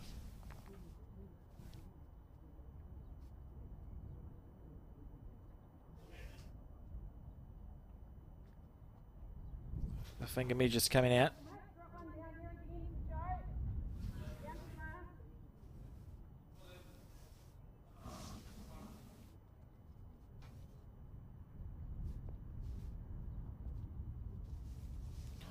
On the back end.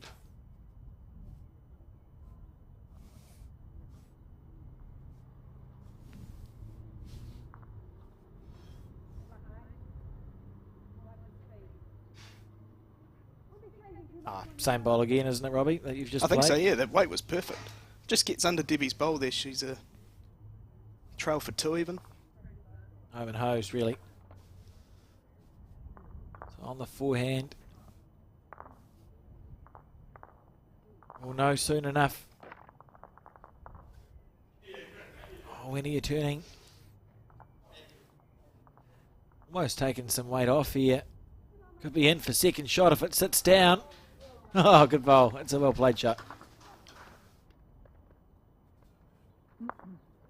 So just the one there. 3-2 after 4 ends of this 18 end game. No time limit. If the jack is killed, the end is replayed. And the only rule, I suppose, it's a bit different to a conventional game of bowls, is if the jack is misthrown, it can be placed by the opposition. Yeah, that's right.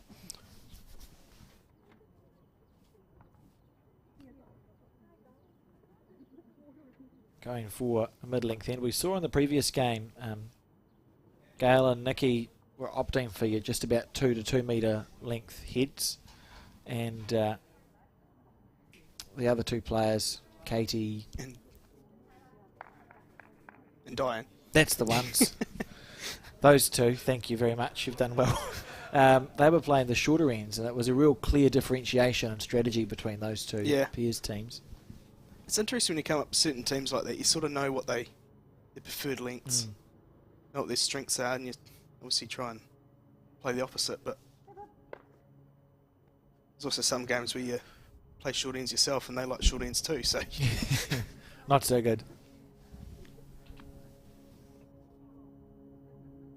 Certainly, we've seen a preference for this club hand in the last 2 or 3 ends. They started off the first end, or actually, to be fair, they switched after like 1.5 ends, but the first few bowls was a mixture, and everyone now seems to be preferring this side for whatever reason. There's no real wind around. The flags are just starting to move a bit more now than they were previously. Yeah, so. Just a slight breeze, I would say. It shouldn't be having too much of an impact, although the green is very quick. Is that a pre-chalked bowl again? It's another pre-chalked one. Very confident. I could have told her.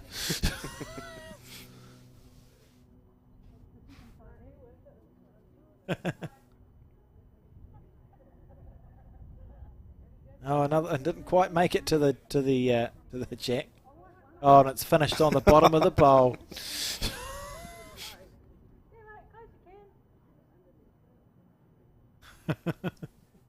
That's great.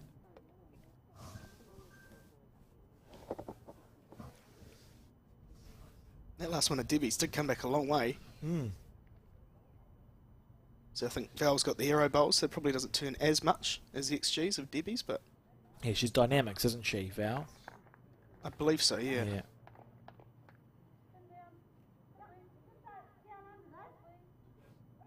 Oh, just a couple of revolutions short. So Debbie, I was going to say she could almost stay on the forehand side, but switching to the back end. And is that? Do you think that's because it will look like it's blocked by Val's last bowl? I guess so. It probably was in her line, to be fair.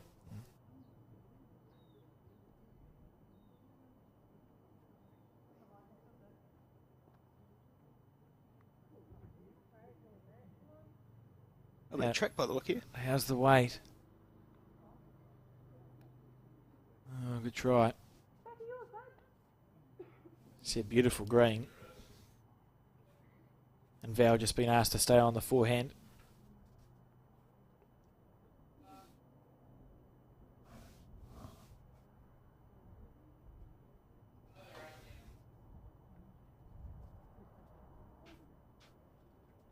Oh, it's good. You always know with Val, eh? Makes it easy to commentate. She'll be happy it's gone past, to be fair. Nothing wrong with that bowl. Got home all the same. Yeah. So, all things considered, do you think Kirsten will lead off on the forehand with this bowl? Like what shot? I think so. Yeah.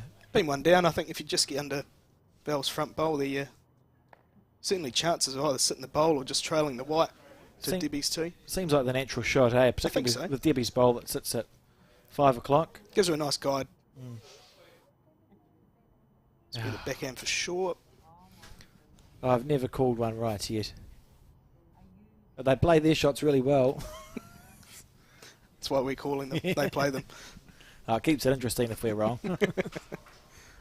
Here we go, on the backhand. Kirsten Edwards.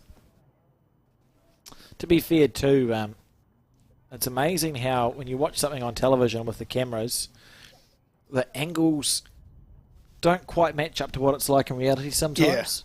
Yeah, you do notice that a lot watching the live streaming. It's just sort of something that looks real basic or simple or easy or whatever on the from the commentary booth, and you then pop your head outside and have a look and go, oh yeah, completely different. That makes sense, just with the depth perception. That's a good bowl there. Well, what's Kirsten's drive like? Pretty good. Do they? Is that what'd you do? Oh, I see a split. I see a split there straight through those bowls, yeah. But also she might stick with the backhand. Oh, yeah, so Debbie just said, I don't think you can get in down there, so she's just been asked to play the backhand.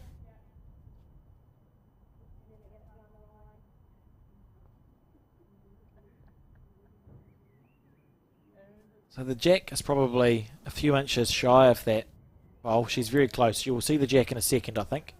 This is very close. Look at this here from Kirsten Edwards.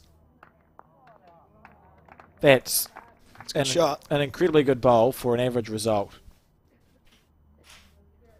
Like you legitimately couldn't play that much better, eh? Like that's top notch. Yeah.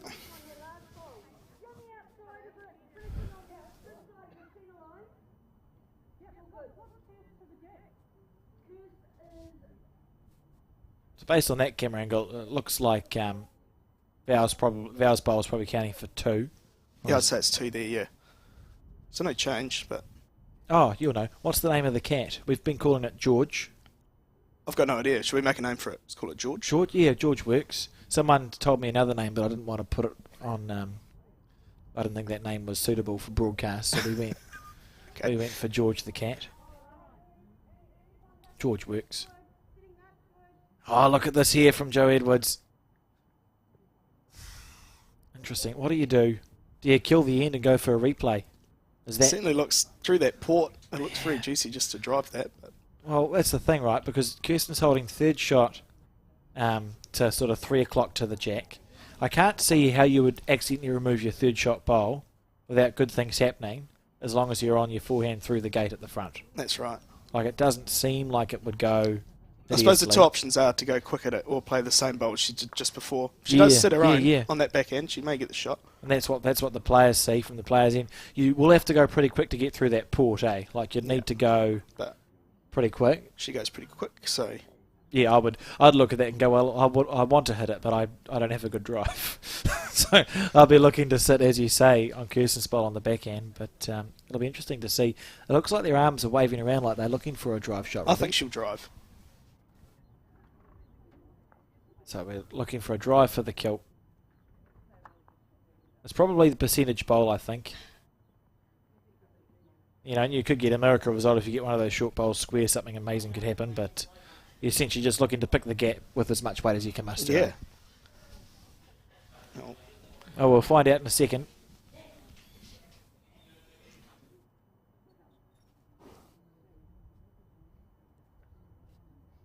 Right, if she's on the forehand, yeah, looks like she's lining up for one.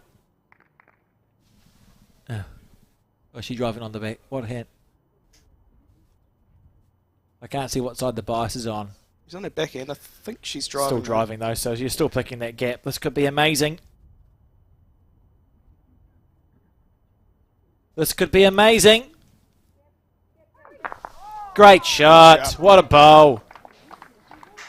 Beautiful. If we want to talk technique, well, we can't do a replay, but people who... Oh, just go back and watch it on YouTube.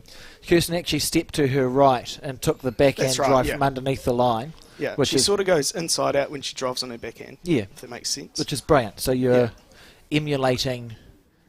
You're changing the angle that your bowl's going from, so that gap actually became absolutely achievable. Yeah. You know, Joe Bloggs would look at that and think, well, the forehand would be the shot to play the drive on, but if you can step across, she created that. So that's absolutely brilliant technique from Kirsten Edwards, and a great shot.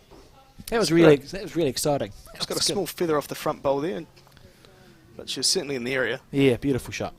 Really well played, and a backing of ability as well. You know, that's good stuff. And so 3-2, and we may be here for some time. Christmas is coming.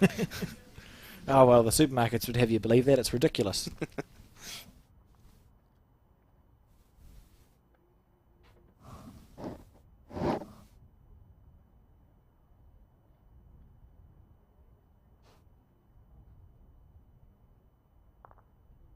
There's George. Oh, there's not George. I've been looking at the wrong camera. We'll see George at some point.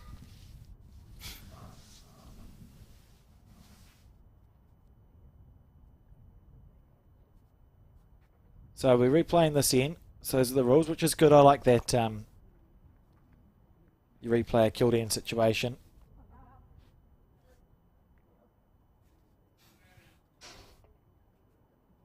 Yeah, I suppose with spotting of the jack, is where do you spot it? Is it 2 metre to the side? You know, there's so many variances on the spotting rule. Yeah, I think kill's just the better option.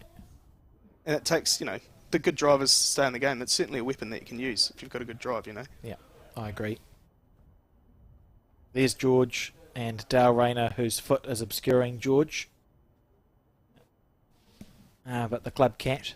And if he wasn't called George before, I think he should be now. I think we probably... Okay, we'll just stick with that. Stick with George, I think. Got a bit warm in the sun, so he's moved into the shade.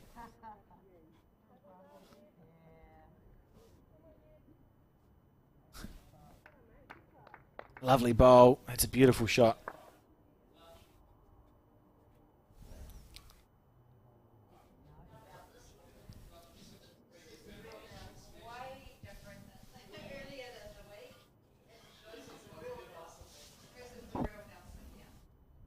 Val on her forehand.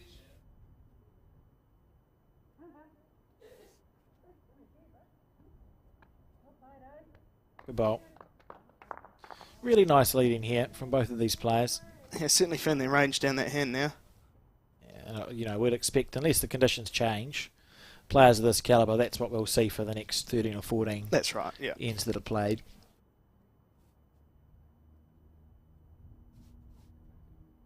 Debbie on the forehand too.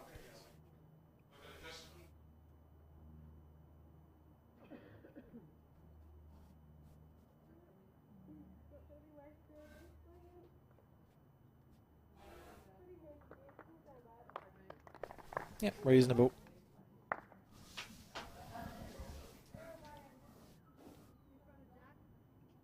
Val will stay on the forehand.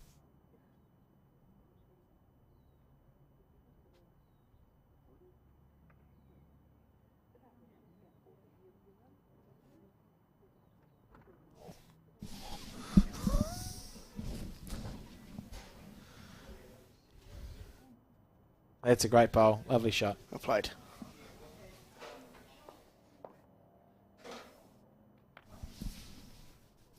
Ah, there we go. George, the club cat. We missed it, but he legitimately just about fell off the ledge before, which was quite amusing. Surveying the bowls going on. Big fan of the game is George. He's here every day. That's great. If he can keep his eyes open. There we go, Kirsten Edwards on the forehand.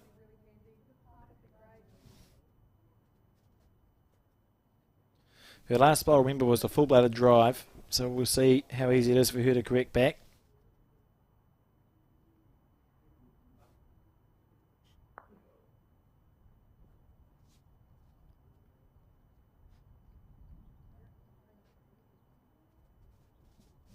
It's like Joe's on her back end, maybe trying to get a roll out of Val's bowl.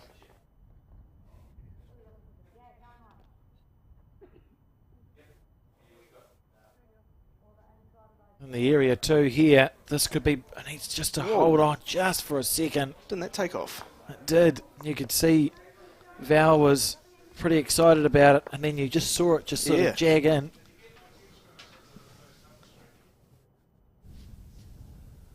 Kirsten Edwards on the forehand.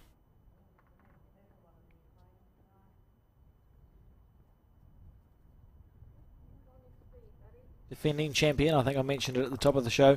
Although did she may have led last year, She was leading for Mandy last year. For Mandy. How good do you remember? Do you remember who they played in the final? They played Amy and Taylor. Yes, they did. Thank you, brilliant. I remember commentating the game, and I recall that it was a brilliant game of bowls. Yeah. That it escaped me who it was. So, Amy and Taylor, of course, playing on the rink adjacent to this one. Or the one after the one. Oh, we're seeing an attack here. Something square. She's got it. Beautiful. That. How did she get the jack on the follow through? That's unlucky. Oh. Another kill. Actually, it's good that it killed because she would have been unlucky to sit in a situation. That's right, yeah. Where the head went. I think it was a good option. Just going off her first bowl, how it just bit away so quickly. I think just, go a bit quicker. Yeah. Take the turn out of it. Really good stuff. Her backhand drive similar, of course. They take it, take it from underneath the line. Great game. I feel like the score hasn't turned over in a couple of ends, but there's a reason for that. It's because it hasn't. Yeah. 3-2, and they've end 5. So there's all the time in the world to go, and I think it's going to be a good one. Debbie White on screen, New Zealand singles champion in 2019-ish.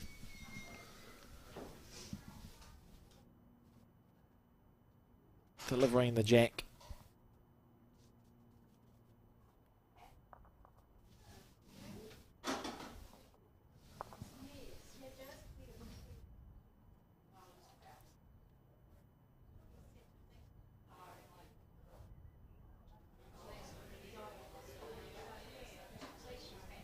On the forehand, which is certainly the favoured, or the side of the rink is the favoured side, and they'll be used to it. This is the third time they've played in this direction in a row. Oh, short of a gallop there. Cracking line again.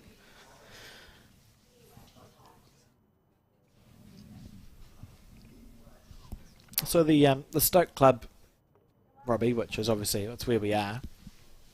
How's it sort of sitting like the Bowls Nelson? Is it quite a competitive club that you have here? Or? I'm pretty sure it's the biggest club in Nelson, membership-wise.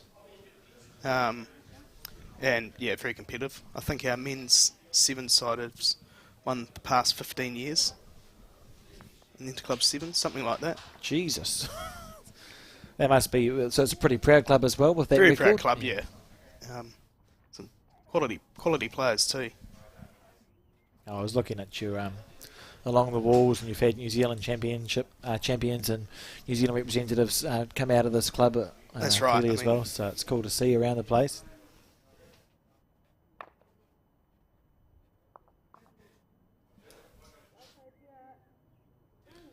Debbie willing this bowl on. Good shot. That's magnificent stuff.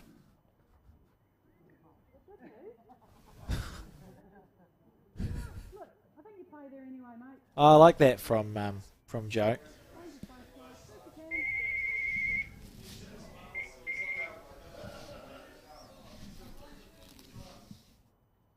On the forehand, she's called Val to stay on the forehand side. Val marching after this one. This is a good bowl.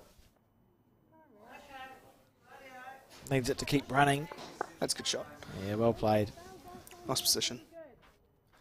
And even if Debbie is one down here, she's more looking to draw past with this bowl, isn't I think she? so, yeah. Beating Val's last one.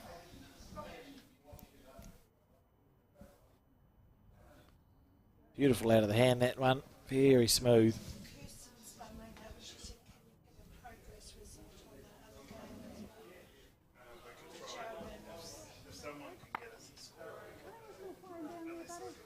Yeah, it's a good position there by Debbie. Lovely bowl.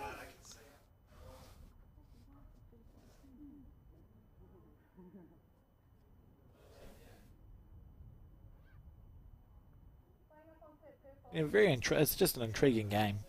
Yeah, you got 4 players who've been at the top of their game for a long time and are still there, you know, just playing good bowls. It's great stuff.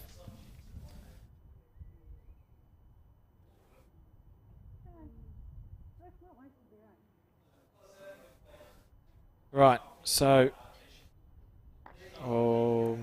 Be nice to know who's got a shot here. yeah, Joe said that they were holding, Right. but I couldn't tell if she was joking or not because she said it with a smile. She said it with a smile on her face, so maybe they're not holding. All right. But I think I will go with that. I think Val's holding 1. I think regardless, Kirsten will play down her backhand anyway. Yeah, shouldn't make a difference, eh? And there's a nice little cannon there if you're narrow onto the onto the second shot or the shot to bowl. Ultimately just looking to sit Debbie's bowl down.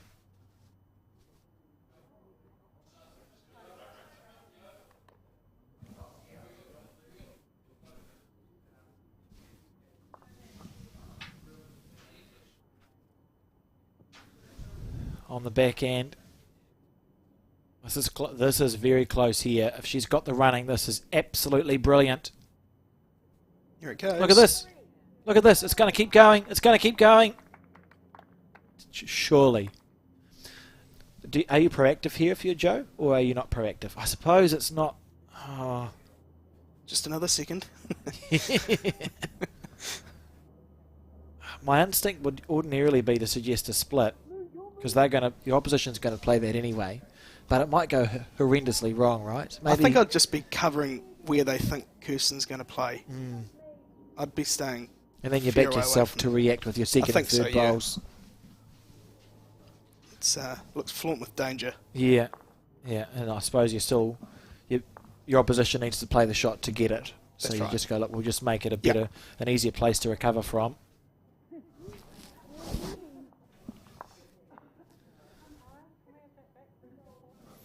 Yeah, so Kirsten's now going to play on her backhand still. Be interesting to see what weight chops to play with, but there's a chance there. The bowl of Debbie White's, that is, well, you can see the bowl of Debbie White's, the black bowl. That could easily, doesn't need to move much to move Val's bowl out. No, it just needs a touch. It needs to just be sat down. That's your perfect result. On the backhand.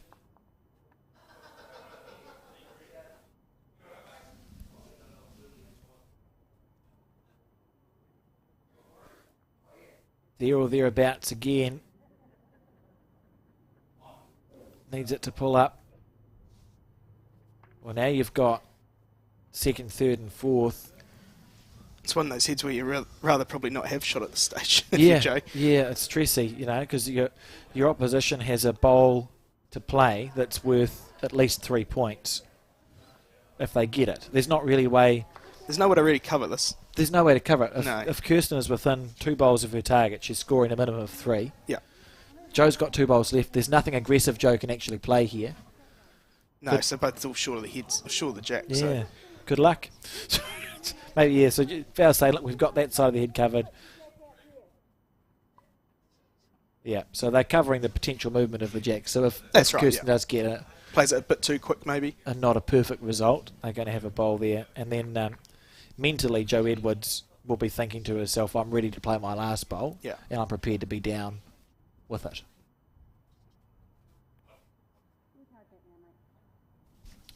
Reasonable effort. That's a good bowl from Joe. That's essentially all she could have done. She hasn't made it easier. She's covered the potential of the jack movement. And we'll see Kirsten on the backhand still, won't we, Robbie? And just reaching. Do you think weight to that bowl at 6 o'clock of Debbie White's, or is that too much weight? A bit less? I think that weight will work. It really doesn't need Doesn't need a lot. No, we can see. The way Debbie's bowl's sitting up and Val's bowl's sitting up.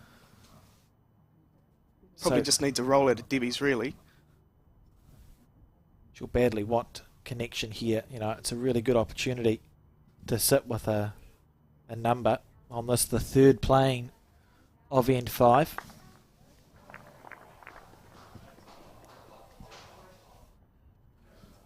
On the back end.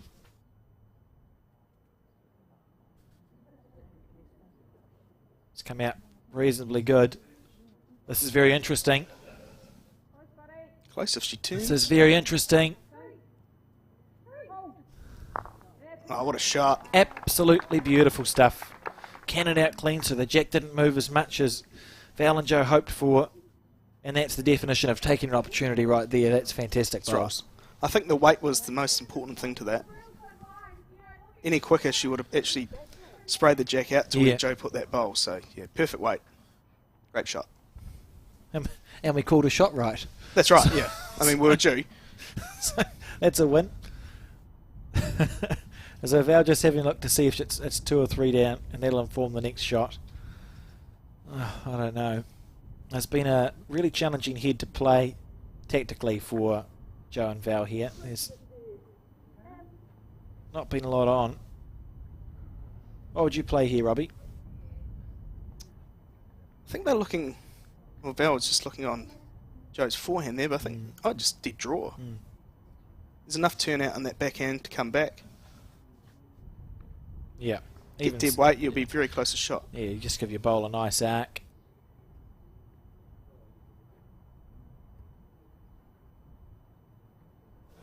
What hand is this on? Forehand, so she's going quick. This will be a quick shot here. Looking to scatter some bowls and see what happens. Not far away. Good bowl. Cut one out. That's a good shot. Unlucky. And so we finally complete end 5 of this game. And we're going to see some points scored. So while we're waiting for that, just a quick update on the game next door. The score 10-1 to McElroy and Bruce over Reed and Sutton after 6 ends. So they've got off to a good lead in that match there. Last year's finalists. Been playing super all weekend too.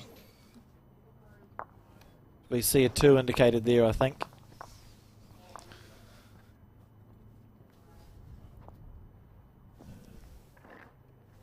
So 5-2 on the 6th end now. Oh, just the 1. So I misread the signals. I must say, Robbie, it's nice to see that Reed is spelt correctly in Stoke, with the double E in the middle. That's right. No one ever gets it right, eh? No, you spend pretty much all your life saying R-double-E-D. Yeah. It's not R-E-I-D or R-E-A-D. Here we go, on the back end. Oh, someone must just walking past. Hope that wasn't George.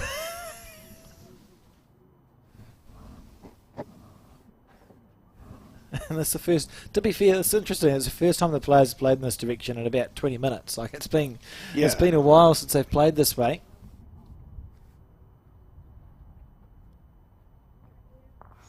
Giving that bowl plenty of room to breathe. A lovely track, isn't that beautiful? That's a good shot. Hasn't affected Debbie anyway. Yeah, well played. That's really good stuff.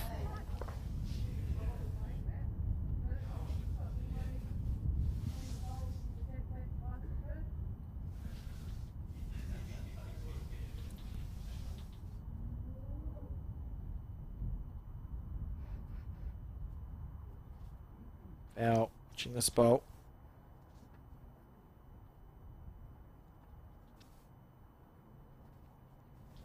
It's on the shorter side, I think.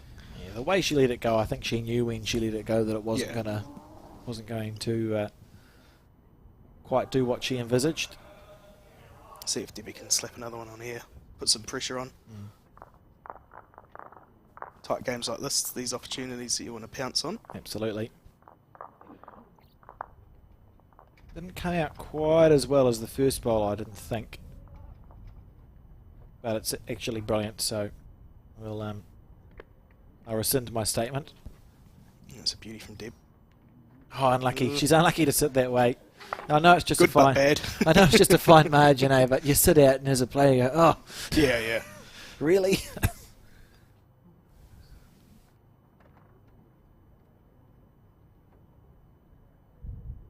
Can be interesting in some pairs games when you get. I don't think we'll see it in this one, but there are times when some of the quite aggressive skips will play off the front, for example, and it's a really interesting dynamic in the 6-bowl pairs when they become really aggressive leads. That's so right. in this situation, you go, well, just drive. Yeah. Just wind up and give it a belt and see what happens. It can be fascinating games of pairs to watch because it can be really frustrating for the other team who are drawing well and the opposition leads just. That's right. I mean, there's nothing more annoying, is it, in bowls, when you finally get one close and someone blows Bang. it away.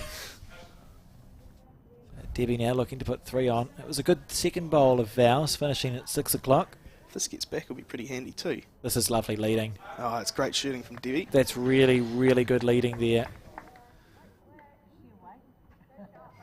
Yeah, and Val will keep the same weight, won't she, but just pull her line in a little bit. I think so, yeah.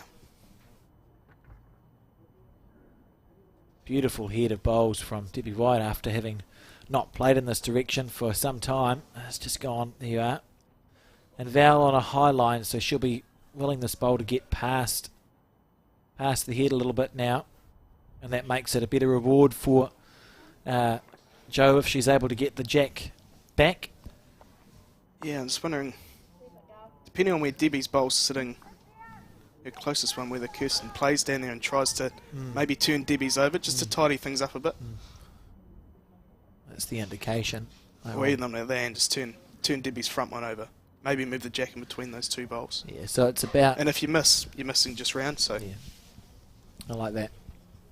Essentially you're saying we're holding 3, but it's a reasonably basic shot for... That's right, you just want to for tidy Jo it up Edwards. probably a little bit. So on the forehand...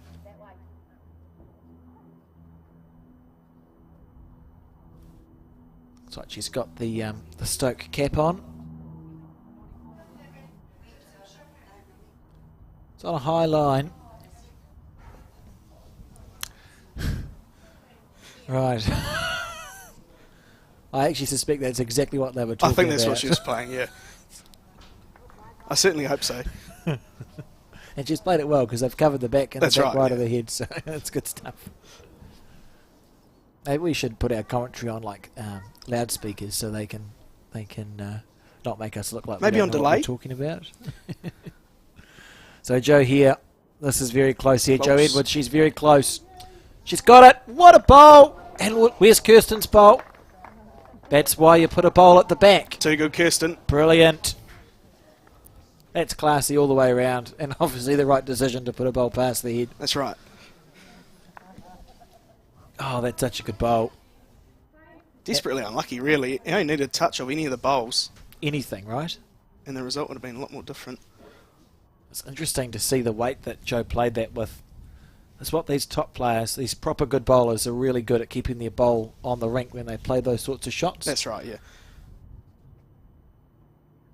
However, I mean, there were 3 down now. Well, could be 2 down now, Yeah, but it's a lot more changed. gettable, so... And that's a classy bowl there again from Kirsten. She's remembered what she did with her first one and just done a rinse and repeat. What does Jo do here? Just draw it on the backhand, are we thinking? Yeah, just draw on, well, whatever hand she sees it, really. On either. Find out in a second. On the backhand it is.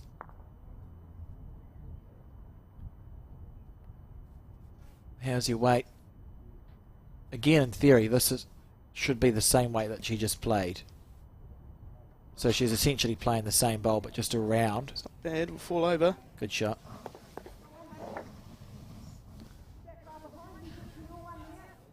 Fascinating game. Oh, the head's been brilliant so far. So many changes, the jack's always moving, it's good stuff. Yeah. It's the thing, it's the effective bowls. You know, it's always changing. That's right, yeah. That's how good these players are. Kirsten, slightly loose bowl for her. Jo will just persist, I would expect. Probably needs to beat her own, I guess. Yeah.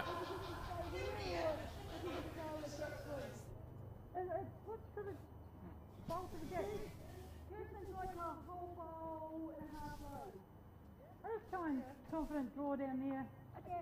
Confident draw down there, says Joe Edwards. On the forehand, oh yeah, so this is an opportunity for a 2 instead of a 1 sort of thing. Will be So, why yeah, she's sit done the bowl that. through. Even trail the jack, I guess, is good. On the forehand. How's your green, Joe? Not far away. Oh, now it dives, eh? It's Yeah. sort of... Just when the speed just comes off, it just takes off a bit. That was a well-played bowl. Really good end of bowls then, but one more to Kirsten and Debbie. So they're eking out a narrow lead. 5 points to 2. Very nip and tuck so far, isn't it? Very evenly contested games. We'll endeavour to give you an update of the other semi-final when we can. Last time we checked in, it was 10-1 to McElroy and Bruce. This end thrown a little bit longer than what they have played. It's very near the 2 metre mark this time.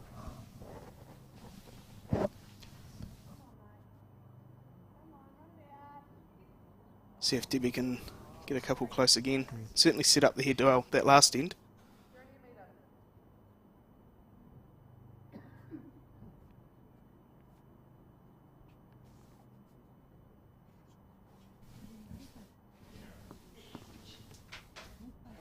Good bowl.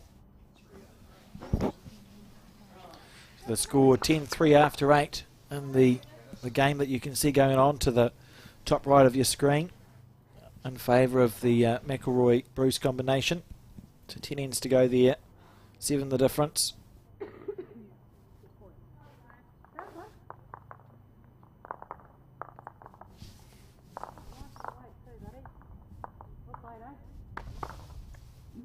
Good start from Val. Yeah, great bowl. Again, our thanks go to the Turf Hotel, who are the major sponsor for the Stoke Stakes. Also the local sports bar. They've got a full TAB facility, gaming machines, and great drink specials, which means there's something for everyone. You can enjoy a pub meal in the public bar or head to the adjoining Batch restaurant, and they'll make sure you are fed and watered. Must try it out sometime. Sounds like a good plan.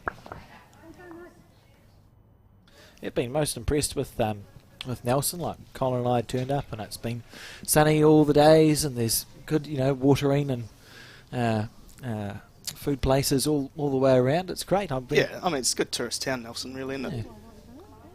I'm sold.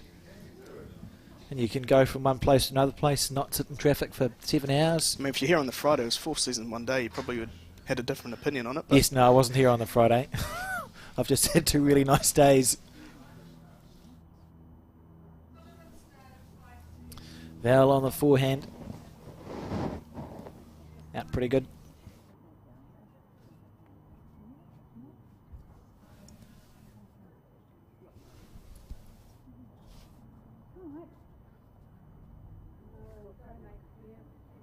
Good line. Debbie's going to stay on the forehand. Persist with the third bowl. it's only a small correction for Deb to get close here.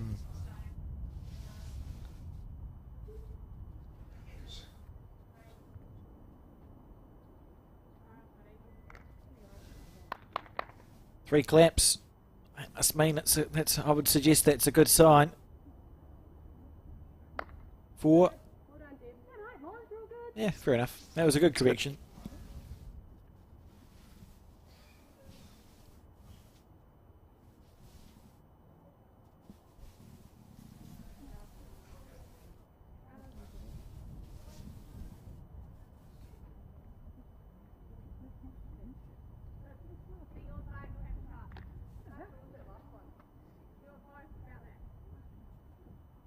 Oh, here's the bowl. Oh, there it is, just past. Yeah, it's not bad stuff. Holding 1 on the crossover, 3 the difference. What does Kirsten do? She's playing the forehand as well? I think just draw the hand for Kirsten. Either. It's just about securing the shot and then working from there. I think so, yeah. I think she's probably played more of her bowls on that open side hand, but only because she's had to. So it'd be interesting to see if she prefers to play that ditch side. That ditch side's been the favoured hand from the other three. That's right, Yeah, but I think Kirsten's just using your same logic. She's thinking, well, I've actually played some really good bowls on the back end. Why would I not do it now?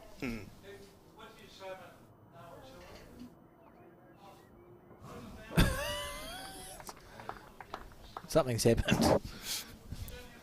Refocus. It's probably George the cat, I reckon. Yeah, blame George. Second time.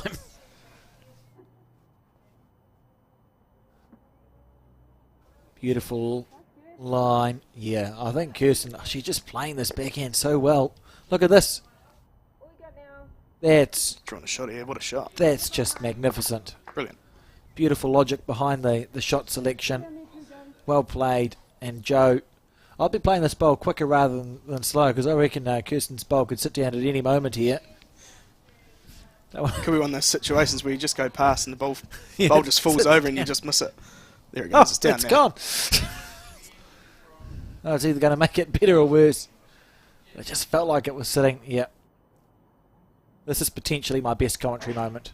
Oh, no, it would have missed anyway. I was going to say, God, if that had gone square through that, if it had stayed standing up, that was a great call. But she was half a bowl wide, so I can't take that. No, I can't award that, sorry. Is it too soon to use that language with the rugby having just... I think the less we talk about that, the better too. Yeah, fair cool. No, I can't even. I'm not even going to say it. I can't. So we'll watch this bowl here. About again, she's got the speed. This is beautiful stuff. Kirsten Edwards is on fire. That's amazing. She's got on a string at the moment. That's amazing. That's brilliant. You won't see better bowls. Nicely tucked away too. I just doesn't get better than that. And there's only a one bowl target. That's right, yeah. Beautiful stuff.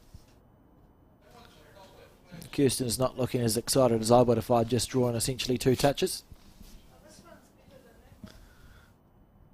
But I suppose it happens more often for her. I guess so, yeah. It's fair.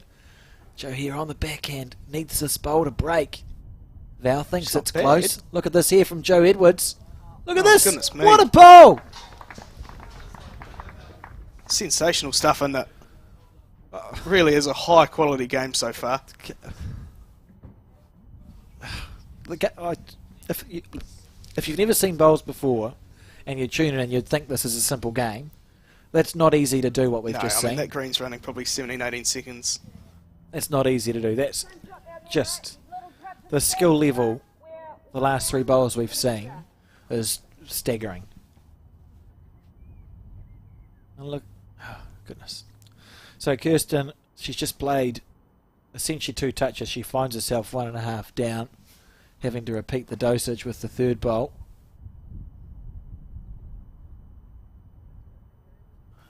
When's it turning? Slightly overplayed, perhaps.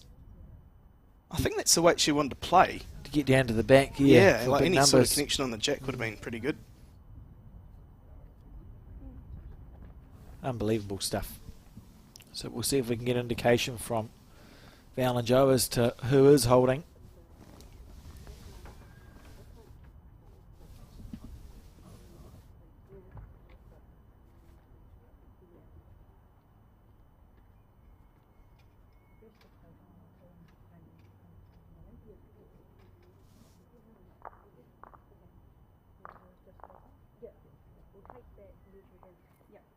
Okay, so Looks like they're taking one and measuring for the second shot.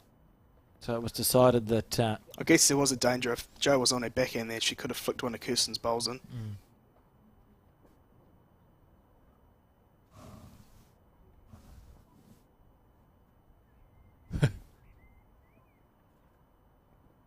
So Val just measuring for second shot. So one has been conceded. One. Yeah, fair enough. What a hit of bowls. What a word. Just staggering. I'm actually exhausted having watched that, and we're on end. we're on end 8, so we're not even. We've barely begun the game. And this is only the semi-final as well. Yeah. I'll need a good nap after this. I'm not even playing the bowls. Imagine what it's like to be a player and having to play them as well as sort of live through what's happening. I think it just goes to show the quality of the decks that Glenn Miller has prepared for this weekend. They're just in super order. Beautiful. Sort of allowing those effective bowls. So last time we had a head in this direction, Debbie White had 3 bowls within 6 inches of the jack. And That's right, yep.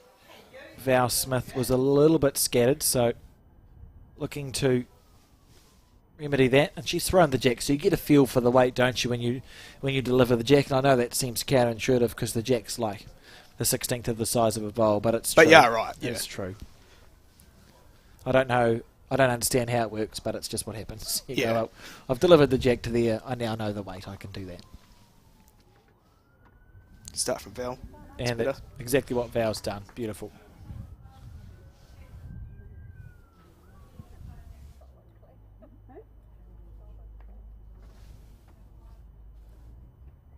Have we lost Debbie? Fair enough. Or perhaps they popped inside for a cheese scone. Or Dale was talking to me about like a marshmallow situation. But I can't remember what did you call them, Colin? Had some bizarre name like this marshmallow and cream concoction. Is that right? Yeah, marshmallows. Oh, okay. Here.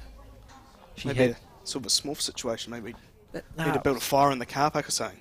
Oh, that'd be great. But no, it was something I'll have to ask her. She said it had coconut and marshmallow and cream sort of all mushed together somehow. I'll have to ask her caterer Rhonda Bellis. Yeah, she said a ridiculous name for it.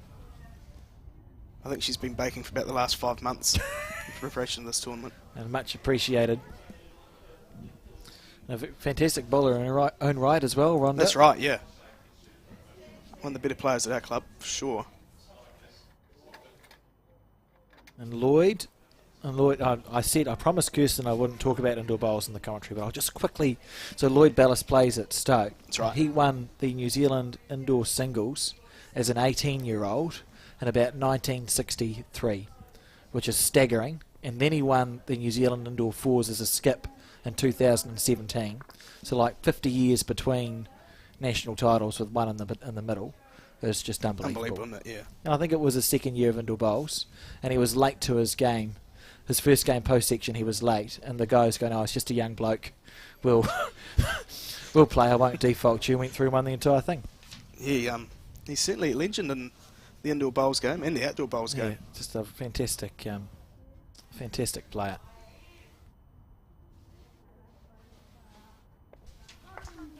And that's my quota of indoor bowls talking done for the commentary.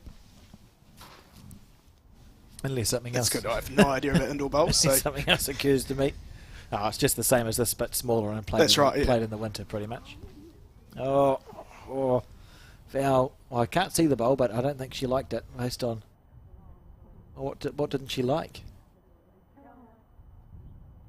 Maybe that's what she looks like when she's happy with the bowl. Who knows? I'll be pretty happy with that. Yeah, she must have thought it missed by more than it actually did. So Debbie on the back end.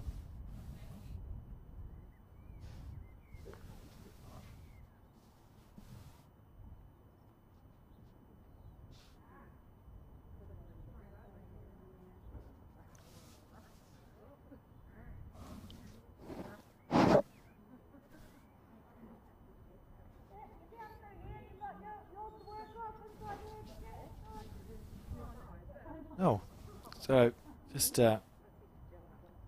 probably the furthest away she's been from the jack in this entire game, Debbie, just having a tiny little lapse there with her first bowl. Yeah.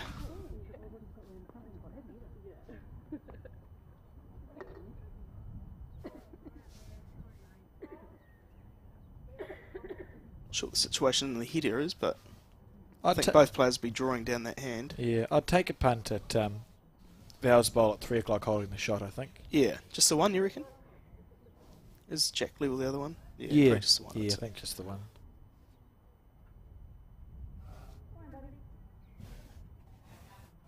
Close here from Joe Edwards. That's a Very good good. bowl.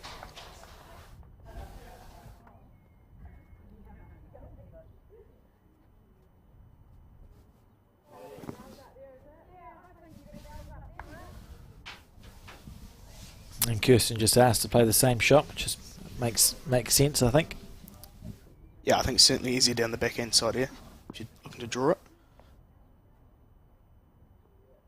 On the tight line, but she's got weight to hold it up. So, oh, she doesn't have the weight. That was poor commentary from me, sorry team. I thought she had enough weight there when she let it go on that tight line. It just looked like it might Yeah, have I a bit thought of she might have even got a roll runnings. out of Debbie's front one, but 12 for the score now in the other semi-final in favour of McElroy and Bruce over Reed and Sutton after 10 ends of the 18. No time limit, remember, as we see Joe Edwards here. What's going to happen? I think she's just found the gap. Neither here nor there. You know, you play that sort of ball and you go, oh, that's okay. Could have been worse. certainly plenty of options. She could have ran into one of Val's bowls or Debbie's.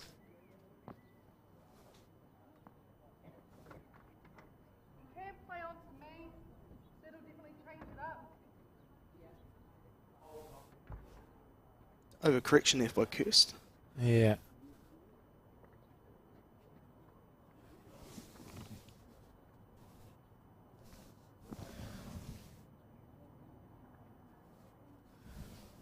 Joe on the back end.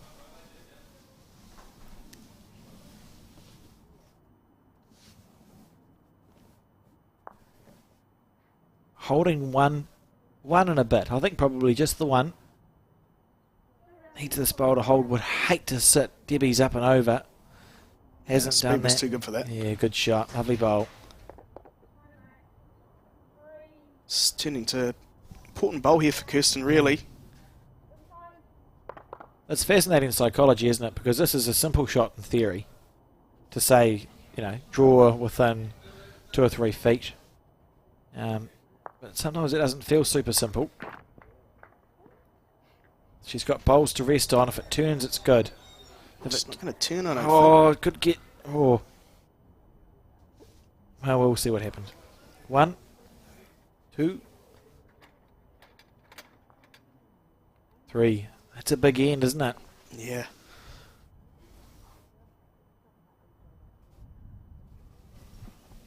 And measuring for 4 here. Huge end. We've seen one number threaten in this game, maybe, but it's been very Sort much... of come out of nowhere too, really. Yeah. It's just happened. I think just the 3. 3, I think, yeah. So 6-5, they leap in front now. And yeah, that just happened. It just... I don't really know. Yeah, it was just one of those sort of... It just materialised. Wasn't the greatest head, and you know that does happen quite a lot in bowls. Well, they become challenging to salvage because it requires just a nice dead draw within sort of a space, and you That's can't right, play. yeah, and you just got so many holes, little Yeah. holes, you know. The luxury of playing a percentage shot disappears, sort of thing. You can't. Yeah. It's no good being in the area because you're just going to find another gap. So 6-5, they lead now on the 9th end.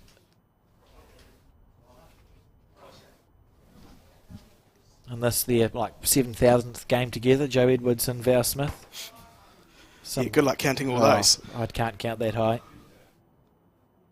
Now, they won the World Pairs together in 2008 at Burnside, and they were already a well-established team then. You know, they'd played, Oh, absolutely, played yeah. pairs together since they've started bowls. I think from memory, Val won the singles that year too, didn't she? Yes, she did. She did, yes. Yep. Yep. Great year for New Zealand bowls. All round, really. Yeah. Men went super as well. Oh, they did. There's a great the men's pairs finals on YouTube somewhere. That's really good to watch. Unbelievable game. Yeah, and that was the days when it was 8 bowl pairs, wasn't it? I think. I think it's 3 bowl. 3 bowl. Oh, I can't remember now. Doesn't matter. I remember watching it and thinking they were brilliant. Yeah. And we took the Australian fours apart in the men's final, which is always nice to go and rewatch. And then they repeated the dose in 2016, didn't they, with Ali Forsyth and co. Oh. Destroying the Australian men's fours team in that final. Ali Forsyth had on a string that day, didn't he? Yeah. One of the best. It was just great. It was a really enjoyable watch, is my recollection. I'll tune in to watch that. So, thank you. Anyway, back to 2023. Oh, look at that. That's a good shot. Shot from Val. The spray chalk. Debbie just slightly might have lost her way here in the last couple of bowls. Just that little Change bit. her hand now, so...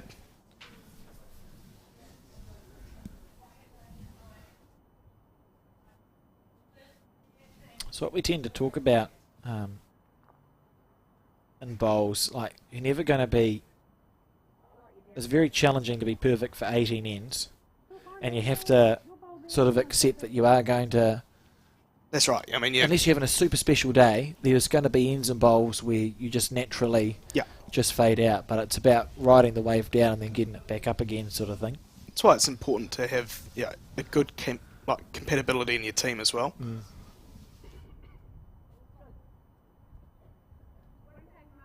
And Joe talks about switching on and switching off, which I think is quite wise. You know, the amount of mental energy you put into the bowl. So this is great stuff from Val Smith. And then you can just feel a little bit of momentum happening with the Smith and Edwards combination. But yeah, Joe talks about investing your mental energies and picking your moments. So she'll focuses on her bowl, but why would I invest mentally in watching my opposition's bowl? And willing it to do one thing or the other, because you're just wasting energy on an inanimate object that you've got no control over. That's right, but I guarantee there's a lot of people listening are guilty of riding them. Go! Look at this. Debbie White. That's beautiful. And a toucher. It's just what was needed. Yeah, she's pulled herself right back together after 2 bowls off. That's great stuff. It's been such a good game of pairs, this. It's been just an enjoyable game of bowls to watch. Oh, it's a super shot by Debbie.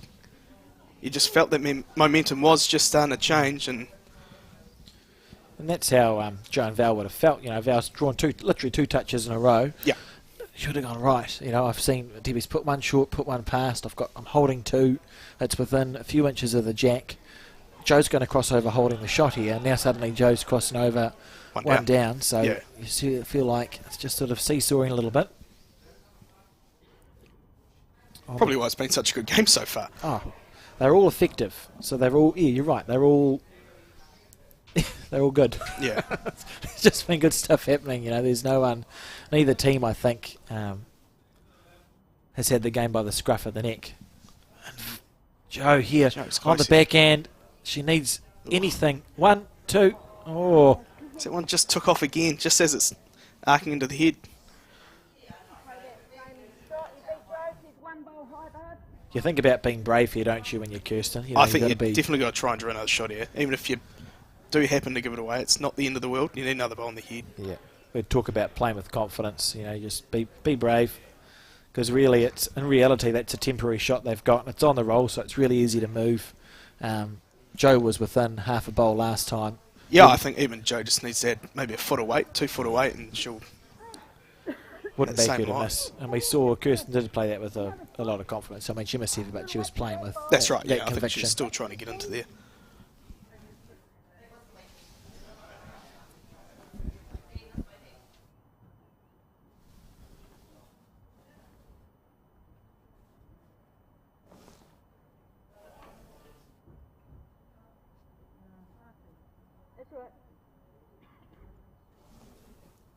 So Joe there just did add a bit of weight, trying to sit the bowl, just sort of hung out a bit.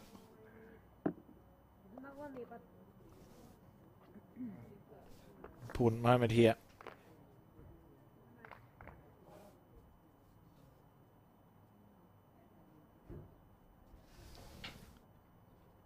Half a chance. This is a well-played bowl regardless of the result, because Kirsten has to get in here. That's she deserves this to sit down. I mean, that's just absolutely brilliant bowl. It's a lot better for Kirsten now, though, because that bowl will probably go into the jack. I think on that angle. Yeah, absolutely will. It's actually almost impossible. To get it clean, it's going to have to get probably the edge of valves now, so... You'd literally have to defy the laws of physics. Or if you're feeling really adventurous, you just hit Val's front Well, it's bowl. right. There is a cannon on there. Bang, bang, bang to clean it out. But you're asking lots of things to happen. They haven't not really well situated at the back either, so... Yeah. In fact, they're not situated all at the back, so... Yeah, well, we can see Val's 3 bowls in front of the jack, so... Nice turn down here. Yeah, Val asking for a forehand shot. That's clever. In Joe's head, she's almost looking at resting through Debbie's black bowl that sits at 7 o'clock. I think, yeah, just looking to even beat that. Just go beat it for third. If something better happens than that, that's happy days.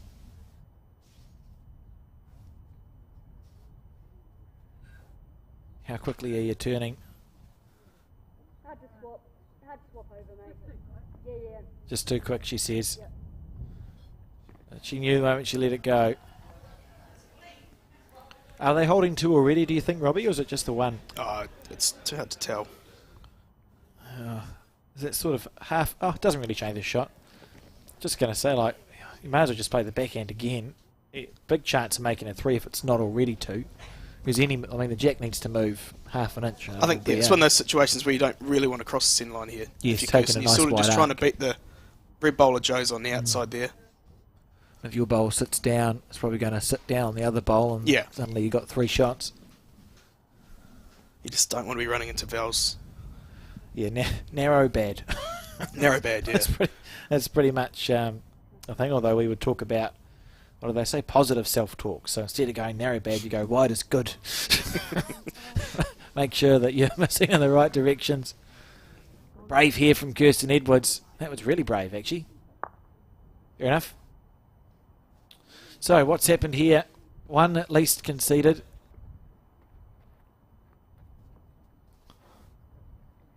And measuring for the second shot. So at a minimum the game is back to 6 apiece. Just takes the time. Debbie White with the box measure.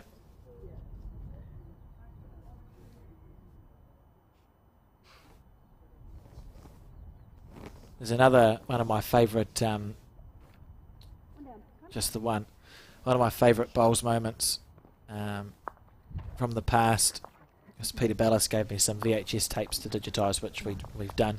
And if you're listening and you've got VHS tapes of bowls, just flick them through to Bowls New Zealand and we'll digitise them. We're trying to make an archive on our Bowls New Zealand YouTube channel. And it was the 1986, I think, New Zealand singles final between Kevin Darling and Robert Milne, who was from down this way, or sort of mid-Canterbury, so not down this way at all. Further down. I was just saying, and it was the first end, and Kevin drove the jack, and it was sort of on the peg line, so they had to call the umpire out with a mirror. And I've seen this. He walks all the way out, and you're like, and I was watching, and I go, that's an interesting looking mirror. And he goes to use it, and he's bought the drinks tray. That's right, yeah. It's just, I love that that's been immortalised, and we're talking about it 40 years later. I think that's fantastic. Some of those games are spectacular to watch. Great to watch, and they're such fast. Just the old fast greens, wide drawing bowls. Yeah, incredible. It's a completely different game. Incredible skill level. But yeah, no, I enjoy. I saw that because I had no idea that it happened, and I was watching them as I was digitising. And I just went through all the emotions of being, oh, this is interesting, and then very funny. Oh, yeah. Very funny. Poor man. Oh, well, it's there forever now. Yeah. Great entertainment. So 6 apiece we are here on end 10. And I think 12 points in 10 ends tells you everything you need to know about this game of bowls. Yeah, there's just been certain moments in this game where you feel the momentum's going one way, and I think that shot from Debbie last end was really important. Yeah. The sort of things you'll talk about after the game where you think, oh, you know. I absolutely agree. It was off the back, of course, of Joe and Val got that 3. That's right, yeah. And it was so a 3 that they wouldn't have felt like, if you said you're going to score a 3 this way, it's not a 3 that you would expect to get usually, right? So they That's go, right, cool. yeah. We haven't lucked into a 3 because you still play good bowls, but we've got a 3 that maybe we weren't expecting. Let's capitalise. And they did capitalise, and then Debbie went, no. Yeah, that's why it's so important when you do drop a number like that, you just Good shot. simply have to win the next end. Yeah. And vice versa, if you do get a number, you need to score the next end, even if it's just a 1. Yeah. 2 good bowls there from Debbie White past the jack.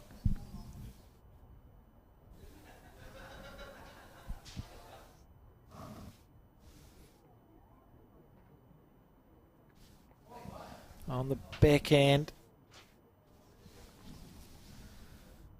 And an update in the other semi-final. 13-6 now the score after 12 ends, so 6 ends to go, and McElroy and Bruce leading 13 points to 6. So sort of vaguely on track, McElroy and Bruce, although you wouldn't write off Reed and Sutton. There's been magic happening in their games all weekend by all accounts. My word, yes. There, Debbie White on the backhand. I think this is good. It's on the speeder. I think we'll get back enough. Yeah, that's a good bowl. Beautiful bowl to watch. That's magnificent. I didn't see it going around the back of the jack. No. Just got that extra bit of turn just at the end there. Joe's saying, look, you actually have room to draw the shot here. Well, I mean, the way that hand is turning is, yeah. And absolutely, in theory, it's on. And we'll see Val give her bowl room to breathe. So you want that nice arc back to the centre line.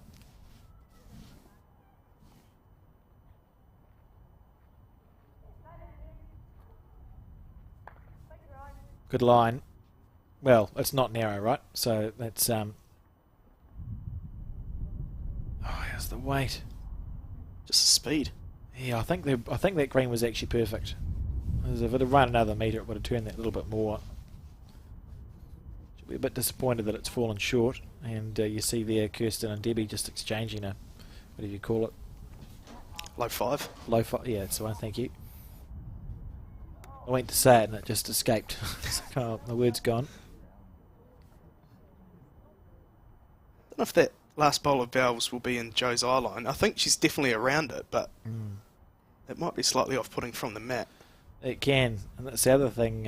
If you can obscure the jack from the mat end, even if your bowl's short. Maybe it's not, because Kirsten's playing the hand as well, so... Well, we'll find out soon enough, I suppose. How's the weight here from Kirsten? You feel like that's a reasonable line, eh? Like it should come back. We know the track's right. And it was. Let's see what Joe opts to play. Yeah, either. So it must be slightly obscured. Probably just takes the option out of playing with a bit more weight to try and sit the bowl. More or less, you've just got to try and draw it now.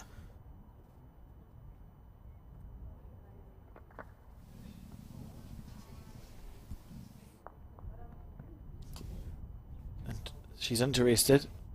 Oh, might be a bit heavy. Anything square?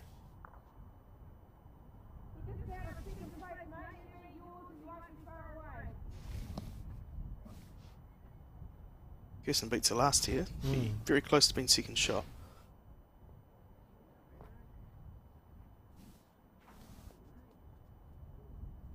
Oh, needs to sneak past the front bowl. Looked tight out of her hand. Could find a gap. This... Well, that could have been... Oh, still well. Okay, that's fair enough. So, Debbie's still holding the shot. But the head it's just opened things up a bit here for Joe now. Quite a lot, really, eh? Yeah. She can also opt to play under Val's bowl now. You'd think the instinct would be to be underneath the bowl, wouldn't you? You know, I think so, yeah. Instinctively, you'd be thinking, oh, I've just seen the head open up a little bit.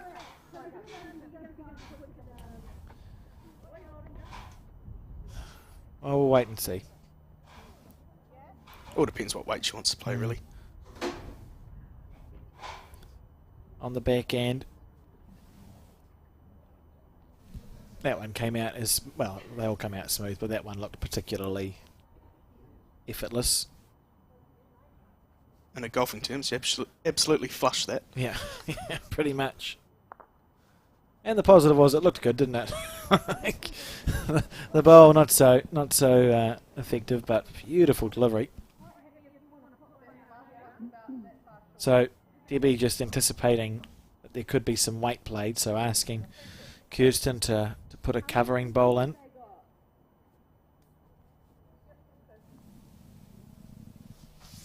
The finger measures coming out again.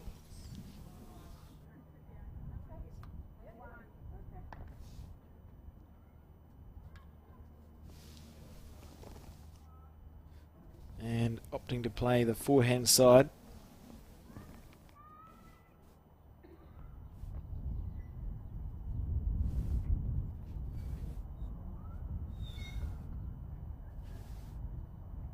See where it ends up. It's not going to be wide.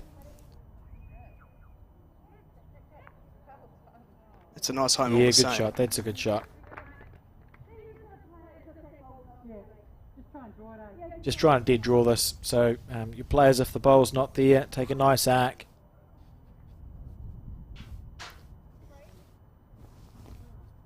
Sort of the experience coming through. You know, they're quite. Joe and Val are quite happy to drop. Whoa. That was almost the biggest stump you've ever seen from Joe Edwards. Very Tiger Woods like that. Yeah, quite impressive. I just dropped a bowl once. I was standing there holding it, ready to play my bowl. It just fell out of my hand. I was like, oh, that's not good. No one saw I picked it back up again and delivered it, so it was fine. Here we go. Joe Edwards on the backhand, playing as if the bowl's not there. Super effort.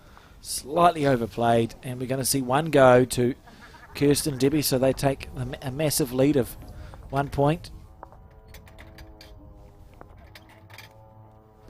As we enter now the 11th end of 18, so nearing the final third of this game, and there's nothing in it. There's been no real change either in like jack lengths or anything like that from both teams. Like everyone seems to be pretty settled on this length they're playing at the moment. So yeah, that may change obviously as we come close to the end of the game. And even as you've said that, we see a shorter jack here than what we have in a while. It's interesting. You just get the feeling with this game and how these four players are playing.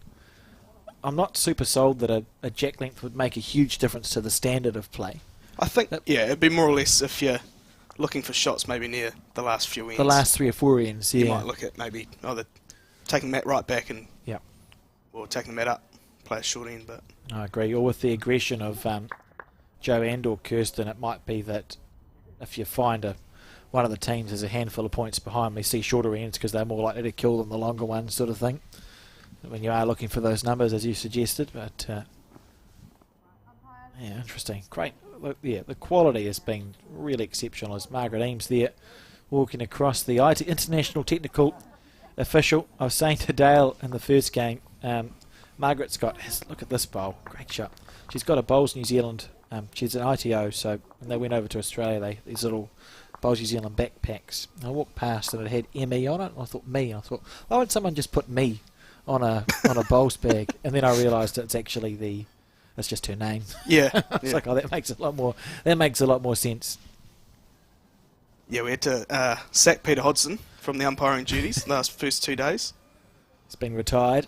Got professionals in today. Yeah.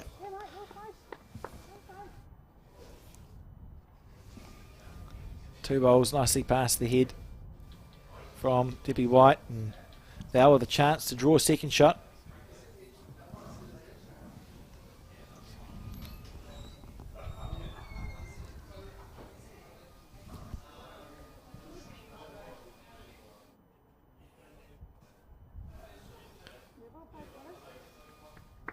Yeah, good enough. That's good bowls.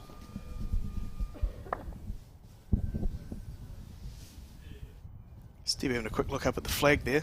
Looks like the wind is sort of swirling around a bit. Yeah, it's what we expected, wasn't it? As the day progressed, we thought that the wind would increase. Just didn't know how much by. Yeah, I mean, sort of in Nelson, the wind does tend to get up around lunchtime.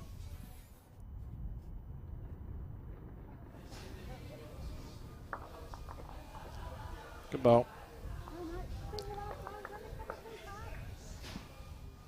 Well, I mean, it's a good bowl, but they are probably going to cross over 3 down, to be fair. So that does feel a bit strange to say that, I suppose. Does look reasonably well set up, though.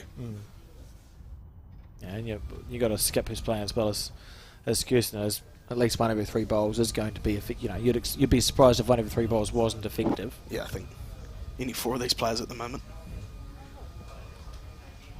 3 bowls might be too much for them. Val just reaching a bit further past, so we see on the crossover Val Smith holding 2. Kirsten's been playing the back end in this direction really well, although she could play either. I'd be surprised if she doesn't draw the shot here. Yeah, we'll back her in. Yeah.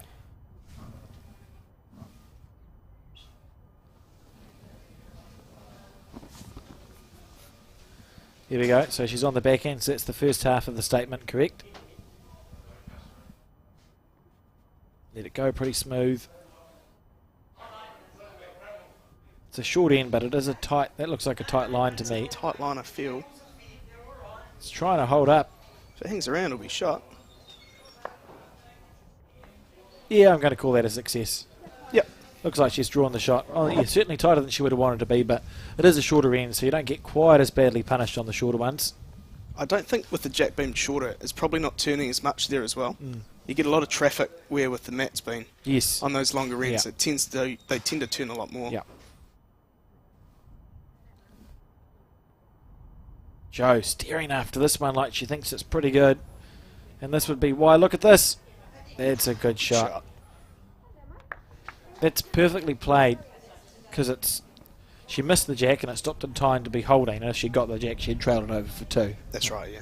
But Absolutely. unlucky not to trail it, really. Yeah. Kirsten now with that bowl to rest on. Now this bowl's gone. She's walked away from it too. Though has actually it's potentially blocked the dead draw on the forehand, although Joe's staying on the forehand side. Yeah, I thought I'd blocked it as well, but obviously not. Joe on the forehand side. Maybe it was a guide on the forehand. Could be the perfect guide here. It's actually this a is very guide. close. That's Joey Woods, what a shot. that's amazing. All 3 go That's though. brilliant. And a fist pump to boot as well. Oh, fair enough. That's I would too. absolutely exceptional. It wasn't blocked. It was just. I got nothing. That's a great shot when you look at that, where that bowl has come from. It's yeah. It's incredible. And I think, are we looking for it? Is a kill reasonable to call here? Or can you not see enough of the bowl? Oh, I think there's plenty to hit there. Just smack the So bejesus would out of they- it on the back end. Probably at least, well, there'd be 4 down. Yeah. So, yeah, She won't be short I here. think she's more running here. On the back end side, Kirsten here, but she's very close. She's very close. Needs it to get down. Oh, half a bowl. Not even half a bowl off there. Oh. Surely Val's not going to get her over here. Yeah, I think that.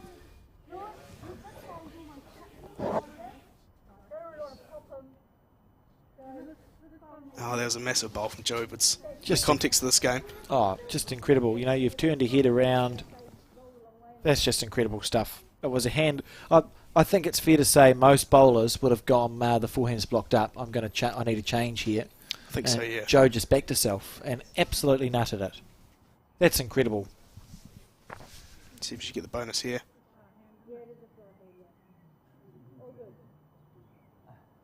No. I think she's allowed to not. So it was indicated that it was going to be a 3, but we'll just double check. 3.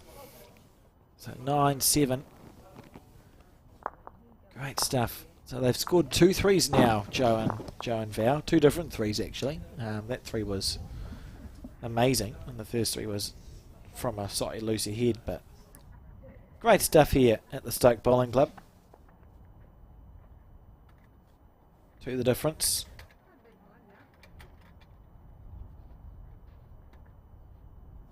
Interesting, Joe's called that length. You saw her stay there. Where was she standing? Slightly short of the 2 metre mark. Is that Matt slightly up further than Must be. previous ends as well, I think? Yeah, interesting. There'll be they will have spoken about something, I just don't know what, but she specifically called that, and we haven't seen that before, the previous 11 ends.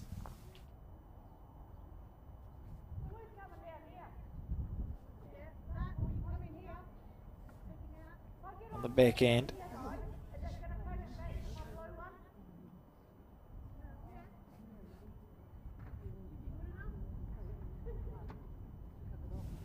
Yeah, pretty good first bowl.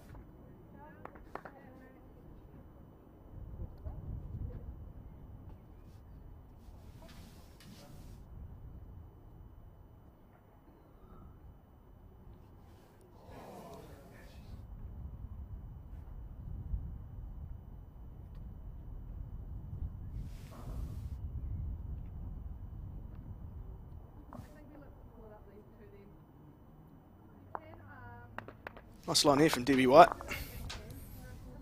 Good bowl. It's a lovely bowl. It's a great start. Beautiful. Look again. Yeah. Brilliant. Yeah, it does feel. It feels like Joan Val have the slightly more momentum, but I would be unsurprised to see us go to an extra end even. To be honest, you know, it just feels all four of these players are just playing such good bowls. Even if we think about the last 10, realistically, Kirsten was 2 centimetres wide. That's right, yeah. You know, it's not like she didn't play a bad bowl.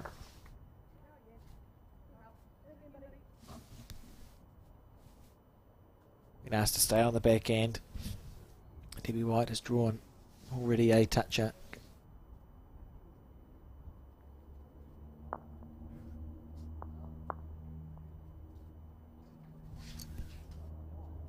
Half a chance here.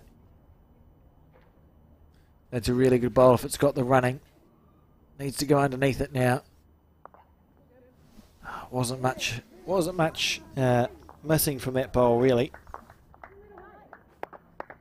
I think the weight was reasonably good. I think she was around it. She was certainly counting anyway. Just that half a bowl narrow, 1 bowl narrow.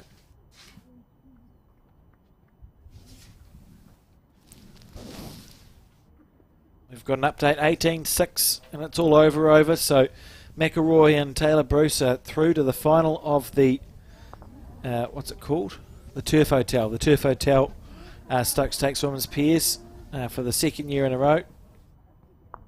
Awaiting the winner of this game. And I presume there's going to be, you're on the organising committee, what sort of break is there between the two? What's the plan? I think there's a lunch break now.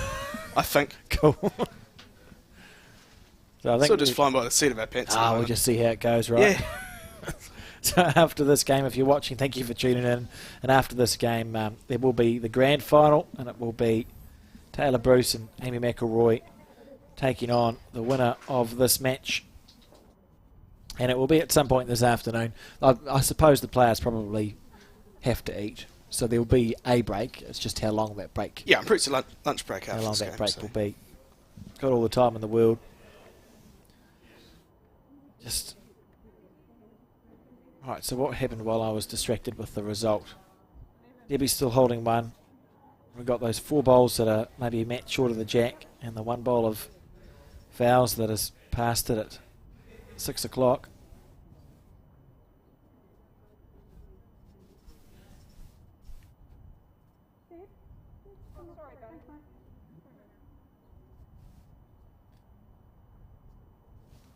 So Jo on her forehand.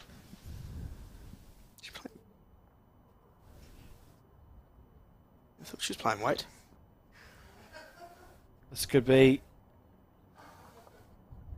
It's a really good call. I like that option, because there is the cannon through Val's bowl as well if you're slightly narrow. That's a really good call. I like that with the first bowl. The 6-bowl pairs game, it's a little bit different. So you often see the first bowl of the skip. It's a bit like the third bowl in a game of singles. If you do feel like there's like this crazy shot on or an aggressive shot or whatever, you usually see it played with the first bowl of the skip. Yep. 2 down now, though. I don't...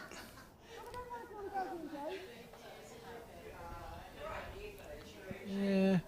She's going to have another go, is she? There's plenty of opportunities down there. On the forehand. With weight here, Jo Edwards. She's close. Needs it to get down at all. Just a bowl wide of the head, and she's almost committed here. Yeah, I think, but if she does play it for the next one, she'd Can't really afford to miss wide. No, you want to... Missing now is probably not as bad. Absolutely, and I think she would have... Clearly the plan was to miss narrow. That's right, yeah. You're looking, as you pointed out, the bowl of... if you can punch Val's bowl that sits at 1 o'clock to the jack, almost into that split, the black split and Val's bowl, good stuff's happening, right? All the things are pushing through, so I think we'll see a commitment here. The reason she went with her first bowl is you get 2 more goes at it. That's right. Play it with confidence. She's done this a million times. Well, maybe not a million, but quite a few. On the forehand, I think, well, you don't see that every day.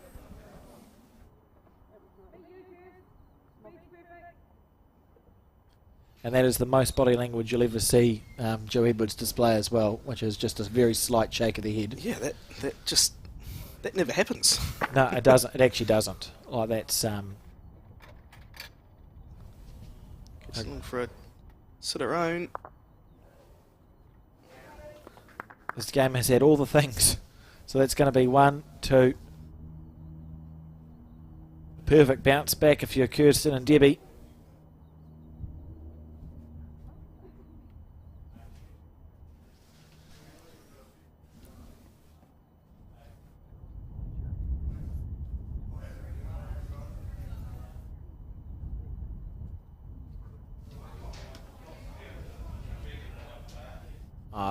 One, two, and they're measuring for the third shot here. If they get away with just dropping a 2 here, Joe Edwards and Val Smith will be feeling pretty. They'd take that, I'd say. They'd be pretty pleased. Getting Margaret. Oh, just the she was all ready as well, Margaret. So just the 2. So to be, I mean, Joe and Val were potentially. If I put myself in their shoes, I would have been a bit upset. And you're thinking, oh my goodness, I've missed 3 bowls in a row. We're going to drop a bundle now, because that's how it looked at a glance. Yeah. To only drop a 2 is actually, that's quite pleasing. Be interesting to see what happens with the jack here. Kirsten and Debbie had a bit of a conversation. See what their strategy is. As you predicted, as we enter this last third, we've started to see the links of the head become more important. Well done. Call it a win. You take what you can in commentary. Goodness gracious. Whoa!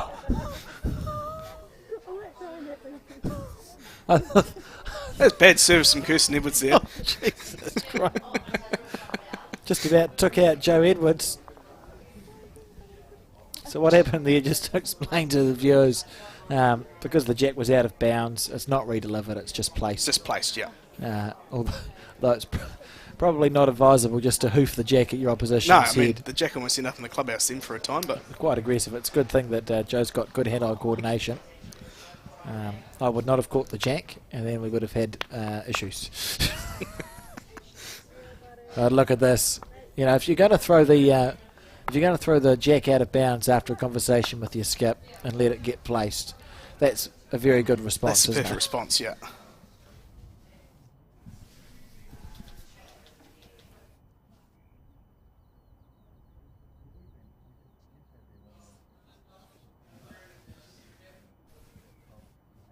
Val on the forehand.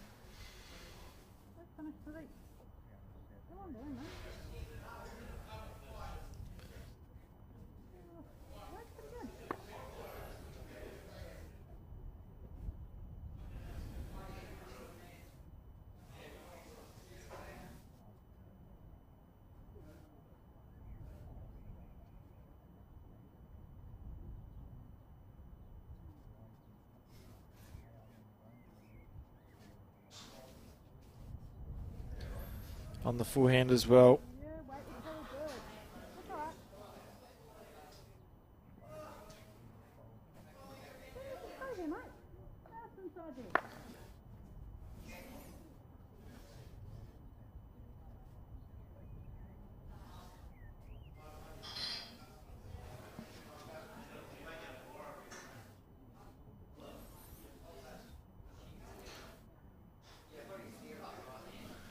On the forehand too, Val Smith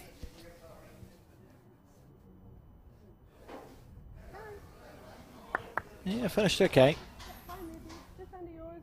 And important that Debbie finds a bowl that's past the head with this one. Goodness, has she always been that far over on the mat? I think with her bowl out the side there, I think she's trying to almost create a line Yeah. to finish inside it. So that's where we see coming underneath. Yeah, You're taking your bowl from underneath the normal line, that's right. Yeah. which is the same but different to the way that Kirsten plays her backhand drive. She's played it well too. That's clever. Really good foot placement. And I'm glad that she hasn't been doing that every time, because I would have been disappointed at myself for not noticing that, Robbie, so thank you. There we go, Val with that slightly more conventional on this bowl. Oh, well, last time she did that, it was a really good bowl. So let's see what happens. It's too bad. Maybe it's gamesmanship from Val. Maybe she... Like, that's absolutely perfect. That's perfect. Maybe she does that so the opposition goes, oh, she's missed. And then, right on. Yeah, potentially. Am I overthinking it? I don't know. I haven't been able to read Val's body language this whole game, so... Legitimately. Like, she let go of that bowl and, like, looked at the ground, and for all the world, I would have gone, well, clearly it's not a good bowl, and she's drawn a toucher. So maybe it's like some clever sort of double bluffing going on. I think you are overthinking that. Probably. Probably. Wouldn't be the first time, not going to be the last. Here we go, Kirsten on the backhand. One down.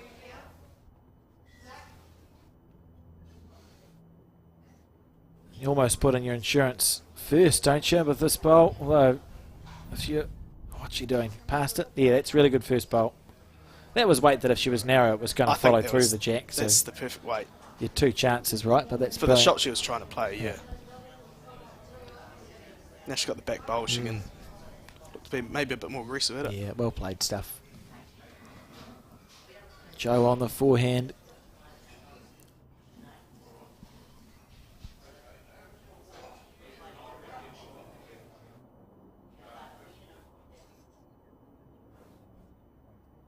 Lovely track. Good line. So run that bowl off, or Jack in the ditch must look pretty appetising. Absolutely. She's going to do it on the forehand, I think. I enjoyed there was no conversation about this one. She's like, this is what I need to do here. And she's close. She's got the bowl clean as a whistle. Beautiful shot. Really well played bowl. Very controlled weight. Really good stuff. You're either looking to turn your bowl down there or just try and do it there. On the forehand.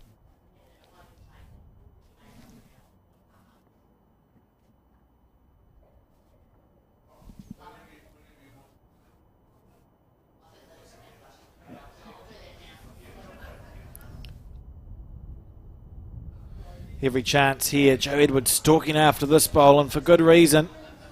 When's it going to turn? When's it going to turn? Yep. That'll do the trick. There's been so many classy bowls in this game. Yeah, I don't know if it had definitely got the shot there, Joe. Just didn't get down as much as it looked. I was surprised that it held for as long as it did, to be fair. She got two rolls out of Debbie's bowl. I heard clapping. Yeah, down through here. I mean, if it is one down, you'd almost play the same shot again, Kirsten. But Yeah. Yeah, absolutely. You just nailed it once. Kirsten on the backhand.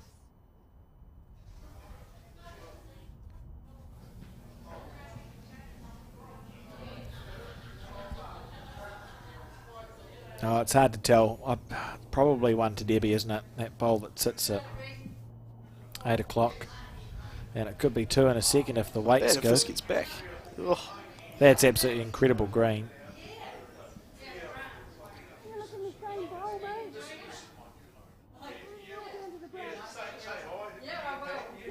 Me over, you over onto the jack. It's me here. Yeah, so they must be down. But Val just calling for a very similar bowl to what Joe's just played. Yeah, just roll on her own bowl or slightly miss and get Debbie anyway. Yeah. Same bowl. If she feels like adding it, she could add 1 or 2 feet. But she doesn't need to.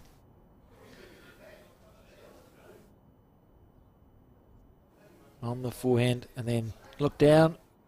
Oh. When's it going to break? Oh, she knew.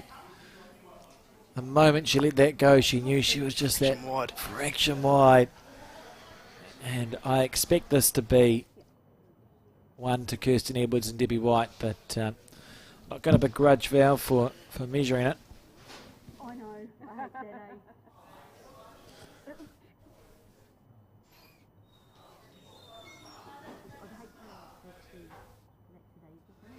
I've made an early call on the score, and thank goodness I was right. So 1-2, Kirsten Edwards and Debbie White takes them to the lead. Feels like it's been a while since they've been in front. Yeah, I think that they dropped 2 threes in this game. Yes. Yeah, I think that's sort of just kept them that little, just out of they reach. Probably scored the majority of the ends. I'm picking. Oh, if it's 2 threes, that means that there's only 3 other points that Joe and Val have scored. So it probably is something like 9 ends to 4 or something. Yeah. But in front again, 10-9 up. This is the 14th end, so getting to the pointy end of this game. Yeah, interesting. Well, you did see that it's just the three misses, wasn't it, in a row we saw, because Joe and Val picked up a 3. Yeah. And then had 3, not full-blooded drive shots, but 3 good run shots on the forehand. Just miss, and dropped a number. And, you know, if it finishes this game and Kirsten and Debbie make their way through to the final, that's probably the end that will be rued by, by Joe and Val. You normally put your house on Joe to hit one of those out of the 3 bowls anyway. Yeah. Anyway. Val on the backhand. Beautiful Nelson weather.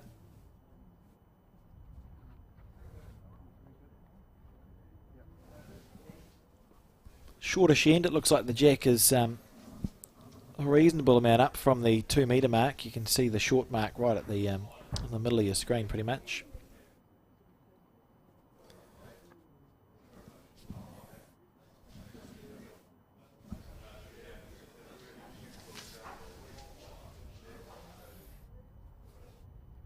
And as well as thanking Turf Hotel, who are the major sponsor for this Turf Hotel Stoke Stakes Piers, our thanks also go to Bill Rothwell, Ingerson Insurance Brokers, Lion Nathan McElroy, Painting and Decorating, the Nelson Building Society, Nelson Pine, LVL, Peter Rutherford and Ritex International for coming on board as tournament sponsors. It must be, it was you on the organising committee, Robbie, I see on the your little program. Is it a bit of a challenge to try and get these 2 events running? What's it like to be on the organising committee? What does it mean? What sort of stuff happens? I mean, the fields themselves are quite easy to get together now. They're pretty well established tournaments. So as far as sponsorship goes, it's a new sort of initiative. We've sort of been selling rink sponsors. Yeah. So now that it's established, it's a lot more easier. Yeah. Than when Brendan first sort of started it, So it started life as a singles event, didn't it? Yep. The Stoke. What was the idea behind running an event? Had the Stoke Bowling Club had big events before that you were running? Like, what was the genesis of this? Yeah, so there used to be the Stoke men's singles. Yes. Which I can't remember when that has actually started. And from that we went to the Stoke men's pairs. Just because, singles tournament's quite hard to, it's a lot of work for the members of the club, markers, etc. So. And and it's this is how it stemmed from this as well. Where this was originally a singles tournament as well, so it's kind of the pairs format. So and sort of well received. I presume, like I was talking to Dale, and she's come the last couple of years. The players, that must be an enjoyable tournament to participate in. I think so. Yeah, I think we put on pretty good hospitality down here. So. Obviously a big week coming up next weekend for our club with the Stoke men's pairs. That will be broadcast as well on the Sunday. As we see Kirsten Edwards here on her backhand side, holding 1 to Debbie's bowl that sits at 1 o'clock to the jack. And Val's got 3 bowls past the head, so this is going to be a good bowl that could be... Oh, I thought she was going to get a bit unlucky there and set up a splitty thing. So we'll see Jo on the forehand with this bowl.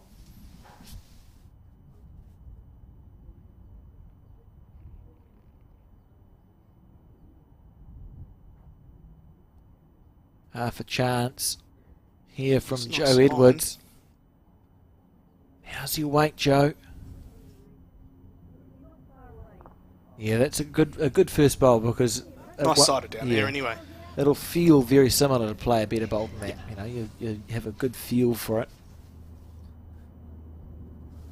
Kirsten sticking to the backhand. One came out with a tiny bit of a... Oh, it just didn't look quite as good. Out of her hand, I don't know how to say it. A dump would be an exaggeration. It was like a millimetre off the ground. And covering the bowl of Val's in case the jack gets popped back there. Won't be the end of the world. So Jo making a tiny little correction here on her forehand. How's the weight here from Jo Edwards? The line is beautiful. It's down to the weight. Oh, it's well played. That's class. Isn't that just classy? Like, it's just... We've seen so many of those bowls in this game. That's such a hard bowl to play. It is, yeah. Just the way she's thrown it out and just trusted the turn. Yeah. Perfect, dead weight. You wouldn't have to ask me much just to try and chip that bowl out or kill it. If you're feeling enthusiastic here, you got second and third on the forehand. Playing with the more control weight, but a similar idea here. As you squeeze out to the right is fine, as we see it. It's Kirsten's second bowl is sitting at 5 o'clock. That's okay. So she was looking just to squeeze the jack out or roll Jo's bowl away. And it is a bonus bowl opportunity, but a hard bonus bowl to get here, isn't it? Hard bonus bowl opportunity, yeah. Just a bit of wind or something. Hope it wasn't George again. Probably George for the third time. Jo Edwards is just raw on the shot, looking to make it 2. Hard bowl to play.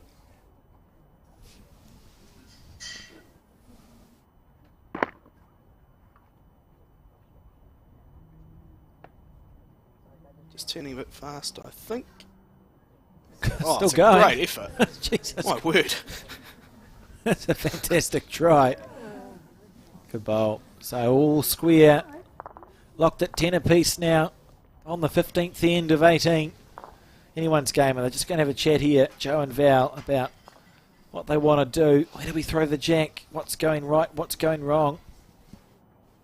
And it's a hard conversation because not much is going wrong, really. You know, it's just 2 really good pairs teams. That's right. I think you probably just need to stick to what length you want to play, rather than worrying about what you think the team that you're playing against want to play. Yeah, you're not situation.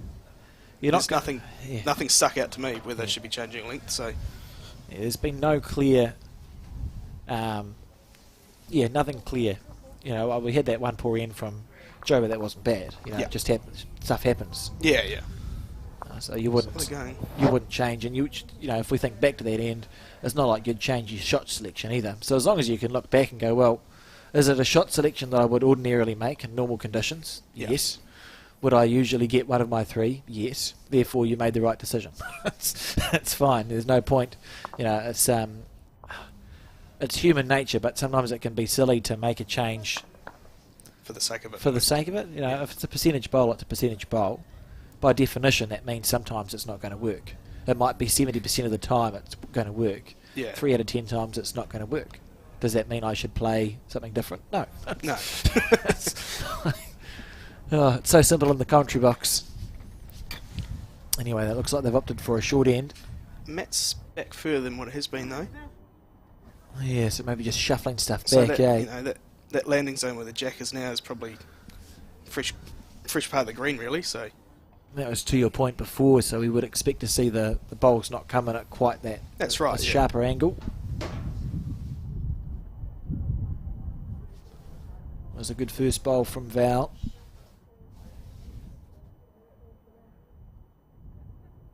That bowl there from Debbie.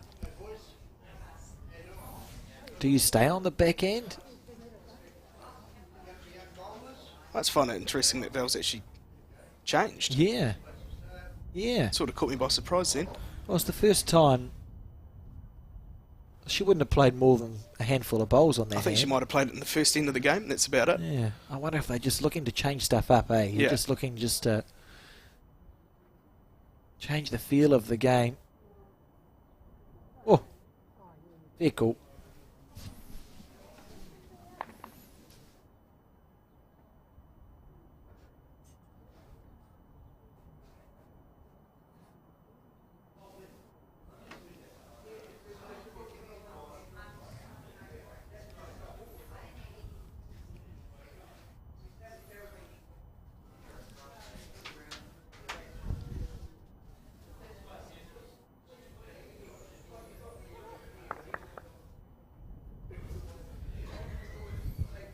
No one's nailed it here on this end yet.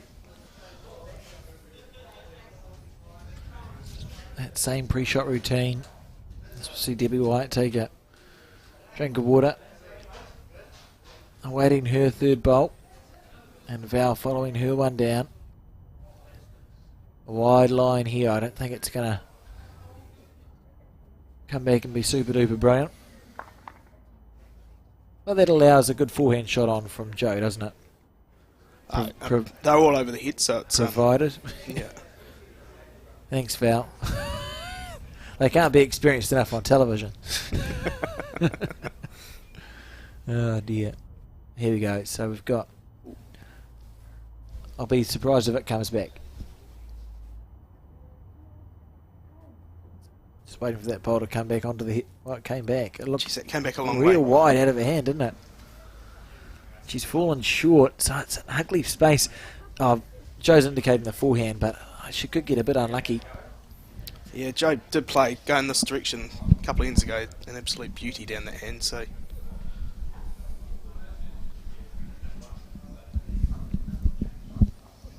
That's what you see from the player's end. With this change up of length, it's resulted in one of the looser ends we've seen from the leads, and again, 20 points scored in 15 ends. That's not a high scoring game. No.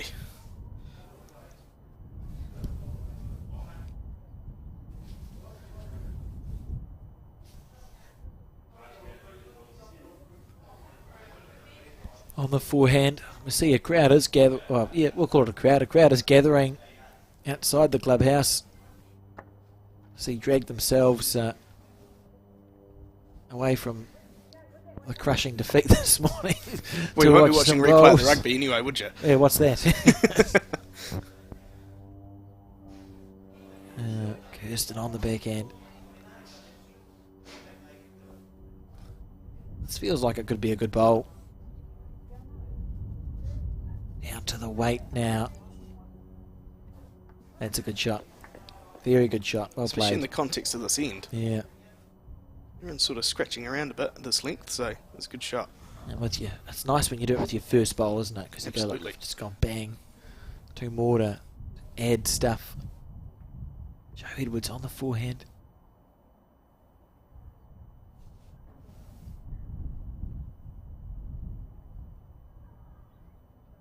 Close. Close. Look at that. What a bowl. What a shot. Played. Oh, how classy are all four of these players.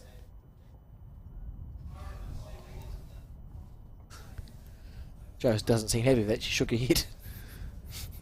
I'd be pleased. Kirsten now. This bowl might get caught.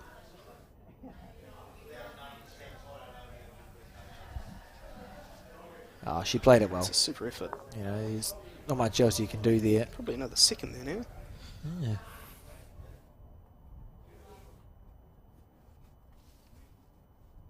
So it feels important that Joe can It probably needs a friend here. add another one. Came out very smooth.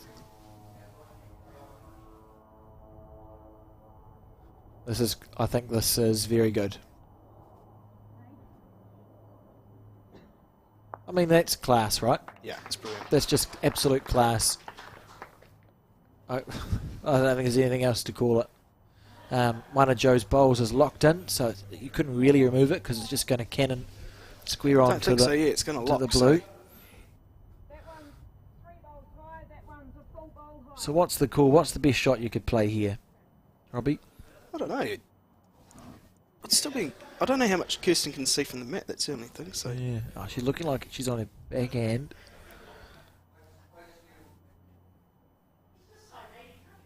Looking to rest, yeah, so she just needs to clear the front bowl. And it's real close. I think just going to be short. Imagine an inside out. perfect weight. No, it was a great effort. We're going to see two there. That's just classy from Jo Edwards. That's what she's been doing for 30 years.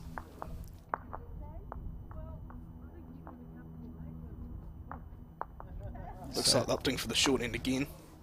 Any wonder why Joe called that? Those last 2 bowls? Yep. Can't argue with it. Keep kicking the bowls back.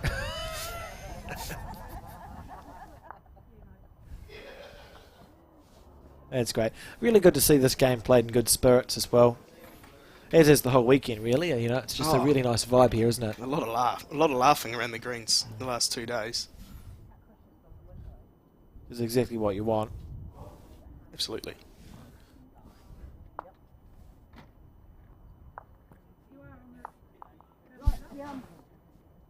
I'm about that.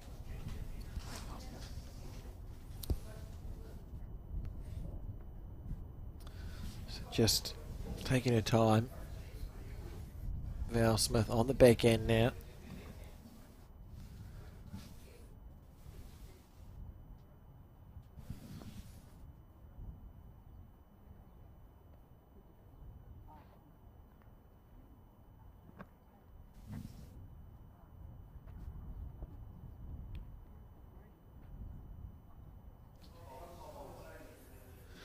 Good line, but they should be disappointed with where it's finished.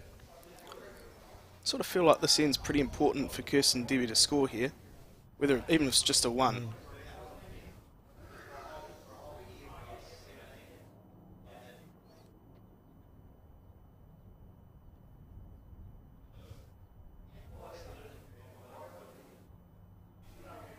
Very good bowl.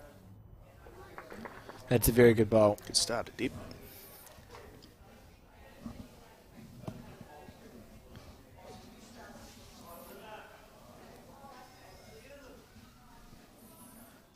On the back end, Val Smith.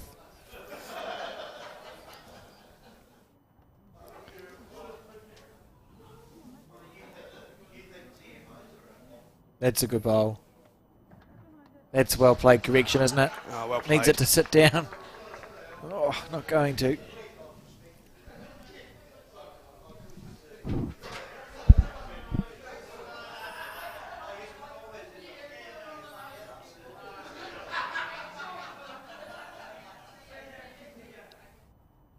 Debbie on the back end as well.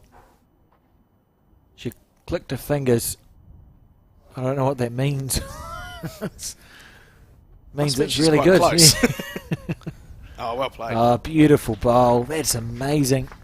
Do we switch to the forehand now from Val Smith? There's probably enough of that bowl still sitting level. If she wanted to still play in the backhand. Yeah. Oh, it looks like she's been called. This is one that you'd rather miss wide and heavy.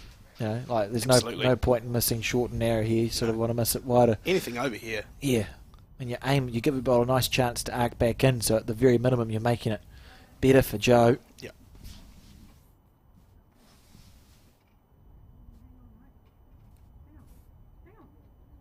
It's close. Oh. Well, she's changed the head. Opportunity here to just go front nut on the back end if you're Debbie. That's right. Move the jack. Rinse and repeat. A couple of inches. Happy days. Yeah, pretty smooth. One clap. We'll watch the bowl come into shot. How long is it going to hold for? I like that from Kirsten. Once it becomes clear it's not going to be a third shot, she's like, oh, keep going. Get out of the line. Oh, very good. And so first bowl here from Joe Edwards, pretty important. No back bowls. She's down on the head. 12-10 up on the scoreboard. And remember, this is the 16th end. There's 2 to go after this. And a killed end is replayed. So who knows how much longer this game has to go. On the forehand here, Joe Edwards.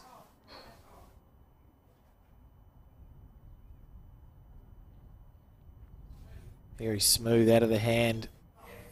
Always look down and walk to the side. Needs it to hold. We've seen that side of the rink. Once it starts going, it just goes, stop. yeah.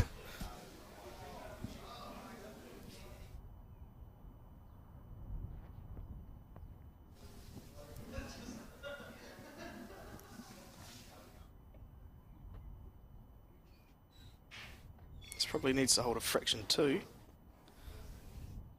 Oh, it's probably not the worst home there though. No. Oh, this is interesting. Really interesting decision-making time. So Val's changing Joe over to the other hand It's now. scary to play the backhand. I suppose you're 12-10. You want to take your medicine and just avoid dropping a big number. I think so, yeah.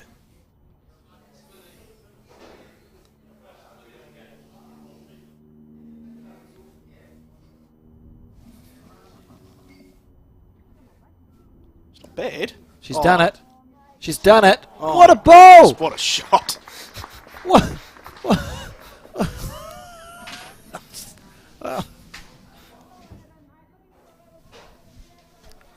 Jeez, that's good. I got nothing. Like, that's just...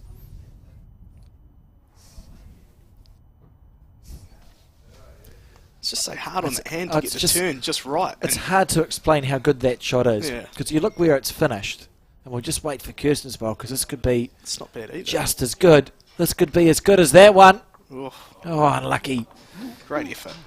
Joe's bowl has finished slightly to the left as we see it. So it stopped the jack from moving to that. That's all right. of those bowls of the opposition. And the fear of playing the backhand was even if Joe had got the shot, big chance of dropping a number still. Yeah. And she hasn't. Yeah, it's just... She's just played it perfectly. It was better than 100%. Like if you could go 110% good on a bowl, that's Yeah. what I would describe That would have Joe's been it, bowl yeah. as, because it was just staggeringly good. And now holding one, you turn the head around just on a dime. So they're assessing the angles where the jack could go.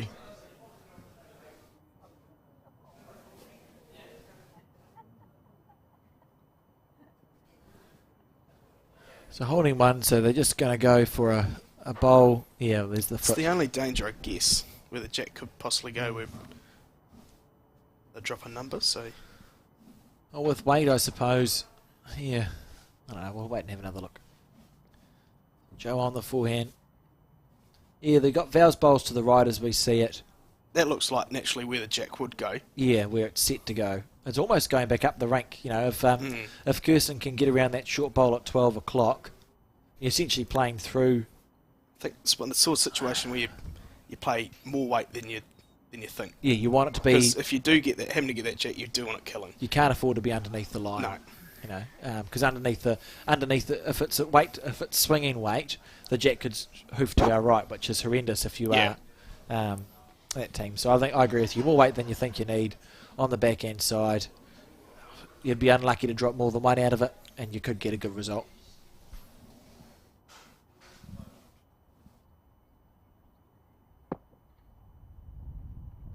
Oh, she's not narrow, so that's good. Oh, she'd be unlucky if she hoofed in a bowl. Hasn't done so. So, just the one. What a great bowl that was of Joe Edwards. 13 now to 10. And we're on the penultimate end 17. So you feel like if you are Kirsten and Debbie, you have to win the next two ends and you win the game. Yeah. sort of picked that last end that was pretty important for him to score, but you certainly don't want to be chasing too many shots against these two. Oh, the cat's made its way onto the green. Oh, there he is. What do we call him? George. Hello, George. It's the first time I've seen George on the bowling greens here. Is it? Yeah, he's just... Must have decided with all the excitement he'd go and say hello. What happens if a bowl is just like if George was like, "Oh, I'll go after the jack," and moves the jack?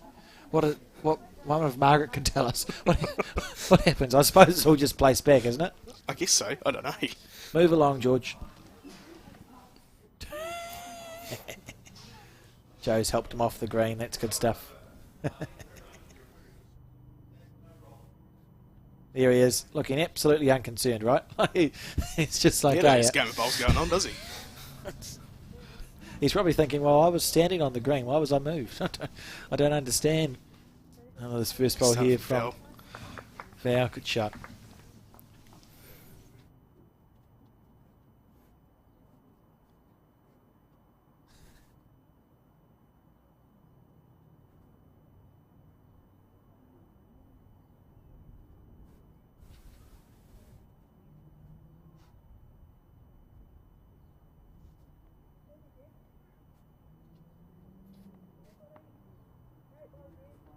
Good bowl.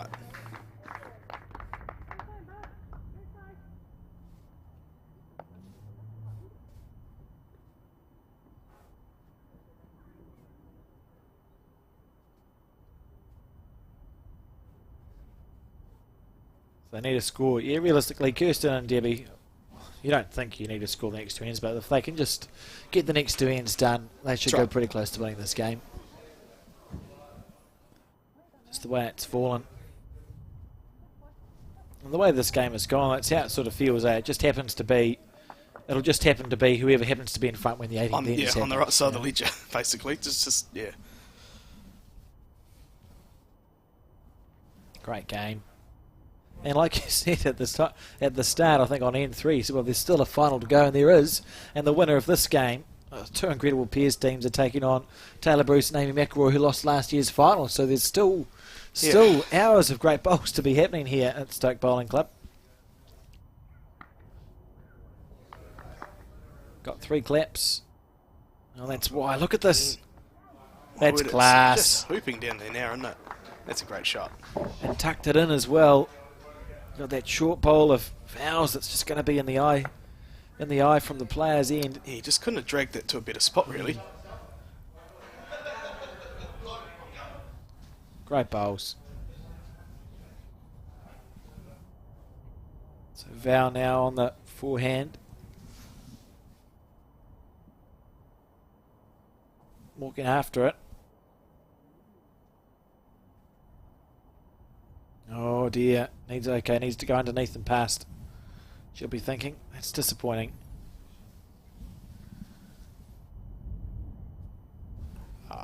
What do you do here? Oh, Debbie has to be over. You're almost happy with the... And Kirsten's just thinking, right, you've got a nice narrow target, a very narrow target. That's realistically maybe a 1-bowl target at a stretch if you get your weight perfect. Yeah. You don't want to make it any bigger. 2's fantastic fishing on this end. Where can we cover is what she's thinking. And opting to keep Debbie on the forehand side. Because there was conversation there just about going the backhand by the looks. We'll see. Out very smooth. Nice wide arc. And then, as long as you're not making the target bigger, it's wherever it finishes is happy days. That's a good bowl. Yeah, classy. That's a really good end there from Debbie White. Pretty much as well as you could have played an end at lead there, I think. Oh, looks, geez, from the mat. Oh. Doesn't look very appetising, does it? Like, it's a big bowl required here from Jo Edwards. I suppose the thing that's in Jo's favour is that hand is turning quite a lot if she wants to play down there. No. But she may attack as well. Yeah, I mean, to be fair, if there's anyone in the world... Just quickly, on a side note, if you are ever at a venue and anyone is broadcasting, don't worry about the cameras. If you just walk past them, you're only on camera for like half a second. Don't waste your time trying to duck underneath it, just as a public service announcement. Don't worry about it, we don't mind. On the forehand, Joe Edwards. And this is a... Nah, she doesn't like this one. Oh, the green. Look at the green. It's come right back in line.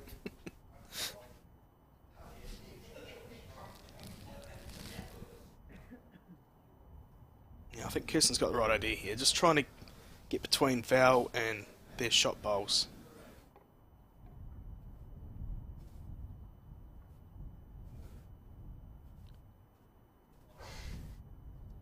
Sort of cut down the damage if Joe happens to trail the jack.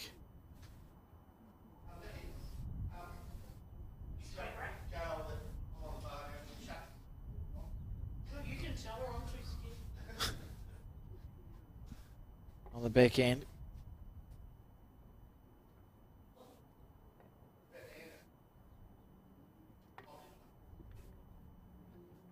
How's the weight here? Oh, it's still going. It's still going. She's made it 3. I made it 3. Oh, is it worth? Oh. Does she want to attack now? On the back end, maybe using Kirsten's last bowl to help with the shelf. It's the split that Val's looking at, I think. I like that call, and this is the shot where you can miss narrow, right? So if you're missing narrow Absolutely. onto that short bowl, suddenly Yep. the entire head's open again. Joe Edwards on the back end. She's not going to be short here. 3 up on the card, 3 down on the head. She's close. Oh, she's close. She's close. She's got it. What a bowl. Yes, what a bowl. Great shot. And that would rip your ration book if you're Kirsten Edwards, because she played a really good shot to draw for 3. Yeah, and I it's think only because she did that Joe was able to play her bowl. I think Kirsten was looking to be probably a foot over. But nonetheless, what a shot. Beautiful shot. Executed to perfection. And a bit of mental strength there, because if we think back, the last 3 run shots Joe Edwards played missed clean wide of the head. And, you know, I can't... That was on her backhand though that time. Oh, you're fine, yeah. Touche. I take it back. Kirsten's close Look here. at this. What a Oh, ball! shot. This is unbelievable. Oh, this is just so good. Oh, I've got nothing. Oh, what's the situation? Oh, I've got nothing. Words fail me. Holding 2 now, Kirsten Edwards.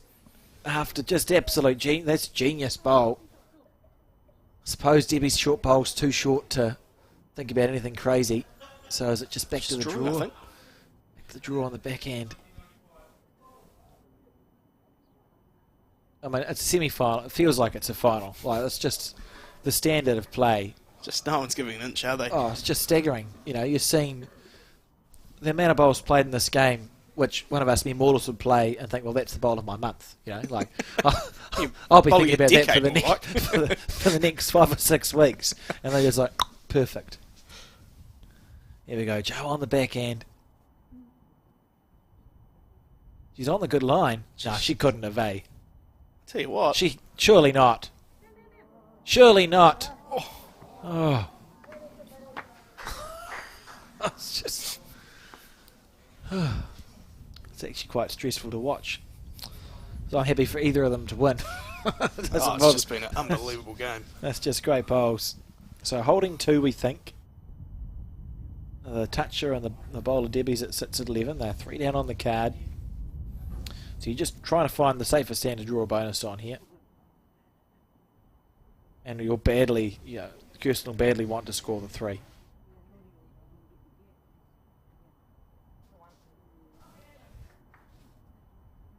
Makes your way back down to the bowler's end.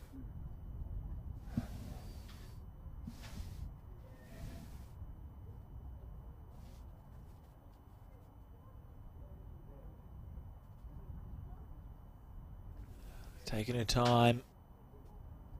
Lining up on the forehand side.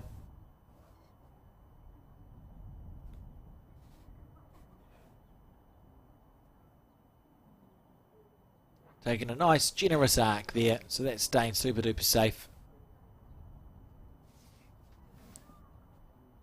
Joe Edwards has run away. And 2 there.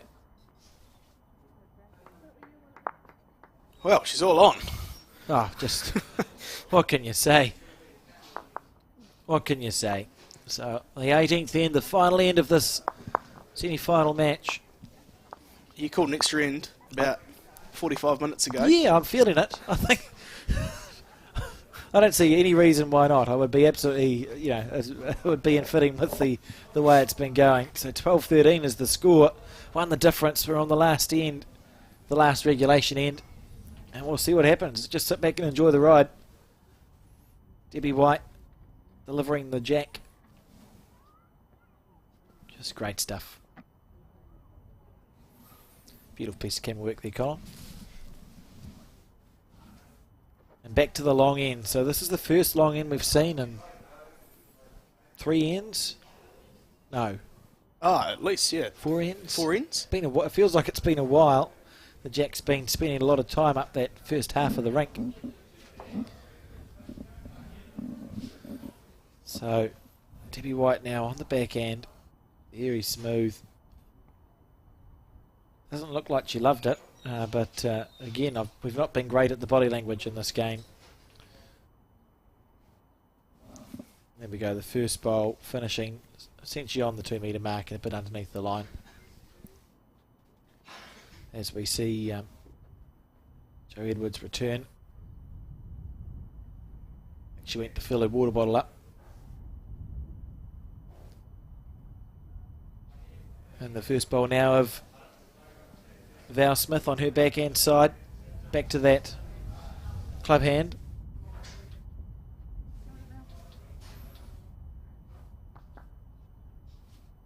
Good bowl.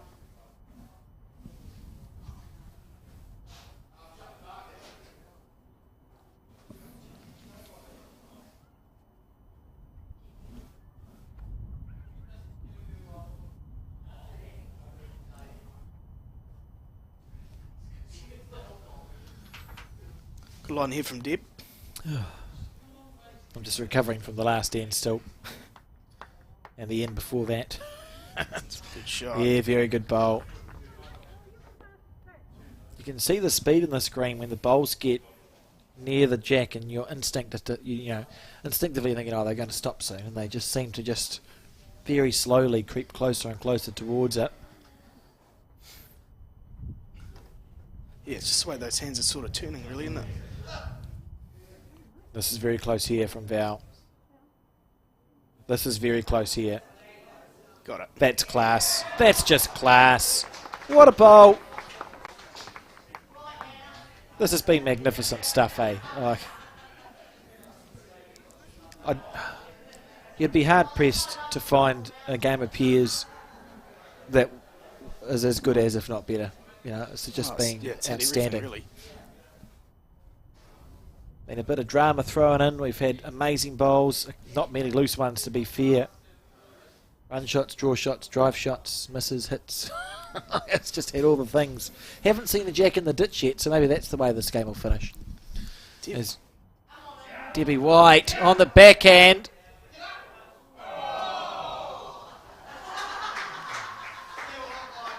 Great try. And the crowd starting a bit vicious, the crowd. Getting into it. Probably had one too many cheese rolls. Now, what do you do here? So you're one up on the card, holding the shot on the head. So it's about finding out how to either cover the danger or stop what might happen happening. I suppose she needs to cover those 2 bowls there for a start. How dangerous is that if she does cover those bowls and takes that shot option out? Kirst might just try and run the jack in the ditch. You may force that, right? Yeah, you may force that more aggressive shot. And, a jack in the ditch with the bowl next to it was very hard to beat. Yeah. Here we go. So, foul on the forehand. Even if she changes something here, it's good. That's a good bowl. That's changed. Well, it's changed something. We're going to see aggression here, aren't we? I think so. You got to smack it. This is where Kirsten's backhand. Oh, it's sat down. This is where Kirsten, if she chooses to play it on her backhand, we'll see her again do the thing where she takes it from her right, so it's coming underneath the line. If that's the hand she opts to play.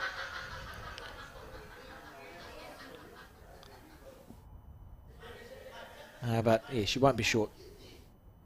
So yeah, just watch this. It's quite interesting from a technical point of view. If she is going super quick. Just more running, I think. Yeah. So. Yeah, underneath the line, right? So in theory, that makes this track out at the end. She hooked her arm across a little bit, but the theory's there. You take it underneath the line, and it's going to make it track out. And she's done that with her first bowl, so she gets 2 more goes at this. We're either going to finish with a jack in the ditch, or a kill would be unlikely. Would you say? I don't know. I think so. Doesn't feel like it's going to kill.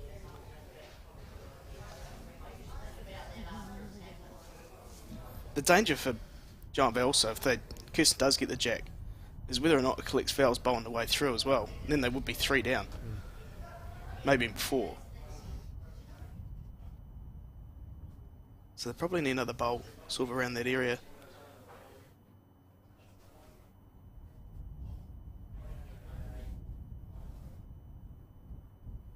Interesting. Well, I mean, this is interesting.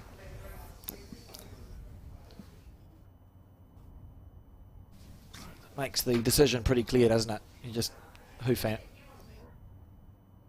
Oh, we wouldn't see three misses from both skips, would we? I don't think the game's going to finish like that. I think Kirsten's got an out of the last one. Yeah.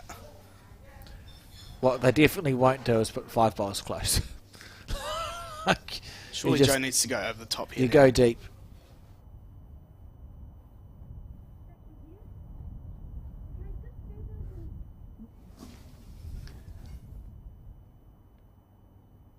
Joe Edwards on the forehand, and Kirsten in the background, mentally preparing for her last bowl to keep the dream alive of back-to-back titles. Joe's taken a tighter line than I thought she might. I don't understand. Well, fair enough. You do you. That's a lot better. You do you. Here comes well, now I can see a kill. I can definitely see a kill now. But you can see half a bowl. This is huge. Huge here from Kirsten Edwards, looking to kill the jack. Play an extra end or another end. Stay in this 2023 edition of the Stoke Stakes. Needs it to hold. Needs it to hold. It's not going to do that. And we see, after just an incredible match, Joe Edwards and Val Smith make their way through to the final. What do you think of that, Robbie? Well, it's just nip and tuck the whole way through, really. Even with those 2 threes, it was just a super game of bowls all around, really. Yeah, I agree. I haven't really got more words for There's that. not much It's just really good. Really, really good. I'm with you. There's not much else to say. So those tuning in, thank you for tuning in. Remember, we're back after what we'll call lunch afternoon lunch, I don't know. Back after lunch for the final. It's going to be another cracking game between Joe Edwards and Val Smith taking on Taylor Bruce and Amy McElroy. Enjoy your break, and we'll see you back in the not too distant future.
Sometimes there's no one else who loves me like you used to.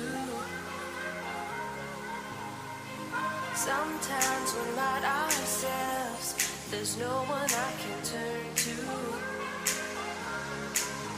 And I know all the feelings that we shared are in the past. And I know your relationships are never meant to last. And I'll take some time, but I'll be alright. We're moving on. We're moving on. I know times are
Hello and welcome to the Bowls New Zealand YouTube coverage of the Turf Hotel Stoke Stakes Women's Pairs live from the Stoke Bowling Club. My name is Alex Reid and I am joined in commentary again for the final by another Reid, and again with that last name spelt correctly, we'll get that out there.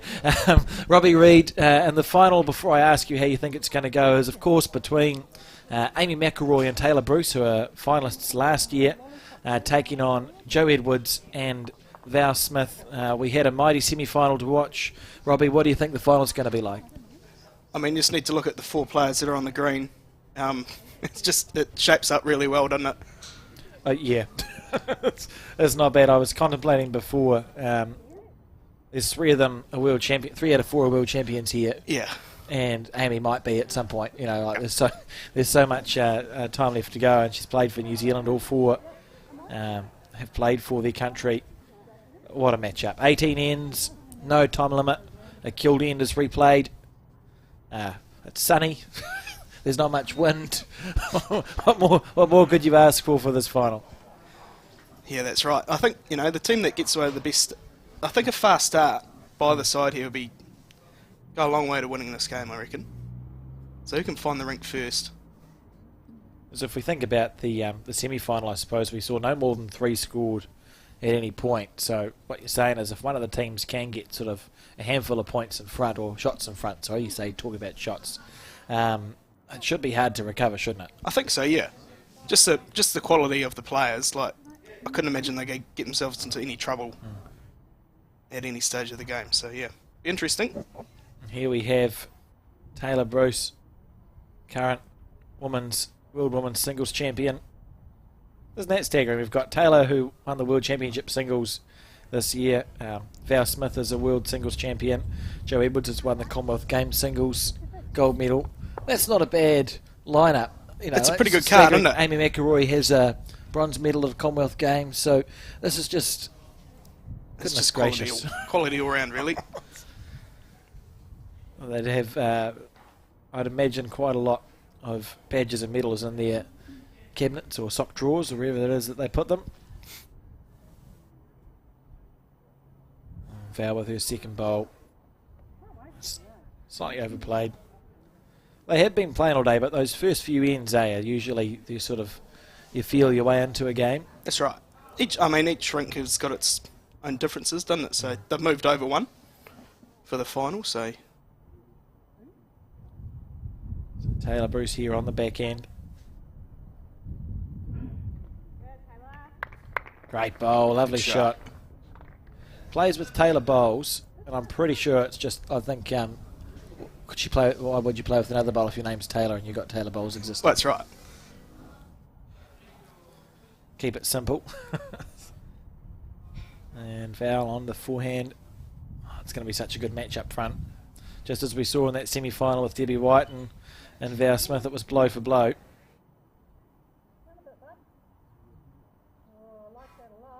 Good stuff. Good ball from Val there.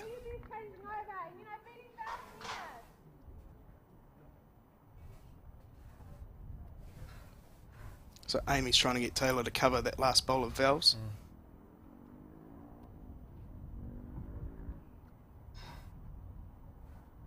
It's come out pretty smooth.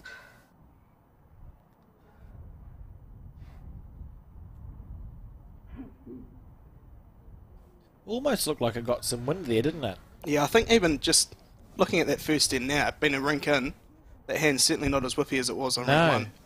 Absolutely not. It's had a game with no play on it, hasn't it? That's right. So generally, the rinks without a game being played on it, they're a bit tighter, aren't they? Until they free up a bit.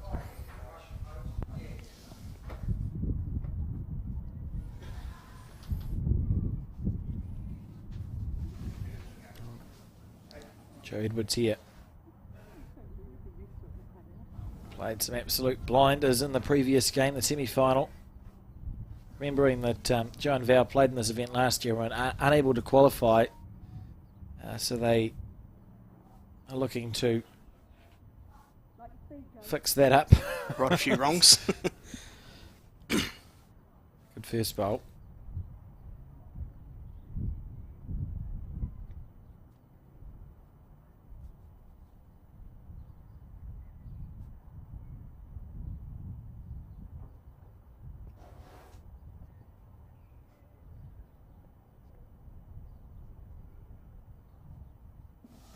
the forehand.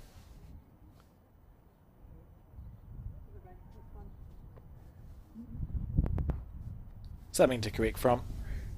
And meanwhile, Joe, you just look to. Do you think she's looking to tap Just the any jack connection to the, on- yeah. Taylor's bowl there, and I think the jack's going straight to Vowels, so Certainly looks like that's the direction it's going, doesn't it? yeah.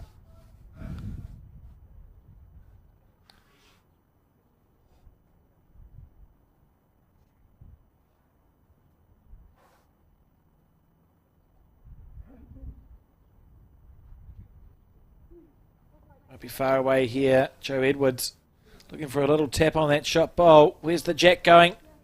Oof. Nowhere. Oh, that can't have been far away from movement.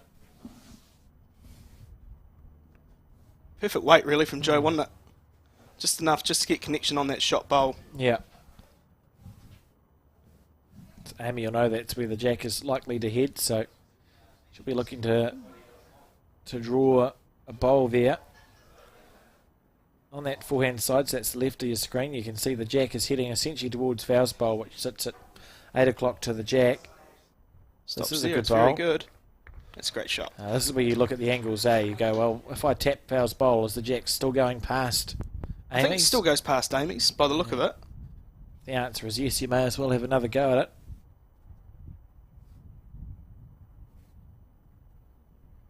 On the back end. First end here, 18 ends they will play. Hard to tell if it's going to come back. I don't think it will, but I've been wrong before. Yeah, it might have come back on rink 1. I don't think it was going to come back on this rink. And a chance for a 3 here on the first end for Amy McElroy and Taylor Bruce to get the scoring started with. That's the first end. It's quite an important bowl for Amy here. And that's how it all feels, doesn't it, when you've got two teams of this calibre? Yeah, you just got to make hay while the sun shines, really.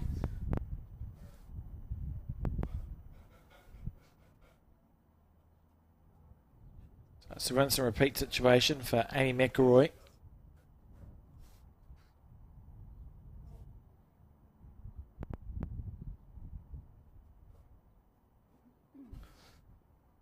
Well, we know it's a tighter line than what we have seen, so this should be about right.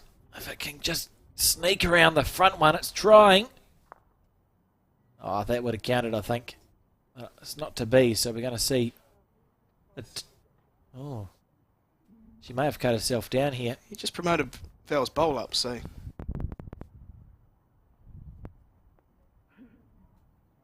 So we've got an official scoreboard man in the background. Do you know him, Robbie? that's our club president, Don Ambrose. Brilliant. It's often what happens in these big finals, isn't it? The presidents get the That's right. role of keeping the score. I think he should be in a blazer, though. I mean, I wasn't going to say he was underdressed, but... Still two. I suppose it'd be quite warm if he was in a blazer. Yeah. So we'll let him off on this one occasion. Lovely handwriting on those signs as well, whoever's written the signs for the scoreboard. Nice work. As we see Taylor Bruce deliver the jack, and what a fine run of form she is experiencing at the moment. So she ever. Doesn't know how to lose. She just can't stop winning wherever she goes. Last weekend it was the mixed pairs with Darby from Otago.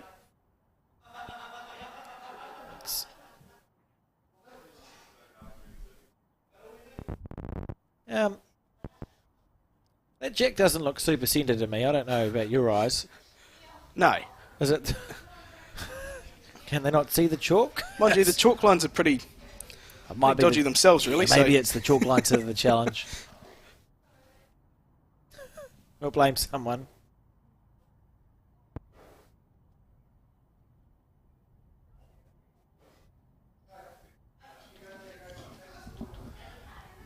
See Val Smith's bowl.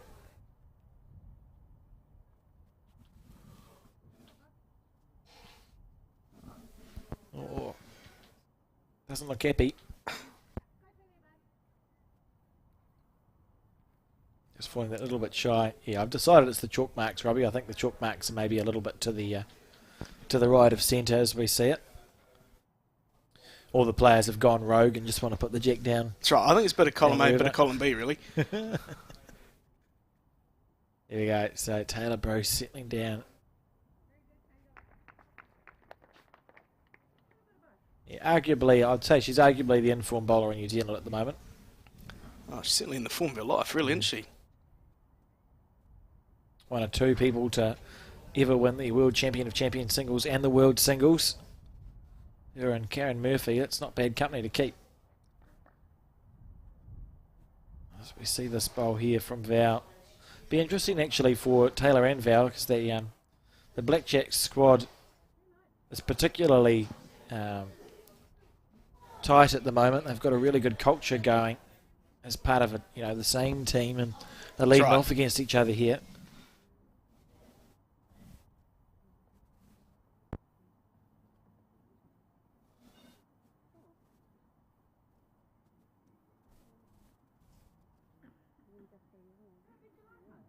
I think both sides of the rink are just holding a fraction. Not quite as free as we have seen. No.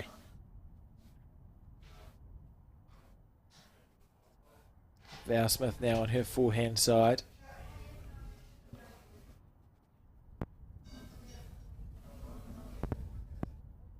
Well, we'll find out how much is this going to hold. Yeah, that would have whipped away on the other game. The players have figured that out. I mean, they've literally figured it out already. Yeah. They'll understand how it's different. So on the crossover, Taylor Bruce holding one.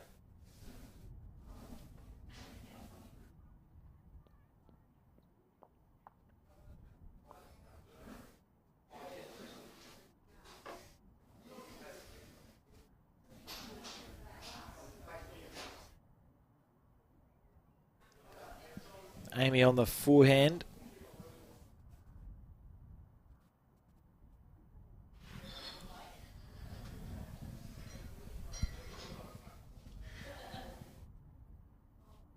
It's a fair effort here, I think, if it's got the running. Here's the bowl. Should come back into shot in a second. Oh, just passed. That's a good first bowl, isn't it, to correct from? Yeah, it's good home there too.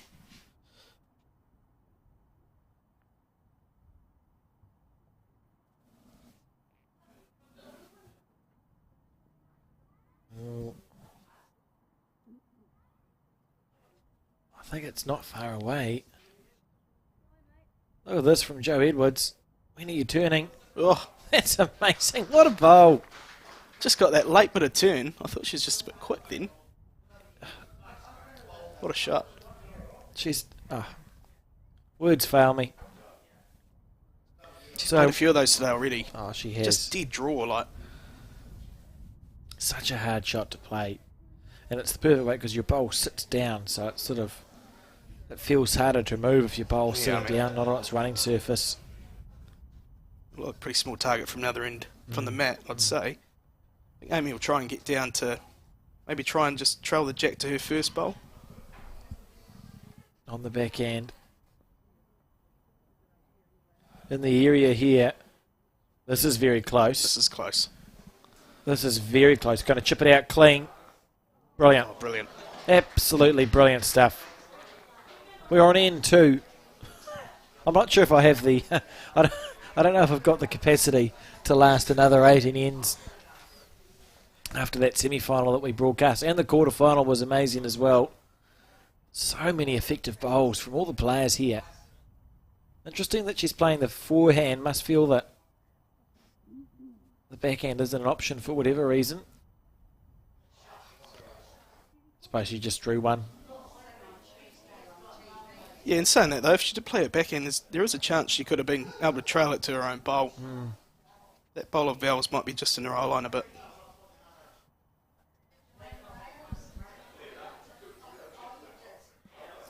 So,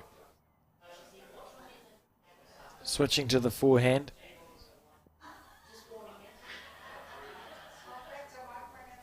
Right, what do you do here, Robbie? Well, she did just draw on dead with her first, but I think there is a good chance under Val's bowl. Yeah, it looks It looks like she just wants to draw it. okay. The instinctive shot would be the backhand, but I suppose you play what you're feeling. So she's opting to play the forehand. Did draw this. It's only in 2 of this game. Came out pretty good. Now down to your weight, Joe.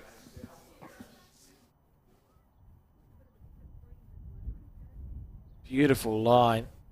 Such a good eye for getting the bowl back to the centre line, but it's going to be one more to Amy McElroy and Taylor Bruce. Going to a 3-0 lead.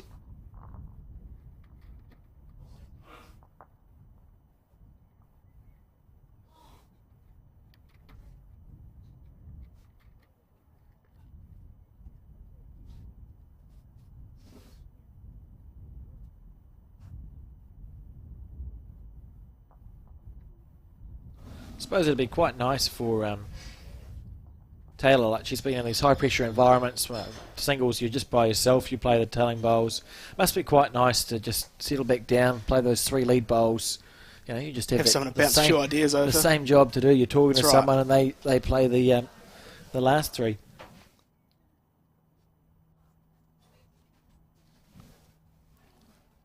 I'd expect that domestically she skips a lot as well, Taylor Bruce, same as Val Smith does. So it must be nice. Well, it is nice every now and then, isn't it? Just to take a break and you just go. I mean, league job's Just hard, focusing on drawing. but you got that nice. Yeah. Your job. You just hoof your 3 bowls roughly as close as you can, and then it's out of your hands. That's right. It's not my problem anymore. I suppose leading at Piers, it's all about finding that rhythm. Once you find that, you sort of don't even really think, do you? Just instinctively just keep bowling. Yeah. Foul on the backhand. So it looks like early doors here, they've settled for this hand, both of them. Yeah, which is the opposite to what we saw on game 1. Yeah.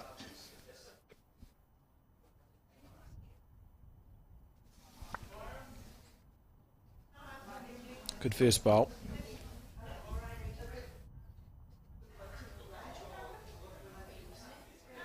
Taylor Bruce on the backhand.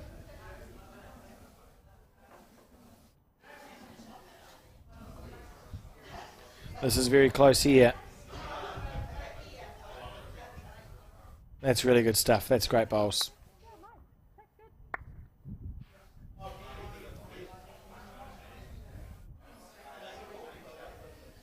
The greens are lovely here at the Stoke Bowling Club.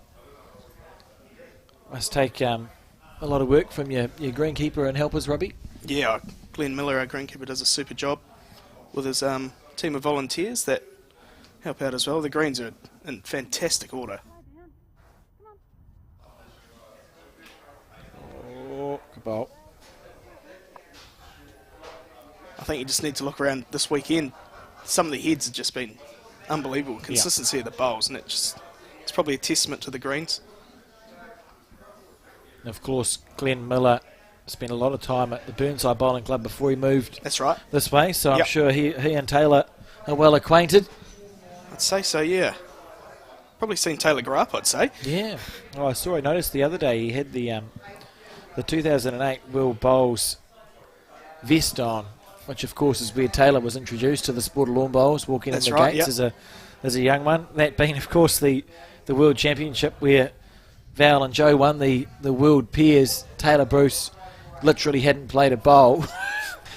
Now Taylor's won the World Pairs World Singles this year. Yeah. Just Incredible, isn't it? That's one of the beauties about the sport. I enjoy how long careers can be. If you can stay healthy and able to play bowls, you can have a long career. Oh, absolutely. So we get opportunities to play against people who you might have idolised when you were growing up, or with people. Oh, It's just fantastic part of the sport.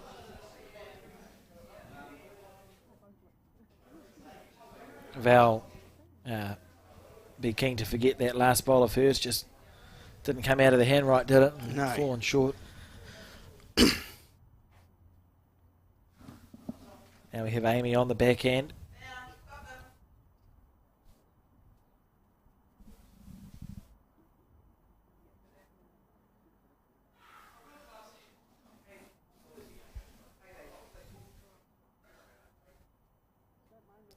willing this bowl back down. It's been where they've been coming from. Yeah, this is good stuff here. Great shot. Playing very considered bowls, aren't they? You know, pretty... They've certainly won the start so far. Yeah, as you were talking about, they've got up to a 3-0 lead. And it's looking like they'd back themselves to score again on this end. You know, they could get 5 or 6 up before... well, essentially, you blink and you're 5 or 6 down. That's essentially how it's going to feel if Joe and Val can't score here. So we may start seeing the length of the head come into play a lot earlier in this game. The semi-final that we watched between Deb White and Kirsten Edwards and these two was similar length for 2/3 of that game. You know, they were just essentially playing same length, happy days, and it was a really closely fought game. And it was only in the last third that we saw both teams start to play around with the length. Yeah, that's right. We may see that happen a bit earlier in this game, I feel. I think potentially, yeah.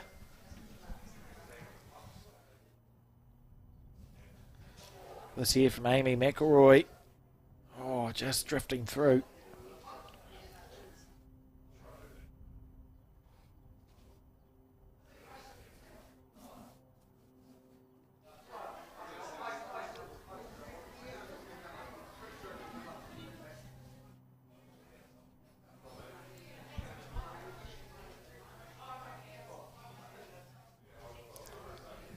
It's pretty close. How's this one here?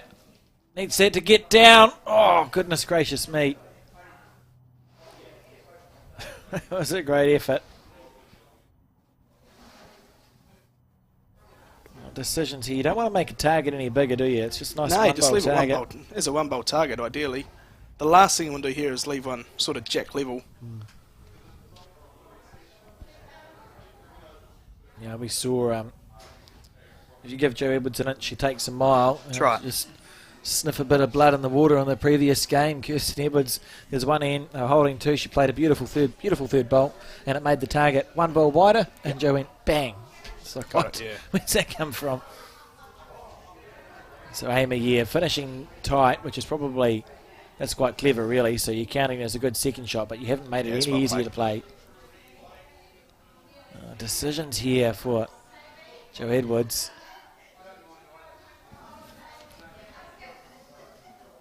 Has to 3 down, she says. You don't want to be 3 Not really down. a lot on. I think it's just a draw. Looks like. There's one of Val's at the back, so she can play with weight if she likes. Be hard to swing down onto that bowl square though, wouldn't I it? think so. I think second shot would be the go here. Or the shot. Yeah, well, someone of Joe's calibre could probably just draw a side toucher out of nowhere. Looks like Val's thinking about trying to pump the jack back. You see Val's bowl at the back of the at the back of the head. You go square through the shot pink bowl. The jack's probably heading in that direction. Just deciding how many down she is. Yeah, good call. Just draw, she says. I think that's that feels like the right decision in this situation. Yep. Jo Edwards on her backhand. I'll give this bowl a bit of room to breathe.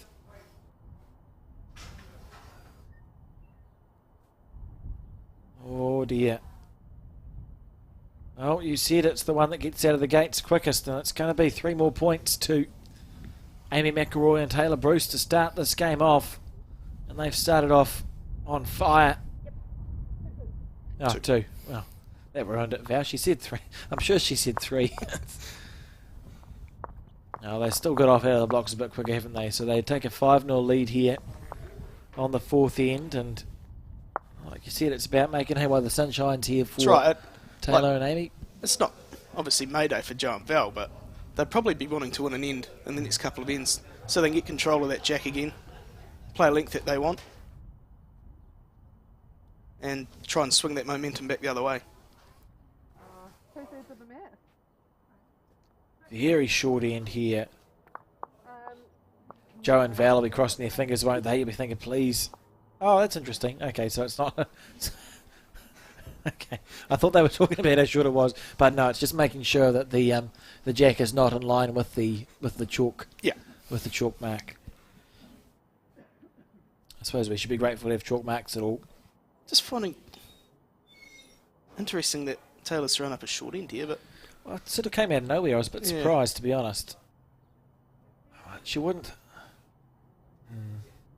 I don't know. I'm also interested. I don't think she would have done it by accident. No, She's yeah. too good to accidentally throw a short Yeah, jack, so yeah. there's a logic behind it.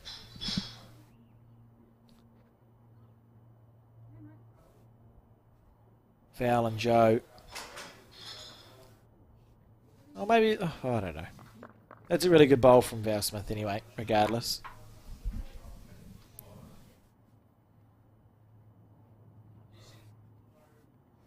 Are there any bowlers? Does the bowling club own any of their houses around the place, the Stoke Bowling Club? Or don't believe so, no. any bowlers live in the houses nearby? I think, well, most of the members are sort of Close. within the Stoke Yeah. area, but no one... Don't think so, no. Okay, I was looking over the fence. I wasn't looking over. I was walking past the fence. I looked to my right, and there was a house there. I thought, goodness, that would be... I'd be pretty happy if I was in that house. I have a bowling club literally within reaching distance. Yes, please. Very handy, wouldn't it? Be extremely handy. You'd be hard pressed to be late to a club competition. Oh, you get woken up every morning by the roller as well, so Yeah, so it's happy days. no excuses. On this short end, it's much shorter end than what we've seen. Sort of, I think it's helped Val out, to be honest. I think Val's played a good end here. And we'll be really looking to... They want to cross over holding the shot here, eh? You know, Yeah, you want for to sure. cross over saying, look, we've got the pressure's on you, Amy.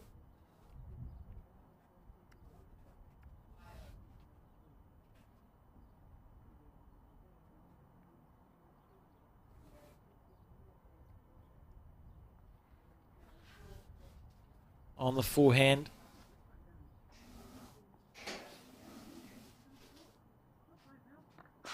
That's a good bowl. Yeah, good shot. And sit. You take that.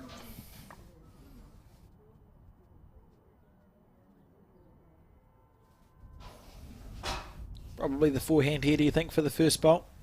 Just because Taylor's bowls are sitting at sort of 5 and 4 I o'clock. guess so. If you had to pick one. Yeah. Yeah, I mean, more chances down there and there. Either get a rest off one of Val's bowls or...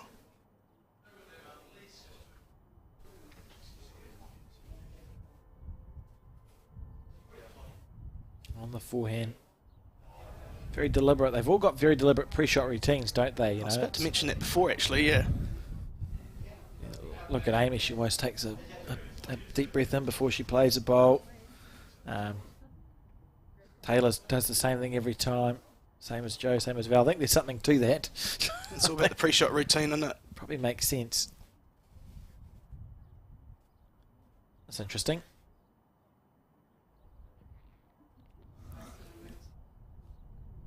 It's amazing, half of the bowlers probably don't even know that they're doing certain things in their pre-shot routine until you see it yourself. Till you pointed out. Yeah. Used to be... this can be my third mention of indoor bowls. when I played when I was younger, because you kneel down to play indoor, and I used to click my heels together before I played a bowl, and they started calling me Dorothy. I'm like, why are you calling me Dorothy? And said, oh, you're clicking your heels to go home. So I stopped clicking my heels. I had no idea I was doing it until someone pointed it out, and I've noticed when I play outdoor, I tap my foot, and it must be just sort of like an overhang. It just sort There's of, a lot of bowls that it tap just their foot. goes. I was like, Yeah. okay. It's close for Amy. How's your weight? Oh, I don't think she's quite made it. Maybe she has.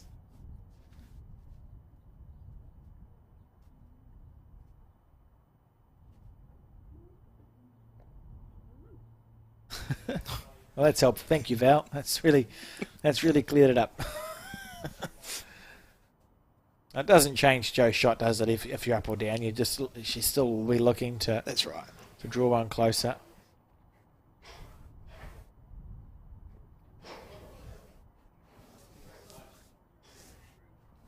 So we watch this bowl here. This is close here from Joe Edwards, is she going to go with the jack?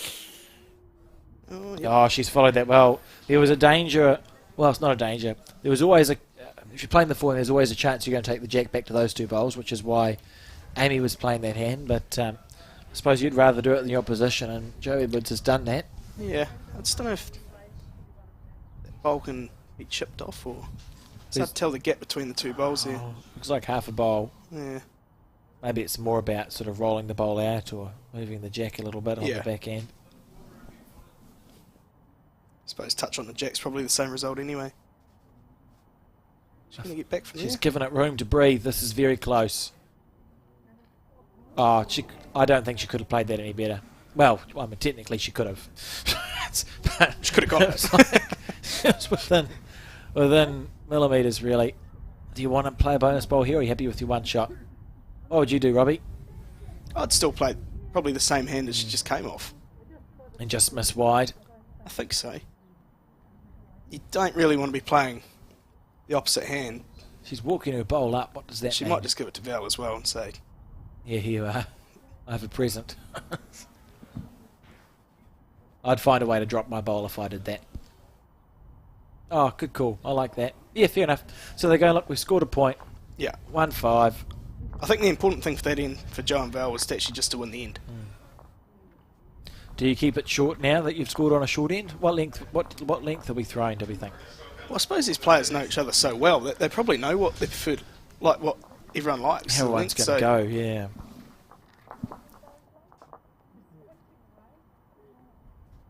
We used to colloquially call 2 to 2 metre when I played in Tauranga. We called them meat pack length ends. Yeah. Meat pack tournament. Yeah, just keep off the tee. Yeah. Looks like they're going for the short end again. Yeah, and that's exactly Makes sense, where. really. Yeah, good call. Exactly where Joe's foot was. 1-5.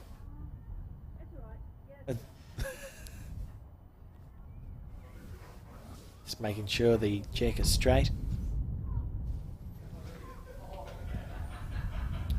Persisting with that backhand side.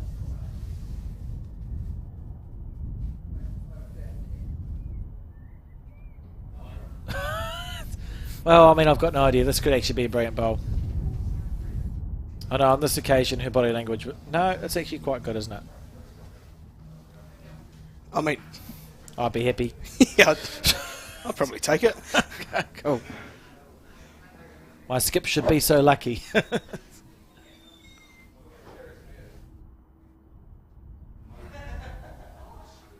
Taylor just looking to draw one within that. Interesting. So you want to jump on this if you're Val.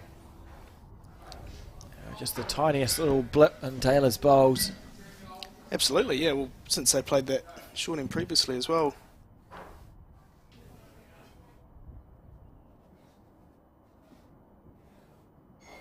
Came out much nicer.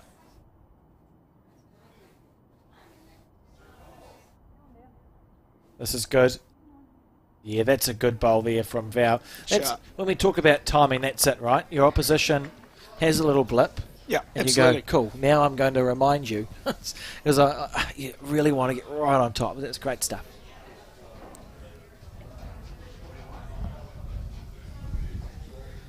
Taylor Bruce on the back end. Recovered pretty quickly.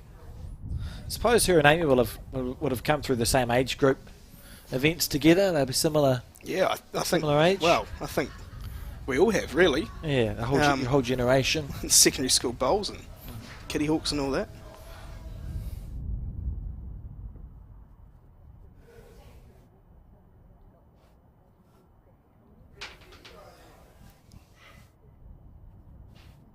This is class. Yeah, that's good Putting bowls. the squeeze on here.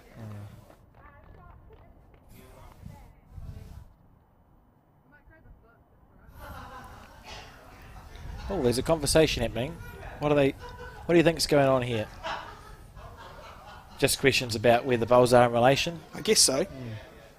Maybe just a guide to see, yeah, where that shot bowler Bells is.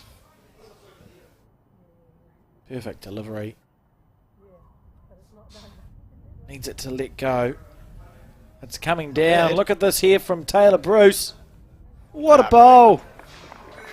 Beautiful. Or whatever the information was, it worked. Yeah, correct. Call it successful. That's great stuff on this. Look how short that shows you how short this end is. Yeah. The 2 metre mark looks miles away.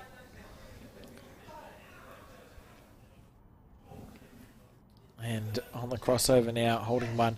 That was a brilliant bowl from Taylor Bruce. Joe indicating a forehand draw.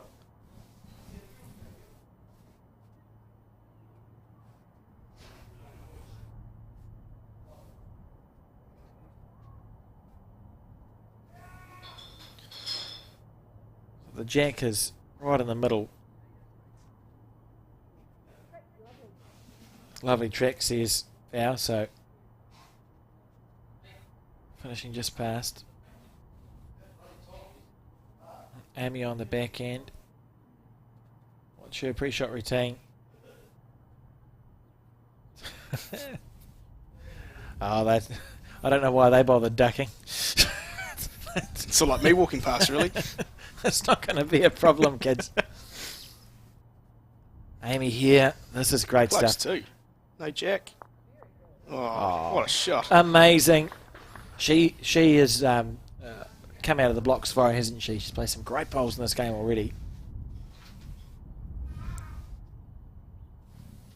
Just staying calm in the background as we see Joe Edwards on the forehand looking to make a correction.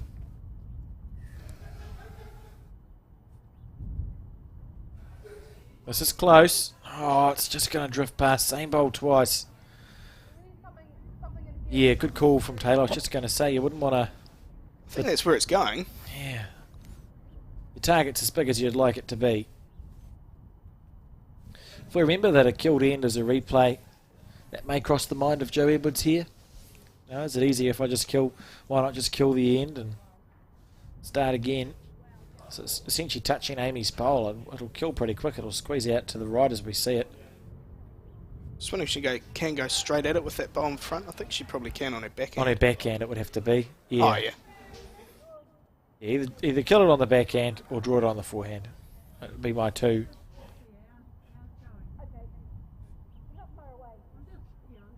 Okay, fair cool. So just going to draw it on the forehand side. Still early on in the game as well, so no, you don't feel too bad if they do drop a couple here. Yeah, 6 the difference. That's your maximum, isn't it? You don't want to be much. You wouldn't want it to be any more than that. Yeah. Just with the quality of the two sides. It'd be hard to Yeah, I agree. peg shots back, really. I agree. Same bowl 3 times from Joe Edwards. And a chance here for a bonus bowl from Amy McElroy.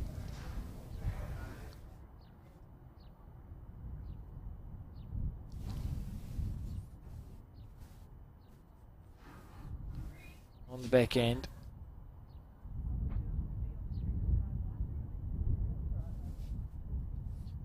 Already 5-1 up. How's the weight? Not going to be there, so it's just going to be the 2. 7-1 now. And this is the end 6, so a fantastic start for Amy McElroy. And perfect start for Amy McElroy and Taylor Bruce. If you'd said on end 6 you're going to be 7-1 up, I think they'd be quite happy with that. They'd take it. Just with that shorter, playing that shorter end again, they'd show them what they'll probably throw the same length again now. They've certainly been. They found the rink a lot quicker than Joe and Val. Yeah. Short enough length again.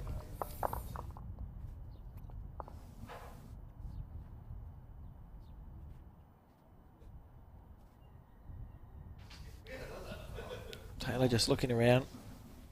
Do you ever try and use like the flags? You know, a lot of clubs have like the wind vanes. Do you ever look at them when you're playing bowls? I guess so.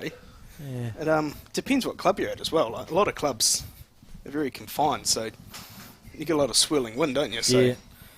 That's my normal system, is just to get very angry at the wind. it's always the wind's fault. Oh, absolutely, yeah. That's almost the first thing you're taught as a bowler, is it couldn't possibly be your fault, so No. you either blame the wind or the green or your bowls were not the right make of bowl, or the opposition might have played better than you, etc., etc. And I've always wondered, see the wind vane sometimes on the clubhouse, but I just end up confusing myself.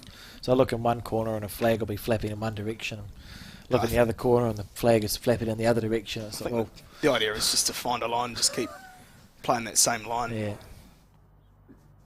And just be at peace with every now and then a bowl's just going to get You're robbed. going to lose one, yeah. Taylor here on the forehand. Still a short end, but maybe slightly longer than what we've seen the last two. Settling down.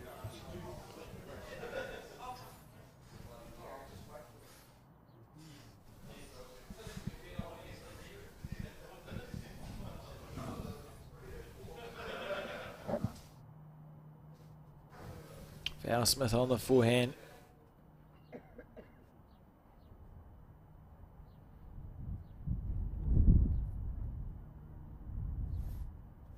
That's a good bowl. Yeah, good shot. That's one thing we know for certain, isn't it, with Val and Joe, is they're not going anywhere in this game. Oh, absolutely.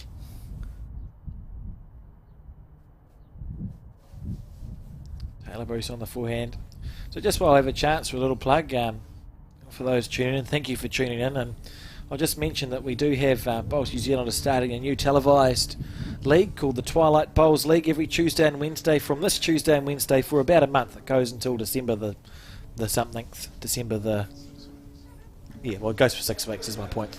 So it'll be on TV every Tuesday and Wednesday for quite a while on Sky Sport, and then a day after it's aired on Sky Sport, it'll be uploaded to the Bowls New Zealand YouTube channel. So if you don't have Sky, you can still access viewing of that. And the reason I mention it is because quite a few players who we've seen over the last day are going to be involved in the Twilight Bowls League in one way or another. We're going to have Kirsten Edwards and Amy McElroy playing together as a pair in the event, but also Joe Edwards is going to join us for a commentary gig, as is Taylor Bruce. She's coming up in one of the weeks to help with the commentating of it. So really looking forward to that league. It's supposed to sort of demonstrate the diversity that we have within our sport. You know, if you look at some of the peers, Kirsten, Amy, her new mums, we've got fathers and sons, mothers and daughters, young people who are young at heart.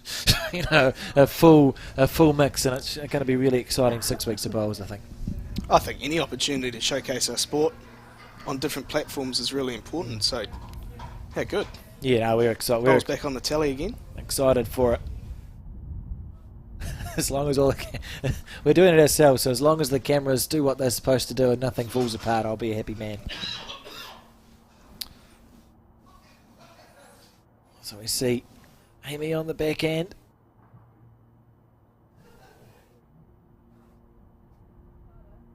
Very fit. That's a nice line, isn't it? Just needed. Yeah, just a speed, really. Just a smidgen. Very small adjustment.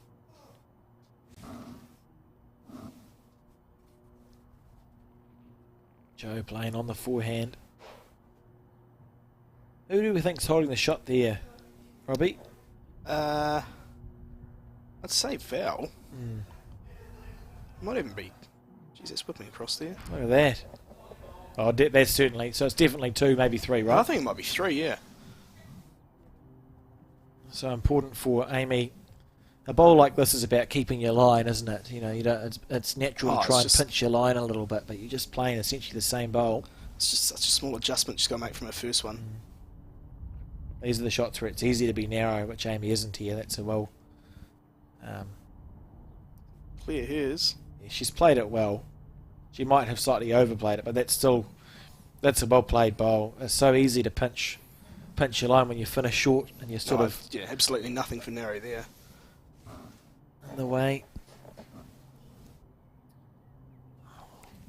Be interesting. It's going to be an important bowl there for Amy. We're just going to say, and this could have come out of absolutely nowhere. This isn't an incredible head of bowls we're looking at. No, it's just one of those sort of scratchy sort of ends where Val sort of trailed the jack away, and the bowls are there or thereabouts. You know, they're sort of. It's just one of those niggly ones to get to, though, isn't it? Yeah, well, you're asking for a dead draw, and there's almost nowhere Amy can put a bowl where it can't be plucked out. So you're at risk of dropping a 2 or 3 almost regardless of where this finishes.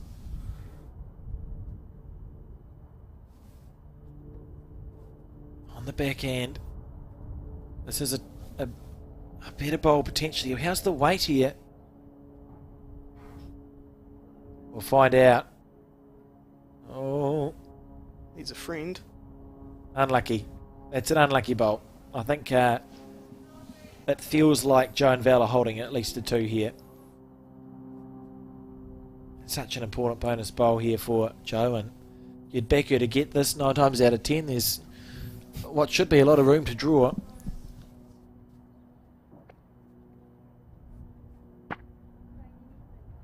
Trailing 1-7.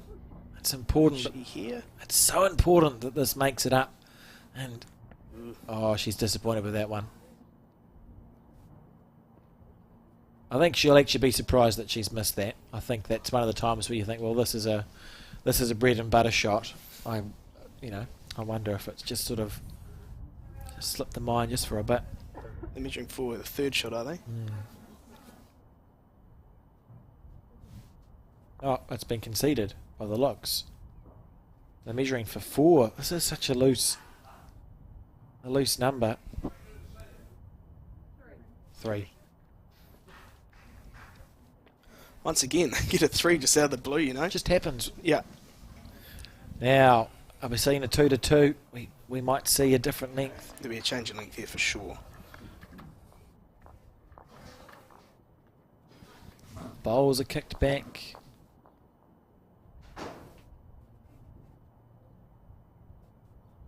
Rightio, let's see where the jacket's delivered to.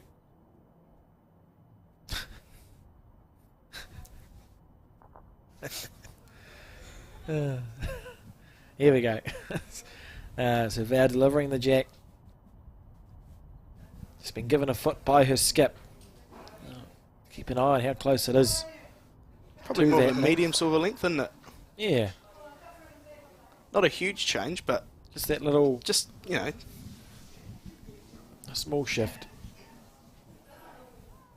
Got the thumbs up.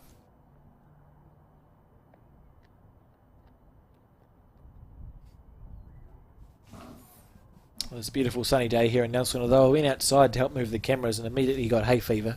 So I just went blind straight there's away. pollen everywhere. Yeah.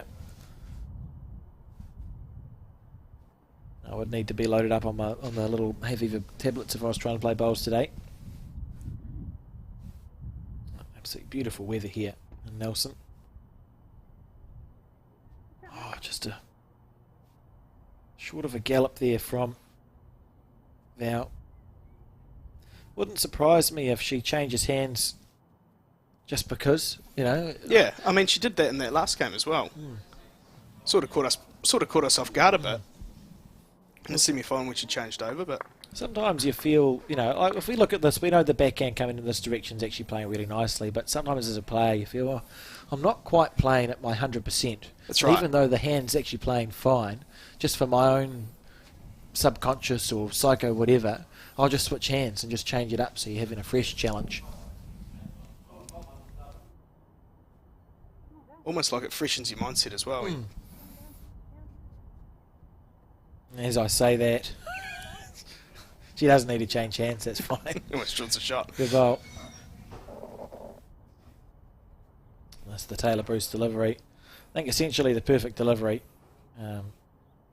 If you were to I point think it, it's technically perfect, isn't it? yeah, point a delivery that does all the things it's supposed to do. You know, so it's that one. Beautiful bowl. Taylor coming from Burnside Club where Stu Butter played, and he helped invent the New Zealand way, as did Joe Edwards, who's actually on that DVD that's about 300 years old that demonstrates the New Zealand way. And a young Shannon McElroy too. Yes, a very young Shannon Very McElroy. young Shannon McElroy. And certainly Taylor sort of has been coached in the New Zealand way delivery. It hasn't fallen out of favour, but you see it less now, I think, with the Australians coming through. I think a lot of people look at how they sort of run off the mat and have that very fluid delivery. It seems to have become less popular. I think there are certain parts of it that a lot of people still use it. Like, you wouldn't necessarily say that Taylor's delivery is exactly the way the New Zealand way either. Yeah, I mean, I suppose if we look at Joe, who it was modelled off, and Taylor, there is differences there. Yeah.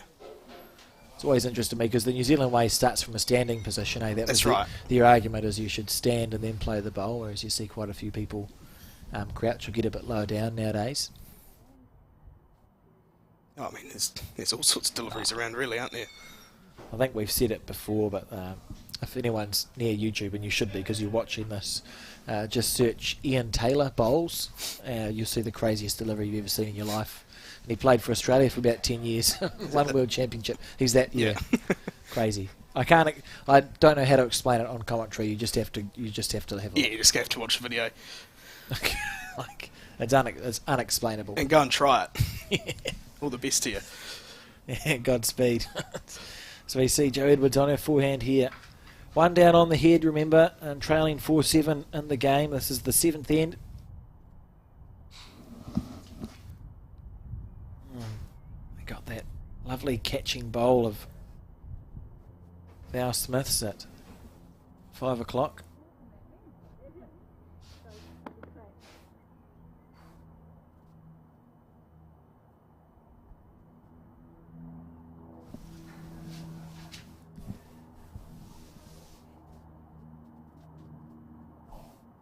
Amy on the forehand.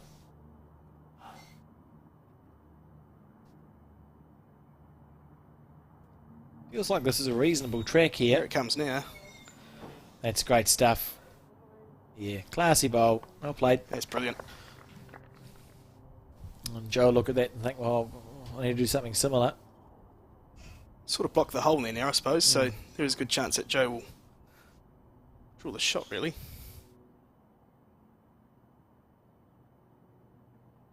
On the forehand too. She's stalking it, but it looks like it's just going to dive. Just a little bit of everything there, wasn't it? Yeah, it just sort of lets go a bit, going down that hand now. Yeah. It's starting to free up a bit more. It's what we expected after this rink got some play.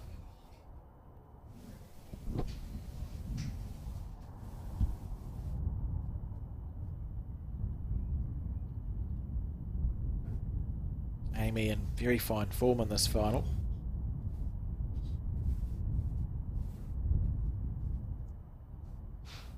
Find something square, it's a very good bowl. It's a lovely shot. Yeah, really good. Sitting Is that for 2 or 3? Yeah, we'll call it 2.5. See Val Smith employing the finger measuring technique again. Could be 3. It's still in there. You're only looking at that much more. It's quite a big bowl really from Joe Edwards, and having just scored that 3 to get back within Curry. Oh, you'd hate to give away 3, wouldn't you? Yeah, it's about just trying to score again. Oh, I don't think it's coming back.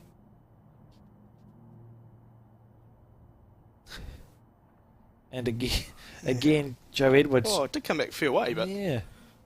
She there might showed be another. sort of her maximum frustration in that she waved her little cloth in the air. Just like one wave to show that she was real grumpy at that bowl.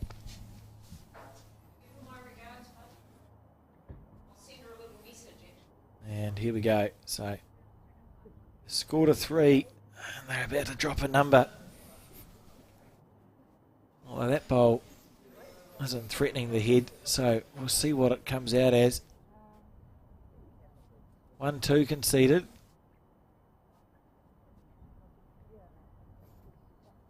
Potentially into double figures here in this final.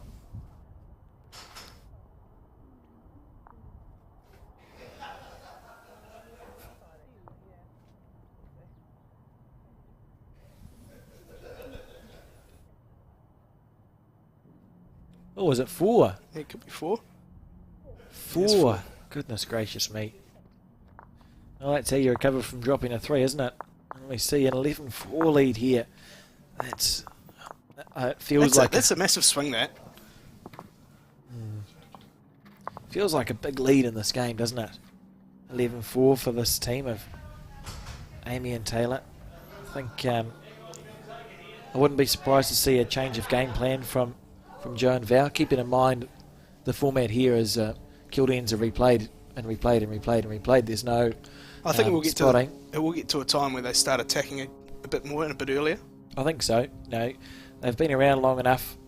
They're probably going to go, well, we're 4-11 down, and our game plan at the moment hasn't really been successful against Amy and Taylor's game plan. Let's change it up. So I wouldn't be surprised to see some aggression. And, you know, they've got until the light goes out. So that's, when does the light go out in Nelson? We've got 4 hours. Yeah, about 8. Yeah, we've got a while. Yeah, we've been looking at I think the person that did the chalk lines this morning might have been at the sponsors tavern last night. I don't want to cast too many aspersions, but I suspect you might be correct. Or just weren't wearing their glasses in the morning. What a beautiful first ball that was from Taylor Bruce.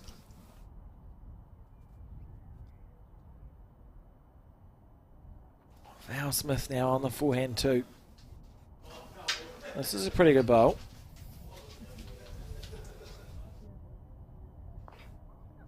shot. Really nice shot. But unlucky that the bowler stayed in front of the jack as it has. There's a near perfect bowl from Taylor. Yeah. After picking up a 4. Yeah. Straight on the jack again.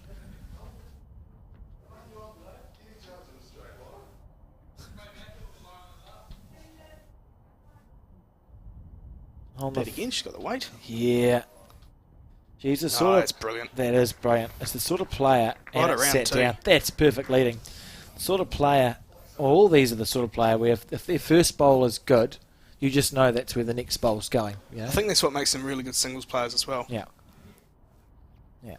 Not literally just go bang bang, and then you go, well, oh dear. Yeah, dear. It requires a lot of work even to score 1 point out of the set now. All of a sudden your shoulder's worn out. The unfortunate thing about this bowl is it's essentially stopped a run shot. Not really. Nearly. It's nearly stopped a run shot, but there's no back bowls yet for Joe and Val. There's stuff in the front. Anything over the head from Taylor is perfect. Yeah, that's all she needs to do. Leading 11-4. It's a really good set that from Taylor Bruce.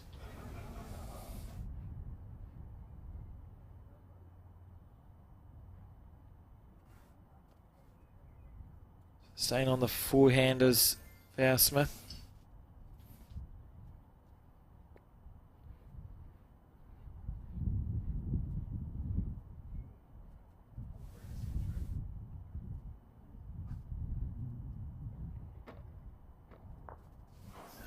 Yeah, I think they have to change their game plan here. I think we're going to see a more aggressive game from Joe and Val for the duration, and I would expect to see a few killed ends be happening because Taylor's not going to.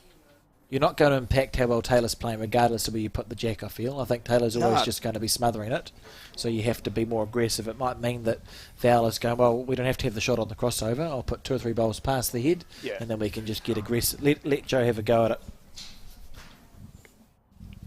Yeah, well, so far the way the game has been going, they've just been outdrawn at this stage. So I think you're right.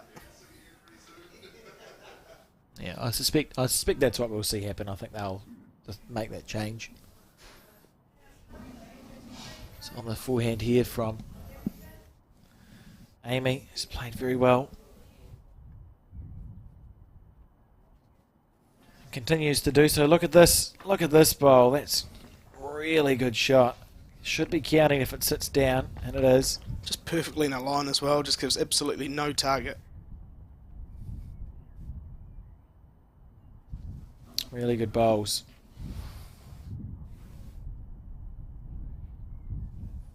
It's the perfect end so far after picking up a 4. Oh, it's all you can ask for. It's a 1 bowl target. You're holding 3. You've left your opposition with not much. Not a lot. There's not really any shots on to play if you're Joe and Val, barring a dead draw on either hand.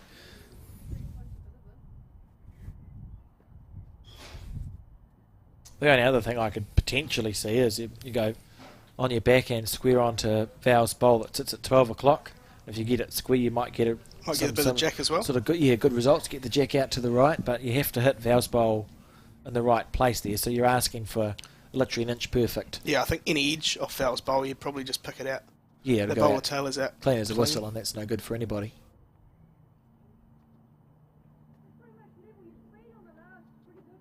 Oh, that's really good information from Val. She said, yeah, your bowl's pretty much level, so that's telling Jo that her weight was perfect and she just needs to adjust her green here, which you don't really see from the skip's end sometimes. You look down and you know that you've been narrow, but for all you know, you could actually, your weight could be wrong by a couple of feet.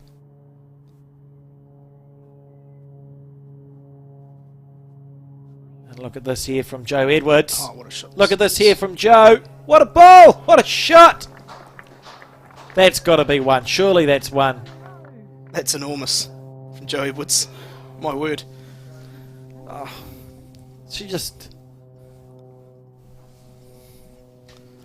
That's so good. They were just genuinely under the pump then. 11-4 down. Yeah, 3.5 down on the head. You've got You know, nothing on. three or four then, that would have been very hard to peg back. Yep. Brilliant. Absolutely brilliant from Jo Edwards. Look, I don't think there's anything else to call it. That was fantastic. What's on here for... What's Amy do? Are you just drawing on the backhand? Well, still plenty of bowls around the head, so I think Yeah, they got the best head.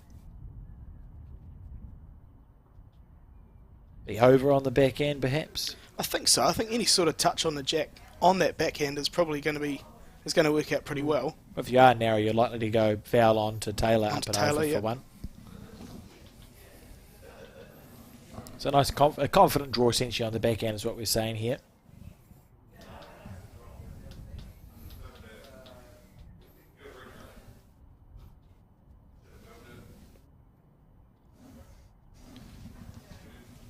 Find out in a second. So on the backhand she is. Giving it some room to breathe. How quickly is it turning? That was certainly the intention, wasn't it? Yep. Like, that's a nice confident weight. Oh, make it 2, Jo.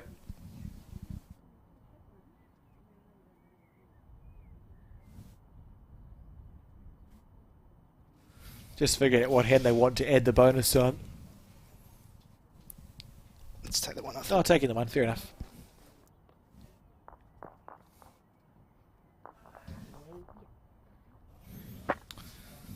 Should probably update the scoreboard, I suppose. So 5-11 after 8 ends. And it feels, you know, Jo and Val battling away, aren't they?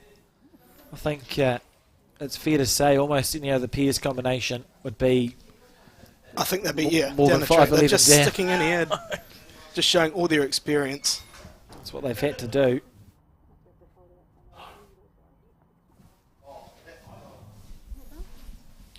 We see a long end delivered by Val Smith. Trailing 5-11, and we're at the halfway mark here in 9 of 18. Battling and battling and battling away they are.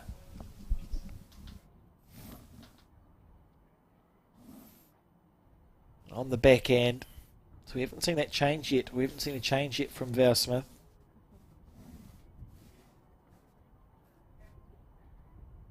Right, Good bowl.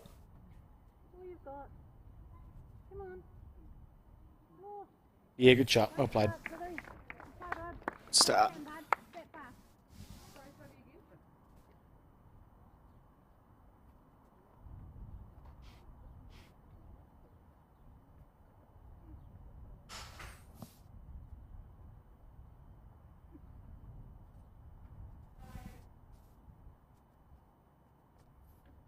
So we see Taylor on the back end. World Singles Champion. Reigning World Singles Champion.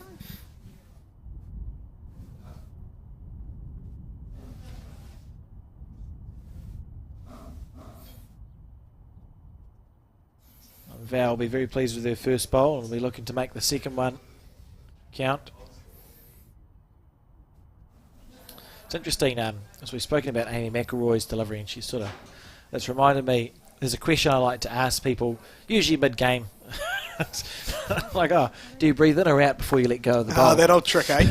And I think Amy would have a really good answer for me, because you see it's very clear that she breathed in. It's very breathes obvious, out, yeah. Let's go of the bowl.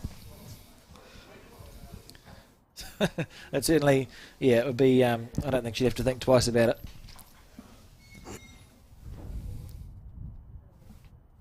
So we see Taylor look to make her correction. Her first bowl's just out of camera shot. And so is that one. This is the first end we've seen in a while where it's feeling like Val Smith.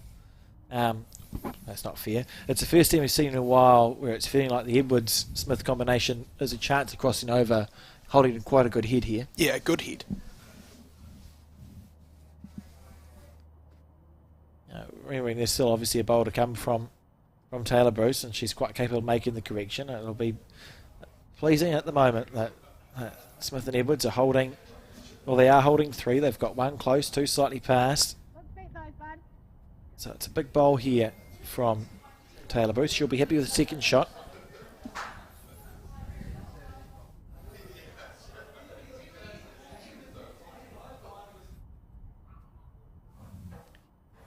On the back end.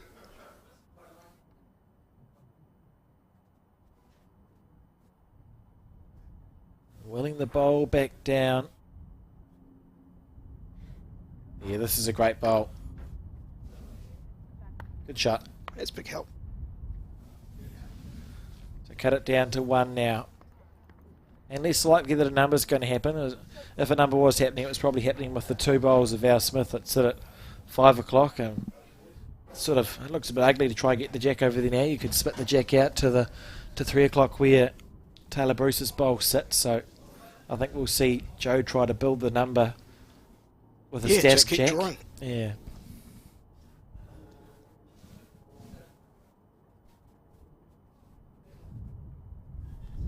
So that means she'll be on the back end. Just try to draw as close as she can to the jack, but she no longer wants to move. It's a fair effort here. When's it going to let go? Oh, just that clean run right to the 2 metre mark.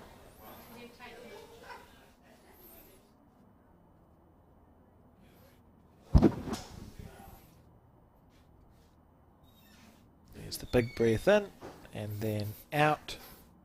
So you breathe out before you let go of the bowl. Maybe she was asked that question once and that's why she does it. Maybe that's the genesis of the pre-shot routine.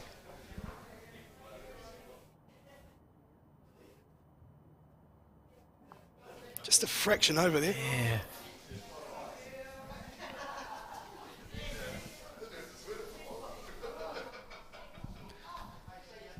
So we see on the back end.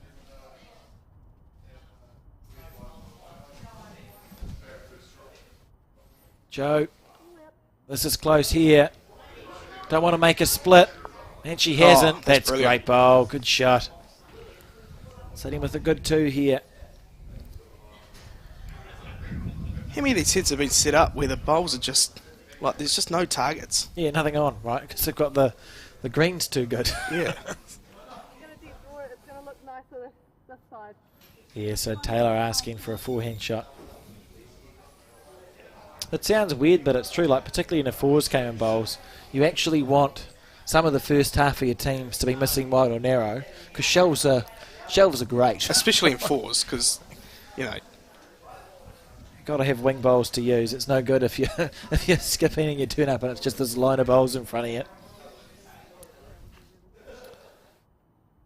This bowl on the forehand. That actually helps a lot. It's good. Yeah, good shot. And Taylor's shot. right. She said that actually helps a lot, and she's correct. Just improve the dynamics of how the head's looking.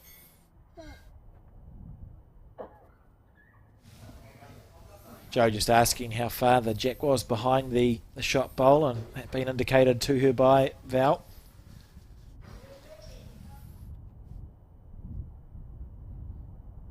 This is a pretty good line here, I feel. Good bowl.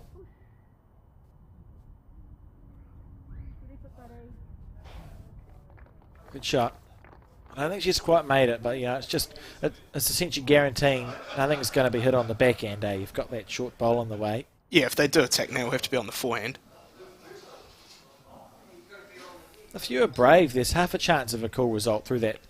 The shot bowl at 12 o'clock if you hit that, it's more than likely going to go on to Val's bowl first. I think You could it will split definitely them. edge Val's bowl out. Split them both off, So you right? might get them both. Yeah, and if it, or even if it goes square through and gets jack movement, it's only going to our back right. That's fine. You've got a pink bowl in that direction. So if you were going to hit it, I'd hit that front bowl at 12, and your perfect result is they both disappear.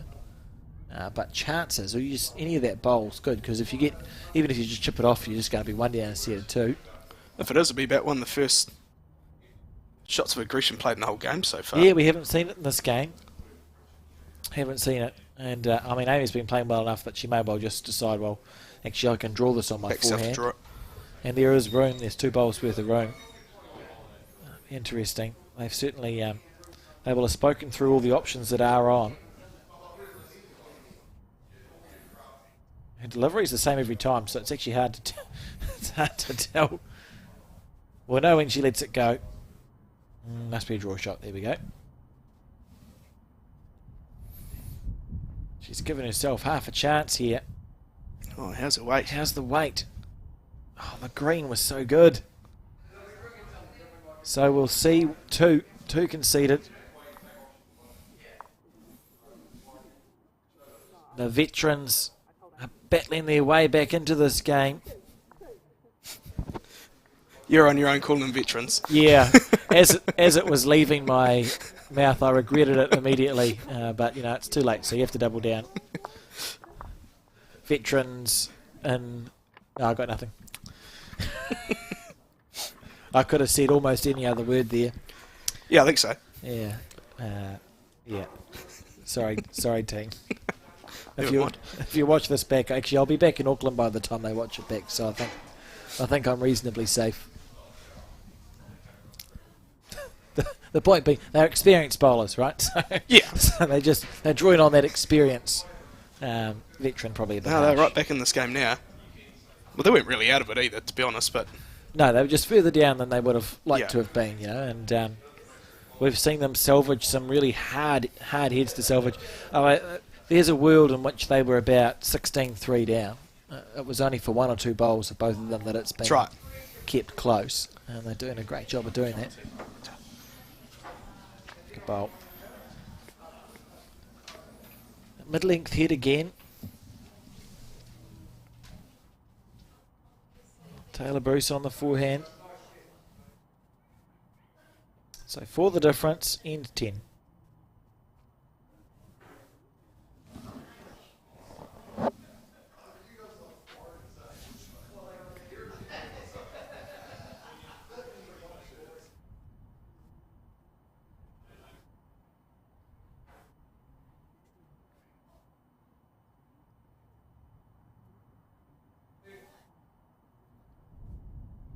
Val Smith persisting with the forehand side.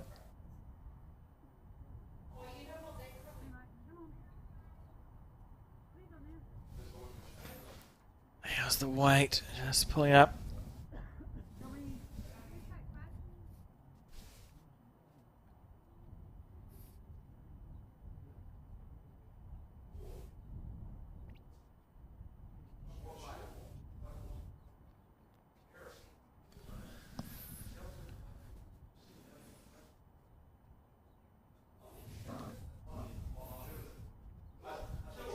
Decent line here for Taylor. Yeah. Be all in her weight here. Almost. We haven't seen that many bowls on the backhand. Are we expecting to see Val stay on her forehand side, or is she going to switch? Joe's sort of saying to persist with it. The logic being, if you do get wrecked on your own bowler, you're going to knock that one up. Yeah. If your weight's good, you're still happy days. On the forehand. Yeah, pretty smooth.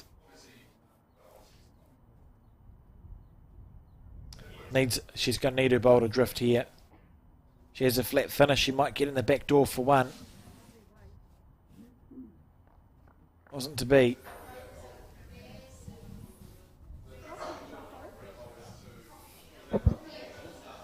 You feel like it's an opportunity for Taylor Bruce to put one right on top of the jack.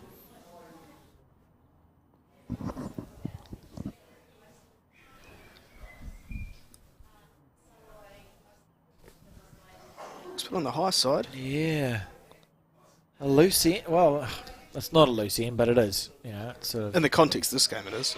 the quality of how the game has been. There's probably just about a bowls mat's space to draw the shot, and that's more room than they've had for a lot of it. The plus side, just as a skip, when you're walking down the other end, you spin that, it's going, well, I've got a match room to draw the shot. You know, Well, that's right. they know they're good enough to do that.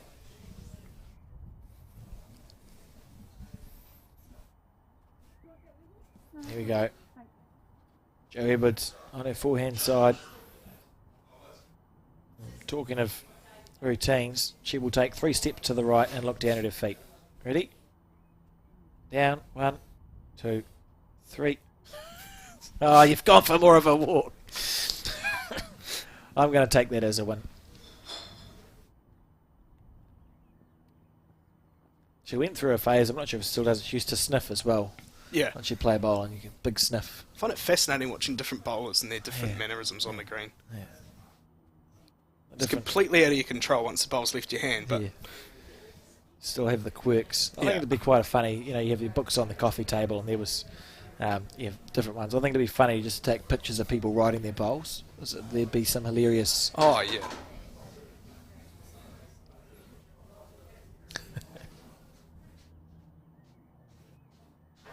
on the back end.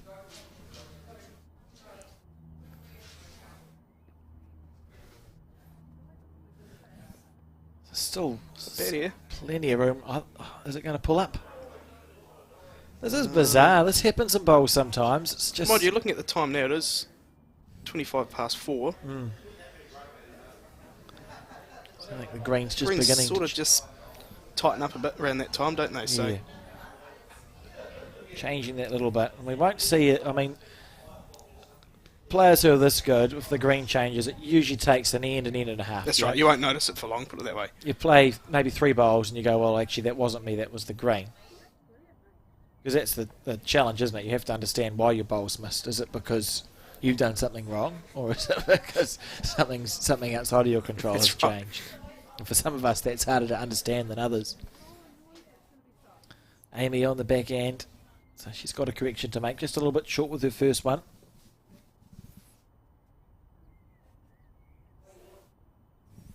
Yeah, pretty good.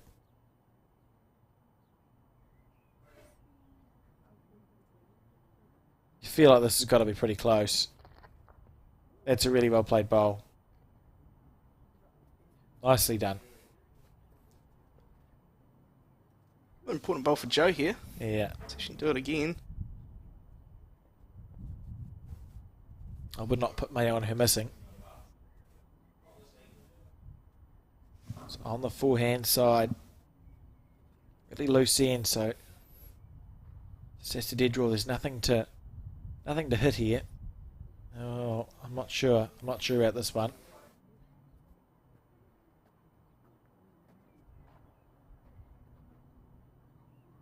A bit frustrated with that, I feel.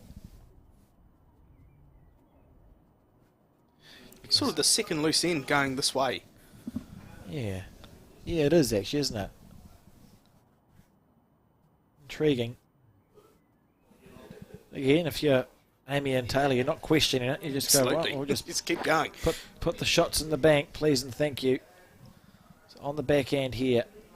She's going to get in front of Taylor's. That's a good bowl. Yeah, it's done enough there. So is that a really loose 3 that's happened? Might be a 3. 1, 2. They can't hold a break, can they, Joe and Val? They seem to get a number and drop a number. 1, 2.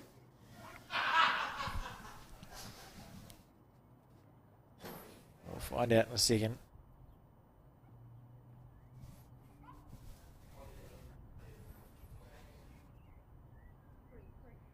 3. So now we see. Oh, now we see the score. 7 the difference. 14-7 on end 11 of 18, and that lead extended again by Amy and Taylor. Certainly, they've had To say they've had control is probably a slight exaggeration, but they've been the better team so far, haven't they? They've been just the sheer amount of shots they've drawn. You know, like you never, unless they can be 7 up last end, you're never thinking that you've got control of a game when you're playing Joe No Evans way. and Val Smith. No, I mean, there's been patterns shown in this game already where Joe and Val sort of get back into it and then they drop another 3, but that won't happen forever. Yeah. Just make hay while the sun shines as we see Taylor Bruce's first bowl here. Coming into shot. It's nicely played. Good first one. Haven't seen the cat for a while. He must have gone somewhere else. George, the cat. It's definitely, absolutely his name. I think he got arrested after going on the green in the semi-final. Was removed. He's back at the Stoke vet.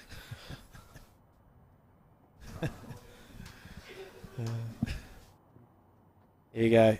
So Val Smith on the back end too.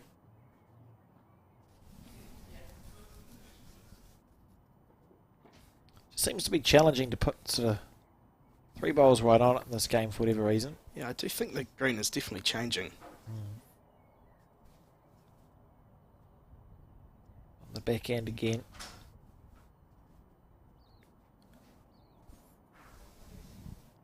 This is close here. That's really Very well good. played.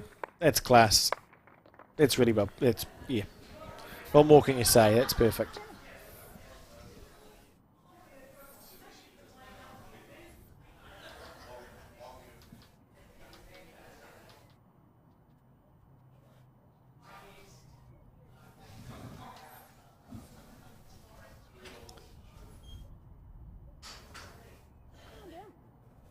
On the back end.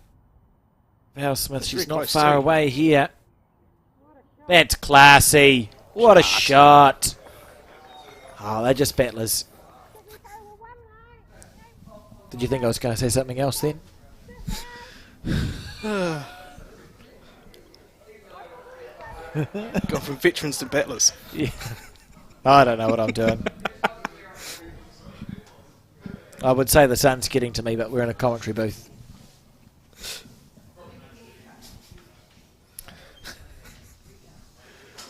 No, I make no excuses. Oh, interesting. So that's the first chink. That's probably the first bowl we've seen Taylor Bruce not play with conviction. First really loose one anyway. I think I saw her coach Vince Roper. Yep, he's a member at the Stoke club. Yeah, he was here. Or he must still be Oh, he here. was still here, I'd say. Watching on. A few spectators scattered around the Is it gonna green. Get around. Oh, good try. And wonderful to have about 357 people watching on the Bowls New Zealand YouTube channel. Thank you for tuning in, provided you don't have us muted. Should be fair enough, really. Can't blame them. No, I was going to say, called battlers and veterans flying. What do you do here, Robbie? What's the shot? Is there a plant? I think there is a plant there. Would you play it on the forehand just in case you're wide, or are you just thinking of the plant on the I don't know, part of me sort of wants to probably have another bowl on the head close? first. Yeah. Maybe something trying to beat Taylor's, and then you can sort of operate that plant. I suppose that's the thing, like a plant's always, and by a plant I mean those 2 bowls that are touching, so it's only ever going in one direction. It's always going to be there, isn't it? So Yeah, you can yeah. afford to build your head a little bit first.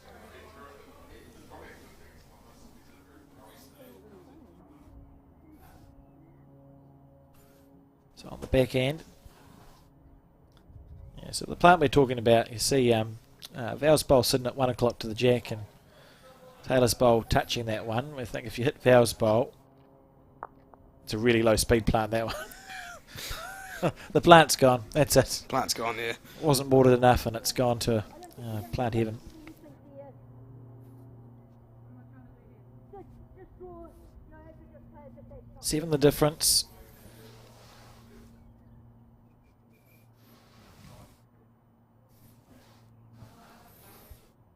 It's like it's been called on the.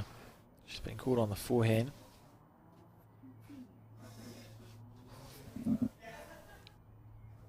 Not. Oh, here's the weight. I was going to say the green looks magnificent. Realistically, I mean, they're only one down here, aren't they? Yeah, one down's pretty good fishing, really, in this situation. Yeah, Still has chances down there, though. you feel like there's opportunities. Taylor just making sure the plant doesn't work.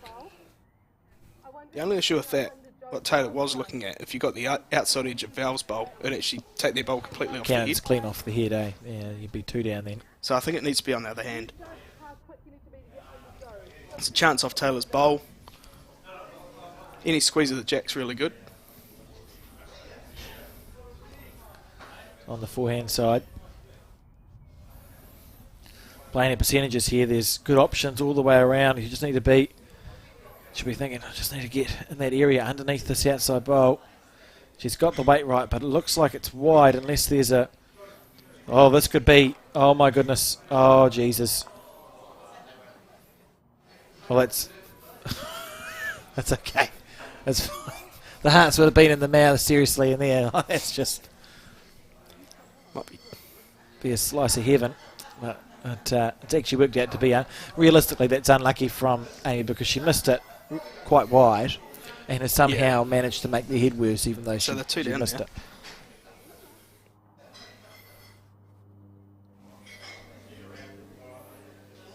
So yeah, legitimately unlucky there from Amy, although there would have been a moment when there was hearts and mouths from both teams, I think. What's going to happen?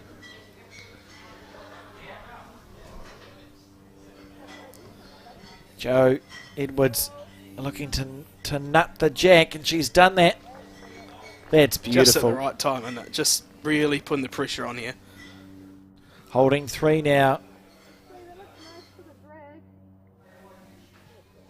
And Taylor just calling for that meter on the backhand side. Huge bowl, really. You know, if There's plenty of work with down there.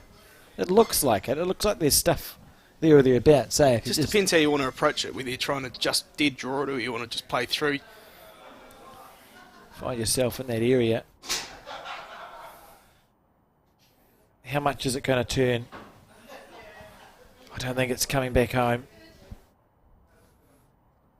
So out of nowhere, we may see a 4 here. This has been just an incredible game. It's interesting. I remember looking at the score in the semi-final, and they were like 5-all after 8. And we could see, if they score a 4 here, we could see 11 ends played, and it could be like 14-11, so 27 points scored in 11 ends. Yeah. There's been some numbers, hasn't there? Oh, it's, yeah. 3. Okay. Fascinating game of bowls. For slightly different reasons than the semi-final we had was fascinating, and everyone was playing super duper effective. This feels interesting for slightly different reasons, you know. It's just been so many swings in the game. When's the last time Joe and Val were in front? Have they been in front yet? No. No, I don't think they No, have. they haven't. But they'd think a good time to be in front would be about the 18th end. 18th end, yeah. And just shaking hands. Just go think. Maybe at the completion of the 18th end. You see that happen sometimes in bowls. They sort of, you got the people who are trailing the entire way and just manage to get over the line at the end. So jack throwing. Joe didn't give Val a place to throw the jack to that time. Or deliver the jack to.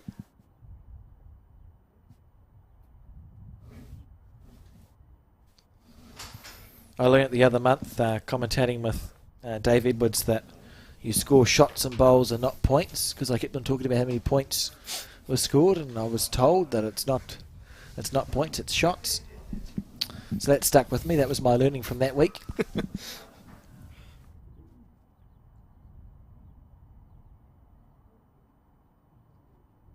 Val Smith's first bowl. That's a good first bowl, really. It's just, there you go, you can see it perfectly behind the jack. You could fit probably a bowls mat between the jack and the bowl. Really good first shot.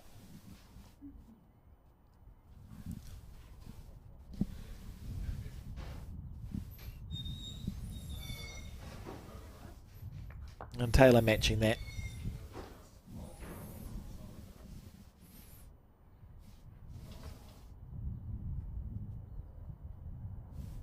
They're now looking to take a little bit of the weight off.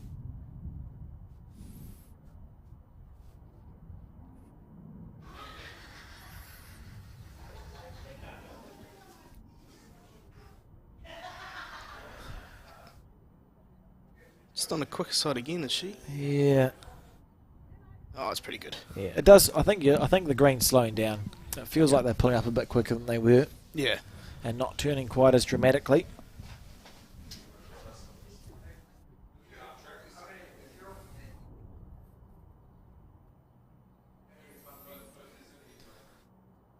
On the forehand again. Yeah, see, look at that. That bowl there was sort of the amount of time. It was turning a lot earlier Yeah. at the start of the game. Yeah, I think for every foot it went forwards at the end, we saw lots of 90-degree movement earlier on, and we're not seeing that at the moment.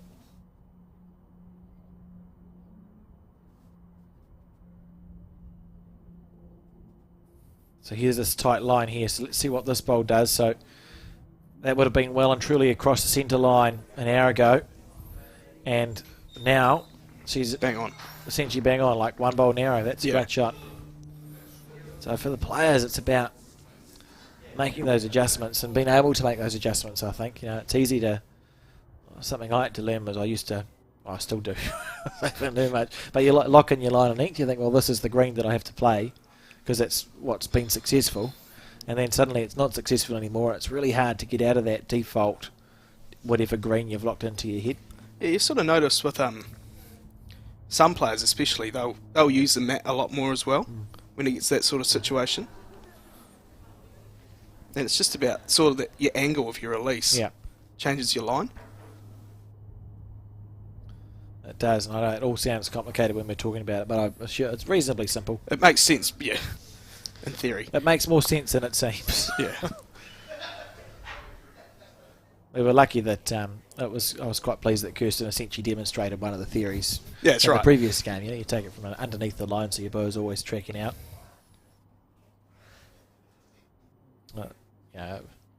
We talk about how left-handed players get different lines. It's literally because of where they're letting go of the bowl. It's completely so different. it's the same theory. It's because it's where they're letting the bowl go.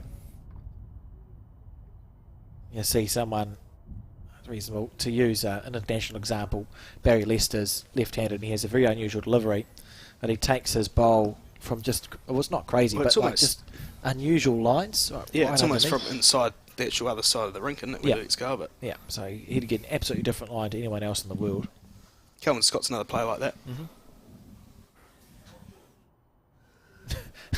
And Kelvin as well is a nightmare for a commentator because his feet just point in the craziest direction and you never have any idea what hand he's playing until he lets go of the bowl. Oh, it's either the forehand or the backhand. It's one or the other. Tell you what, it works. Yeah, it does. Joe on the forehand here.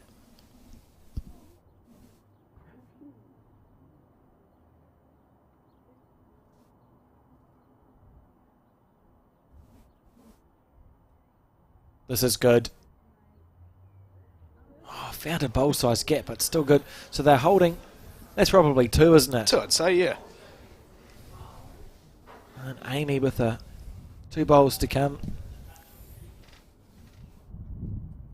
Deep breath in, and then you breathe out, and then you let the bowl go. I tend to hold my breath when I let the bowl go, by the way, if anyone was wondering what the answer to that question was for me. What's happening here? Oh, just reaching past. Green definitely changing, and an opportunity here for Joe and Val to narrow the gap. They have not led in this game yet.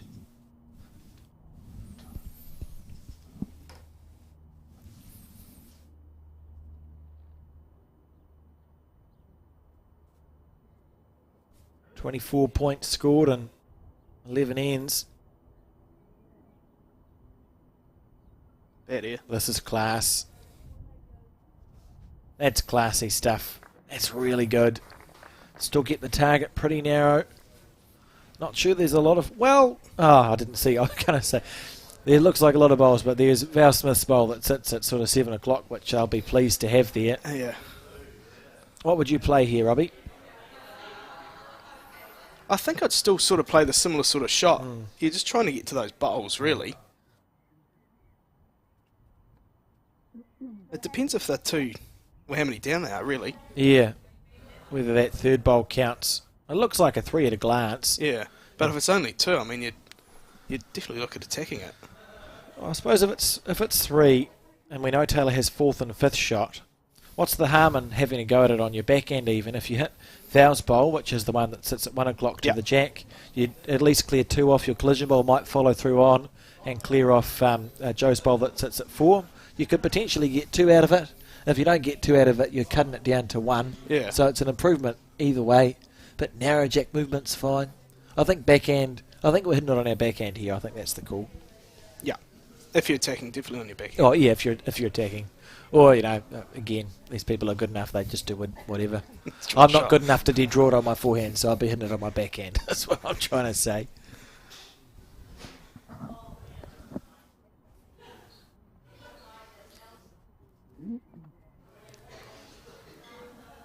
All right, we'll find out what they decide. Although, what we do know is that the reason they're having this conversation is Amy will walk back down knowing exactly what she's going to play. That's right. There's no point thinking, there's 2 or 3 shots I could play here, and then you play a mixture of all 3. Yeah, it's very crucial that Amy, when she does leave the head here, has got that one shot clear in her mind too. Yeah. Right, let's see what's decided.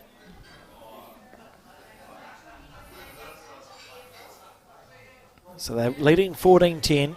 They're 3 down on the head. It's a big bowl. Decisions to make and bowls to play. She's lining up on her backhand, so this will be a hit. I'd say it's be weight. There's a chance of removing all 3 of the Edwards-Smith bowls here. It's possible, and it would be pretty cool if that happened. All I'm saying. Here we go. On the backhand, Amy McElroy. Big weight, needs it to hold. It's holding. Oh, it's on the forehand, sorry. So that's I've done that twice today. If it was on the backhand, that was a really good track. Yeah, backhand's a great track. So she's looking for the bowl, and we're going to see, I think that's 2 shots. Two. Yeah, so it was definitely worth attacking that head. Yeah, really good call. Played it with conviction. And that's literally the second time I've called a wrong bias when I've actually just played the other hand today. I think it was the quarterfinal when Dale Rayner was in commentary with me. To be fair, on Amy's bowls, it's pretty hard to see the rings on them. Thank you. And 12-14 the score, it's tightening up. Did we talk about next trend yet? May as well. It'd be May as well. Good way Should we to call it finish. now? Yeah. Yeah. Right. On end 13. It's going to go to next trend, and I don't know who's going to win.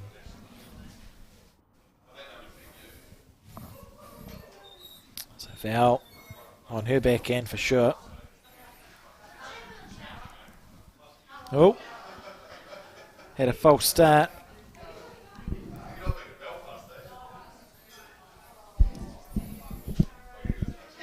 I've always felt there's a skill to recognising when you're not quite right and stopping yourself and starting again. A lot of people would just sort of play the bowl and then it's rubbish out of your hand and you go, That's right. And they go, something put me off. Ooh, yeah. It's an easy enough solution for that. Good shot.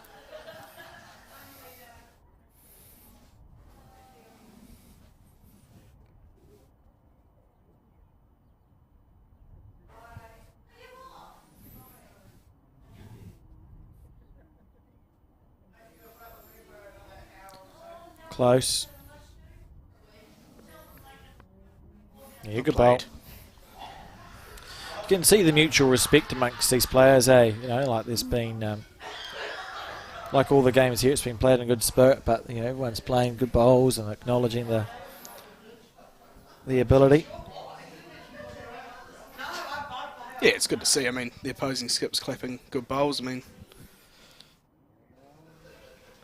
Yeah, it's not in the rule book, but it just makes for a nicer. It's just a nicer day all round. That's isn't it? right, yeah. Look at this here from Val Smith. Oh, Class.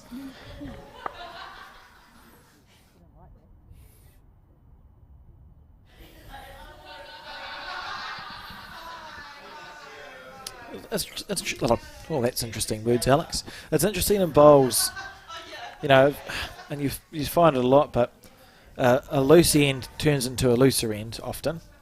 So if it starts off, if your leads start off sort of average, everyone's average and struggling, and then you get an end where Taylor's put a bowl within a bowl of the jack. Straight on. And Val's like, right, and then she's drawn. I mean, how many times does that happen actually in bowls in general? Yeah. Yeah, it's just crazy. I think that, you know, you sort of, you build yourselves up, and you often find, or even if you go a little bit more meta than that, like the good bowlers, often a club bowler or a new bowler has their best game against the good ones because they're forced to. Like if you don't play well, you'll lose. Yeah. So the standard just increases because it has to, I think. It's quite interesting. You could write a book of psychology on it somewhere. Someone could do that.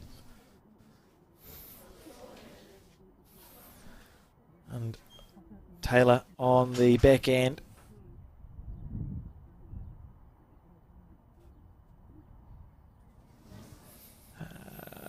Half a chance if it gets down in time. Oh, wrong half. So Joe and Val holding one on the crossover. Are we thinking a draw on the forehand side? Or what do you do if you're Joe? It's reasonably open, I suppose, on both hands. It is pretty open. I think you just please yourself, really. Yeah, whichever one you think you can execute.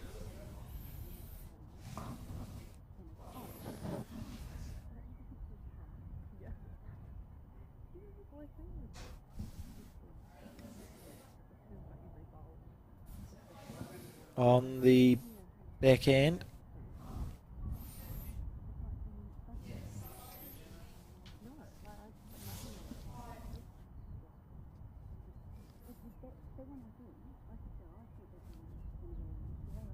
Needs it to let go.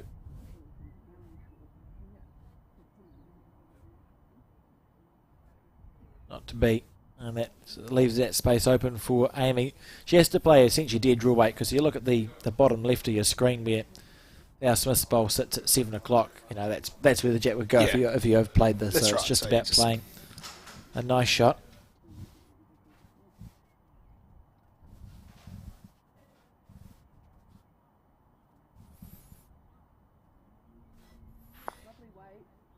Oh, I heard it get wrecked on a bowl. It's definitely not swinging down there as much as it was, though. Seen the last two bowls that have come down.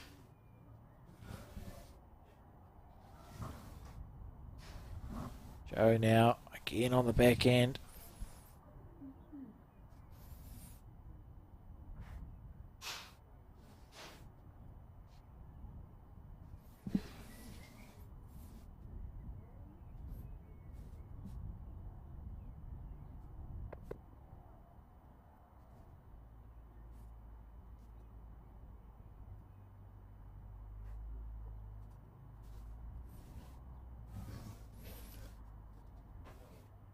Interesting.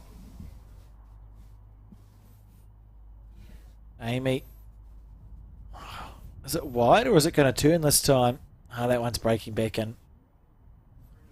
Potentially narrow. So underneath the line. Oh, goodness, that can be frustrating. She wouldn't have felt like she had made a huge correction. You know, look how far. I don't think she did, really. Oh, no, that bowl's missed. Probably two mats narrow. Yeah. And her first bowl was just a little bit wide. She didn't take it in by that much. Yeah, I think it's more of the fact. I think you go a fraction too wide on that hand. It probably just hangs. Holds, yeah.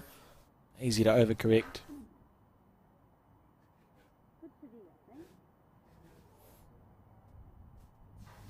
That was pretty interesting, this one. Good bowl. This is a good bowl. Look at that. Oh, what a shot. Oh, how good. If you've got Peter Bellis here, you hit that as hard as you can, and you might get rid of all three. Otherwise, the middle one's looking pretty locked to me. I think you could play good weight to it, because they've got the best back bowl. Yeah. Oh, there's chances, eh? And if you can get jack movement out to the... Which side of it? Our left as we see it. There we go, on the backhand. Oh, I'm not sure. There should, in theory, Joe's bowl's not touching the second shot, so there's a bit of room for the jack to pop out to our left. There's room for it to happen. If she gets it square, it's going to happen. Any touch? Oh. Oh. Evans, what an effort. Oh. So they have wasted the first 13 ends of this game of bowls, and we're in a situation where it's 14 apiece now on end 14 of 18. Great game, fascinating game really. At the Turf Hotel Stoke Stakes women's pairs.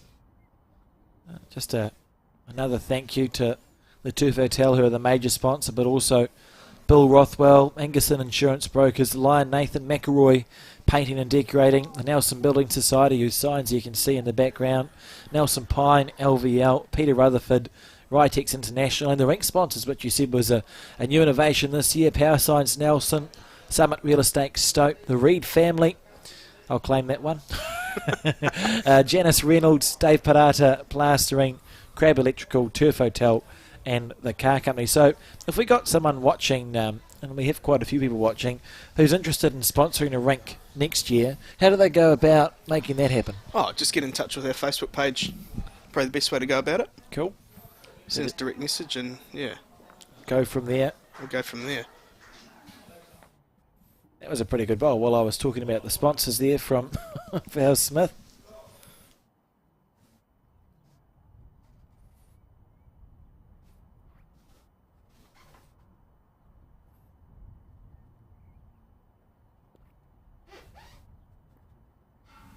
Taylor Bruce looking to reply here on the forehand.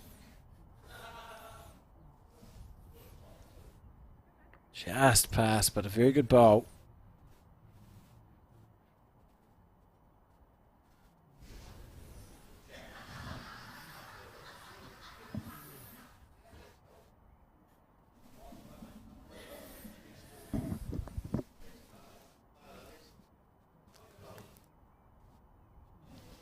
Rinse and repeat situation. It's pretty good too. That's great stuff. Great stuff.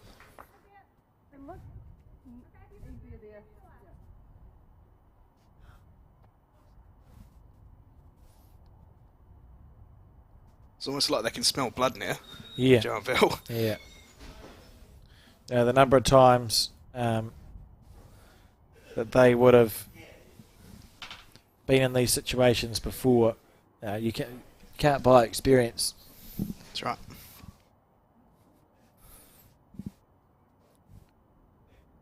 Close.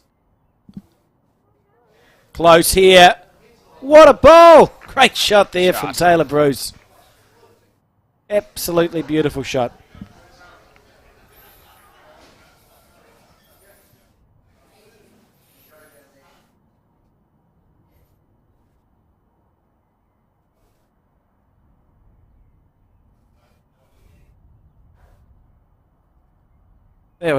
That was really good. Very timely as well. Sort of got to try and stop the momentum this end, but ideally winning it. Although Val's close here again. Val Smith on the forehand. How's your weight, Val? Oh, she made it. Well, I'd be happy. She made it for one, I think. Or did she not? Maybe she didn't. Nah. She would have been happier if she had, I think. I think it was maybe one roll. One roll shy. What a beautiful bowl there from Taylor. We'd literally just spoken about the metaphorical smelling of blood in the water from Val Smith, and Taylor just went bang. No. Probably overheard you and said, no, we can't be having that. That's right. Really good. Brave bowl here. Well, not a brave bowl. An interesting call here from Amy McElroy. I think even if you do end up going one down here, it's not the end of the world. Yeah. It's quite clever because the bowl's only one bowl low of the jack, so you get such a good result if you can just sit through the bowl or move the jack. It'd be perfect. She's very close. She's very close. Needs it to hold and get it square. That was a well played. It's a good effort. Pretty well played bowl.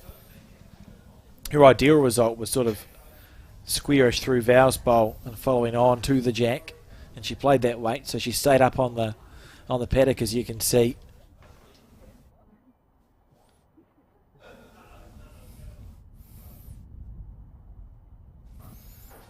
A long walk back.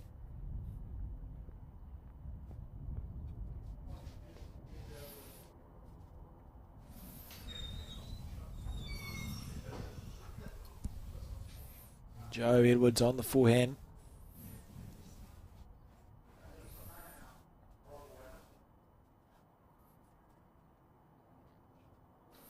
If you're enjoying this coverage, it's back again next week for the men's version.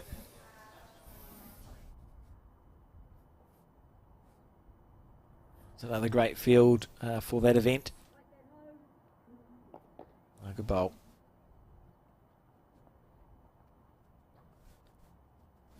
Yeah, it's a very strong field next weekend as well. It's quite frightening, really.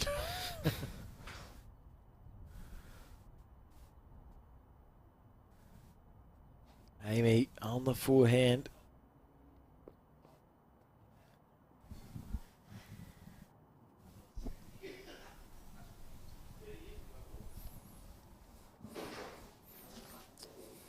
It looks like Taylor Bruce is holding the shot. I think it's a weight. At perfect weight. Just if that was just under Val's bowl, it would have been. The correction here for Joe is minimal, isn't it? That's right. Very small margin.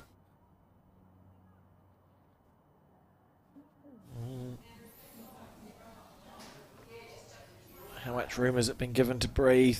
I don't think she's far away here. This is potentially brilliant. Oh.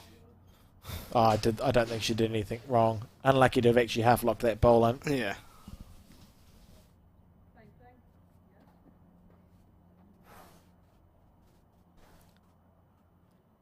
It must definitely be one to Taylor, isn't it? Yeah.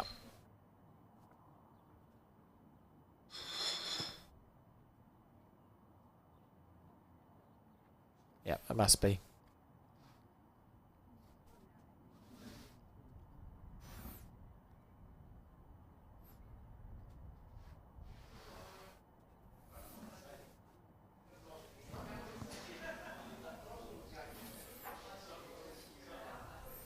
So, it's just the same thing again, isn't it? Or is there something else on here?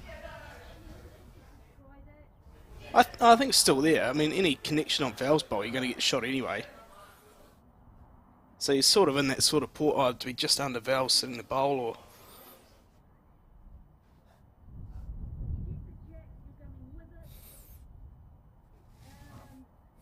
Will the shot bowl go straight out? Just asking if the shot bowl will go straight out. Sort of touching on that last bowl of Joe's. That's why we said she was a bit unlucky, eh? So if it did go, it might go in conjunction with her with the third shot. I guess so. It depends on what part of it you get, I suppose. If you got the under edge of it, it'd probably go clean. Yeah, inside half, eh?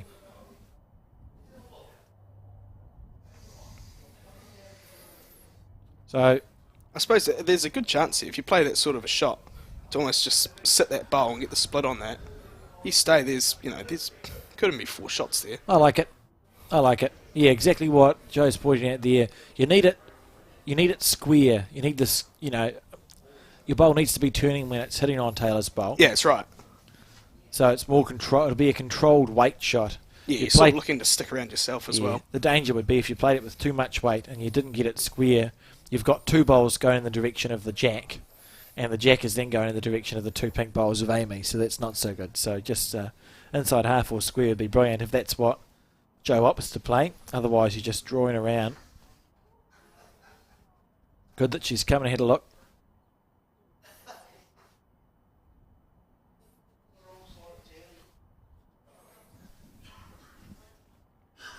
On the forehand. So just opting for the draw.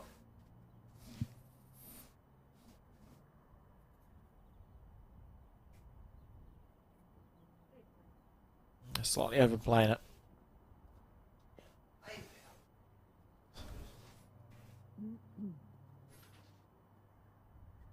This has all been presuming that Taylor's holding one. Which we think she is, eh? Yeah, I Likely to assume be. so. Otherwise they'd be playing different shots. So if she is holding one, oh, they're just taking the 1 point. I was going to say, it looks pretty dangerous to try and make it more. Yeah, any connection on Val's bowl there is... Rightio, 1 point. And that means that there's a 1 point lead now to Amy McElroy and Taylor Bruce, who are leading 15-14 over Joe Edwards and Val Smith. And we're playing the 15th in now. 3 ends to go. And anyone's game. Joe and Val still not been in front, or did they get one in front? They drew. No, they just drew level, I think. Drew level, so, yes. yeah. Still haven't been in front in this game. Just saying.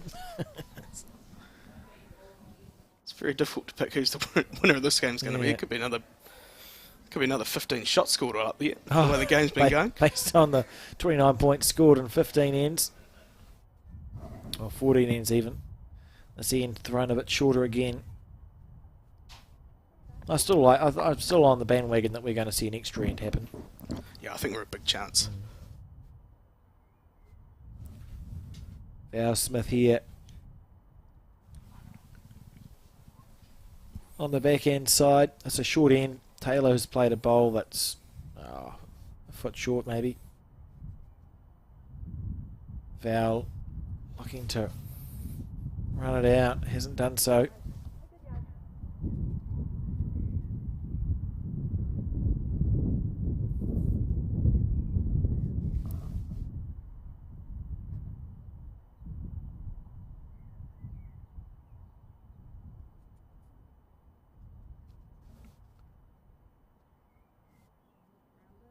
Is it going to clear it? Oh, good Yeah, ball. just kicked out there. Good shot.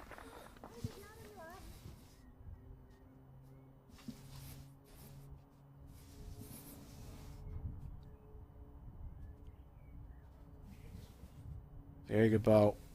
Although later on, you sort of feel like if the front of the head doesn't change that much, there could be some real aggression happening. We haven't seen... It's not been one of those games, has it? We haven't No. seen... I think there's been one attacking shot the whole game. Joe would have probably, one of the more accurate drive I think so. run shots around. It's a mighty weapon when you use it correctly. At the moment, there's that nice little track there, so all Val needs to do is get a bowl past him. Joe could put one past and then attack, or whatever order you want to do it in.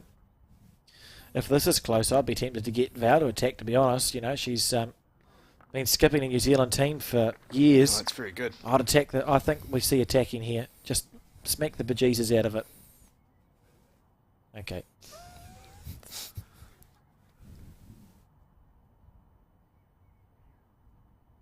Or you could put a position bowl in and back your world champion skip to do the hitting, which is also fair. Yeah, I guess so. I mean, something over the back. They've definitely got to attack this, though. They have to. At some point there's going to be attacking happening here. And you need a good square connection to get a good result, or you're just going to peel off something at the front. There's just so many chances off those front bowls to get some sort of, a result, basically. You can get an incredible result. There's a world in which there's a bowl size gap between the two splits. Yeah. There's a world in which your bowl goes clean through and you just murder the jack. Yeah. That could absolutely happen, or anything. Or even if you're slightly under, you get Val square, they'll pump it straight onto the shot bowl. Yeah, lots of options, and that sort of, if you can put your bowl down that 1.5 foot, 2 foot wide track with good weight, anything can happen there. Oh, Joe will probably try and draw it. And then successfully draw a back And then- toucher. Yeah.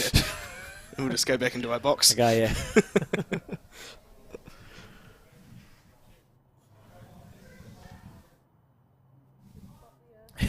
There's a reason that all 4 people on the green have played for New Zealand, and the 3 people on the commentary booth Have not. haven't. It's much easier to talk. But I think I'm pretty confident this is going to be a hit.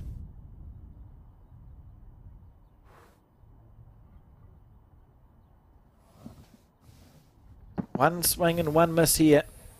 And it feels like she's committed to that course of action, doesn't it? We're going to see... Surely we'll see 3 aggressive bowls. Yeah, I just question why you play it on the backhand. I think you actually got more options if you actually played on your forehand, that different angle.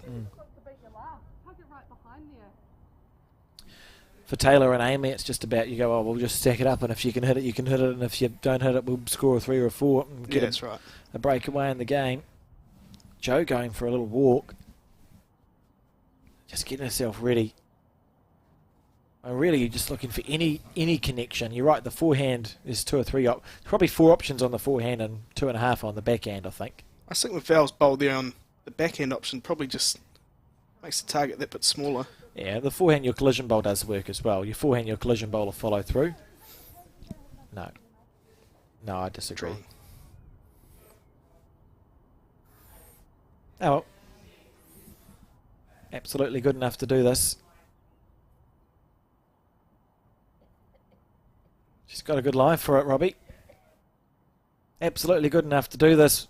Oh my goodness. Jo Edwards. Oh. I was a believer for about 15 seconds there. I don't think it would be the silliest idea if Jo Weirden had a look at the head after this next bowl. And they just have a conversation, you know, we're on the 15th end, there's 3 ends to go. They are 1 down. They've been behind the entire game. I don't think it'd be the worst idea in the world to just go have a look and decide on a shot to play. Whether that be a draw or a drive.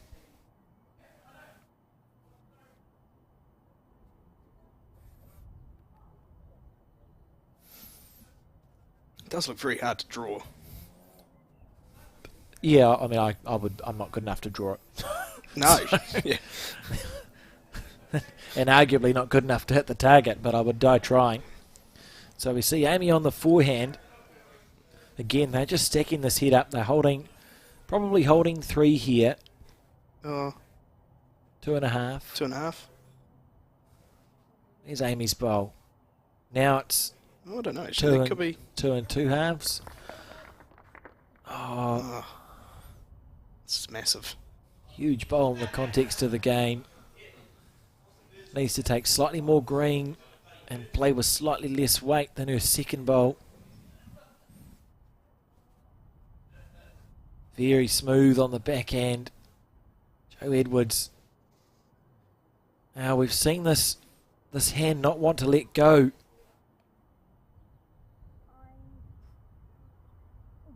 Oh, that was a great effort. She played that well. But we are going to see a number scored here by Amy and Taylor, and I think this is the end where they may look back and say that was really helpful in the context of this game. 3.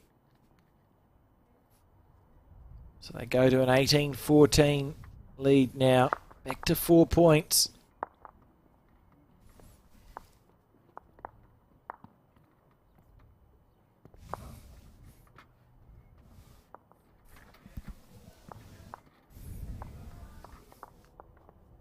And the mat right on the 2 metre mark. Amy, where's the front? Oh, I can't see anything. Oh, yeah.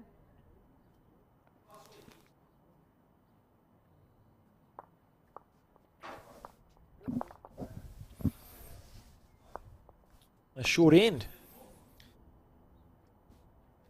I don't think we've seen... we haven't really seen long ends at all this game, have we? No. It's fascinating. Yeah, about 2/3 of Any sort of change up on the length has been, you know, bring the mat forward or mat further back sort of thing. The mat Jacks seem to have stayed relatively in the same sort of spot. Hello. Oh, Margaret Eames getting a little measuring tape out. The resident international technical official. Leaving for her and Tony moving, I think. Believe so, yeah. We certainly get the big guns out on Stakes Day. Yeah, the ITO. Did you say, was it Pete doing the duties earlier on? Yeah. We've replaced him with Margaret. Now, what does it need to be at a minimum length? Do we know? I have no idea, to be honest. It's length of cricket wicket, isn't it? It's about as close as I know. I wouldn't have a clue. But I couldn't tell you. No new to the game, mind you. I know that a green can be up to 40 metres is as long as it gets. But I still don't know. I couldn't tell you the minimum length. And Australians do something weird where they have a more minimum length. Yeah, it's shorter in Australia. I do know that. That's all I've got. 23 metres just off the top of my head. Just happened to know that. Well done. Thank you. Yeah, didn't have to ask anyone or look in any direction. Yeah, as you're holding your phone. But anyway. You're not supposed to say that. No, anyway, it was up. That's what's important. I still haven't quite got used to the chalk line being not quite in the centre of the rink. And I look at it and I'm waiting for the players to move the jack into the middle. See that first bowl there. So this is by far and away the shortest end that they've played. Yeah. I'm not convinced it was on purpose. I don't know. I'm not entirely... I couldn't tell you a logic for it. No, well, they sort of threw a short one. What was it, the third end? Yeah, it just happened. Of the game? Just happened. Yeah. Happened to have a short end, so... And I think on that end, if I recall correctly, it helped Val. She played 3 really good bowls. Yeah. And again, we see Val's played a good shot here. I'm not convinced it was on purpose. I think it was potentially a mistake from Taylor. I see that beautiful, smooth delivery.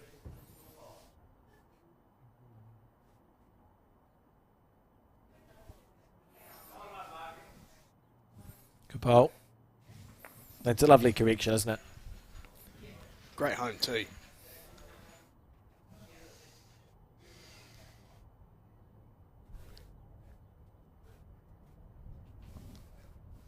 Foul on the forehand.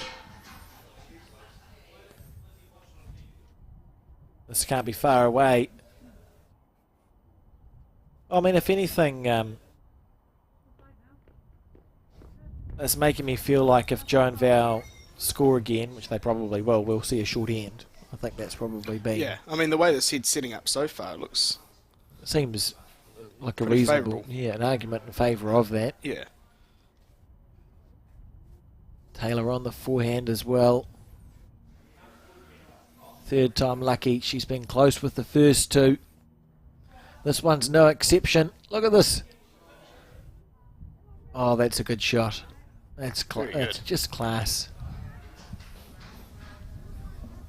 Took a chance with Val here if she was a toucher. Just about staying right in that area again. He's got the feel for it on this length.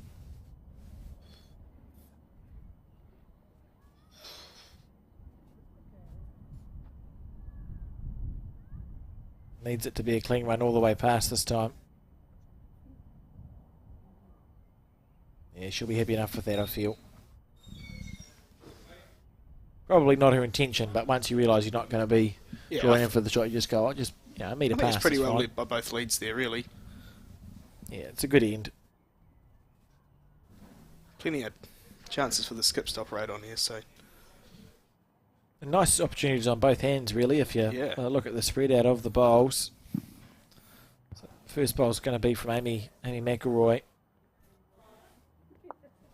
Leading by 4, 3 ends to go.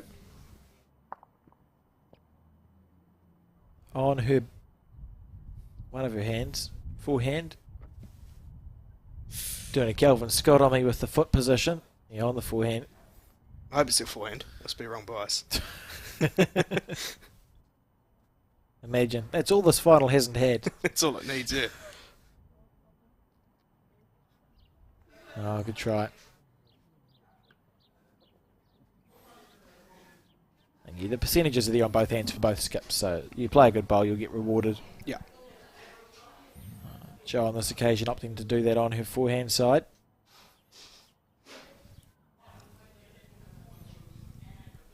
See this bowl making its way back into the head.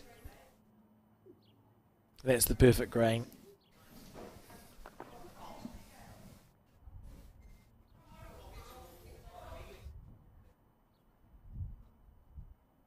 Amy on the forehand too.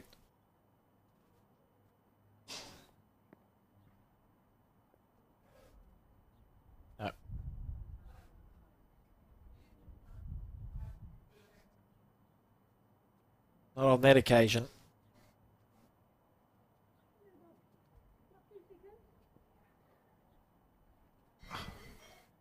Was I'm not sure that on purpose? if that was called here. What's happening? I mean, what's she I'm playing with weight. Okay. Joe. Trying to get the bowl out. hoof it on the backhand. Here we go. Joe Edwards on the backhand. Needs it to turn. Oh, God. That tracked out all the way.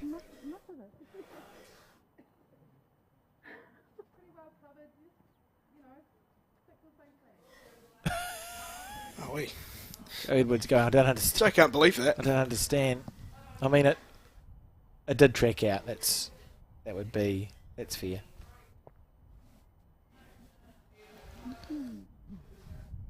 Get the inside half, you get both of them. Amy. Or do they both go via Amy's bowl?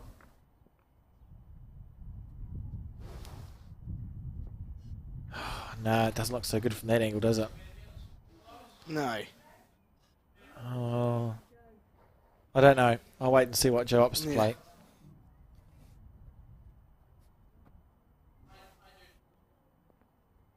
Yeah, so Amy's done a good job there of obscuring the bowl to be plucked out. Yeah, yeah. And force Joe to play the forehand. Wide, I think. It might turn back in, though. It might turn back in. Look at this here from Joe Edwards. Oh, tell me it must be worth one. Yeah, good shot. What a bowl. That's staggeringly good. I thought she was wide when she let it go. It came out of the clouds, that thing. My word. Essentially, that means it must have had absolutely dead perfect weight. That's or right. it wouldn't have turned back. So we see the scoreline. The difference is 3, 15-18. This is the penultimate end. Oh, God, there's been some good bowls to keep Joe Edwards and Val Smith in this game and with a real chance. Just good bowls at the right time too, really. Yeah.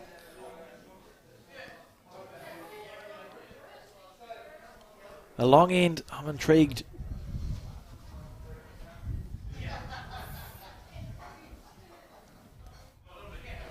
Almost the first long end. Well, we haven't seen many It's of them. probably the longest I'd say they've had whole game. Yeah.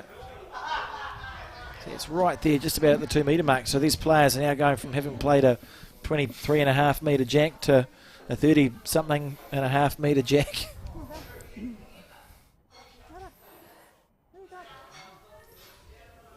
That's a good start there Very from good start. Val Smith. A good bowl.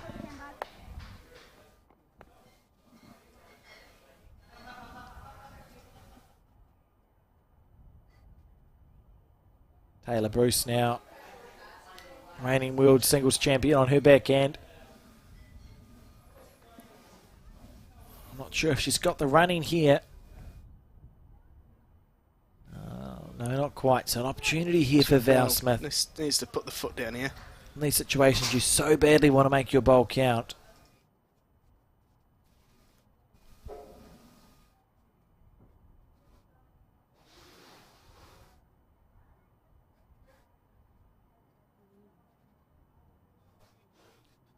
On the backhand. She's here. Oh, doesn't have the oomph. That was the perfect green, and you can see just disappointed in the background. Hands on hips.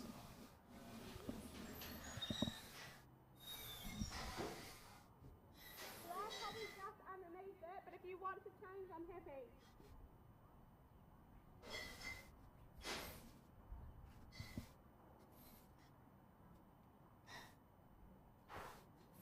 Change your hands here for Taylor by the look. Intriguing. Yeah. It must feel like that short bowl of Val Smith is in her way.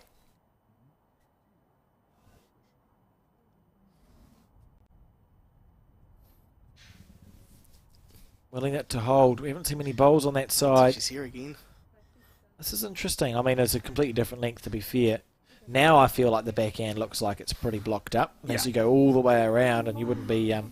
that'd be a I hard don't bowl think to you come back play. from there now. No, I don't think so either. So We should therefore see the rest of the head plate on the forehand side unless something has moved. That's what's happening here. Val on the forehand. Giving this one half a chance. This is very good. Timing is everything in this game. And timing they have.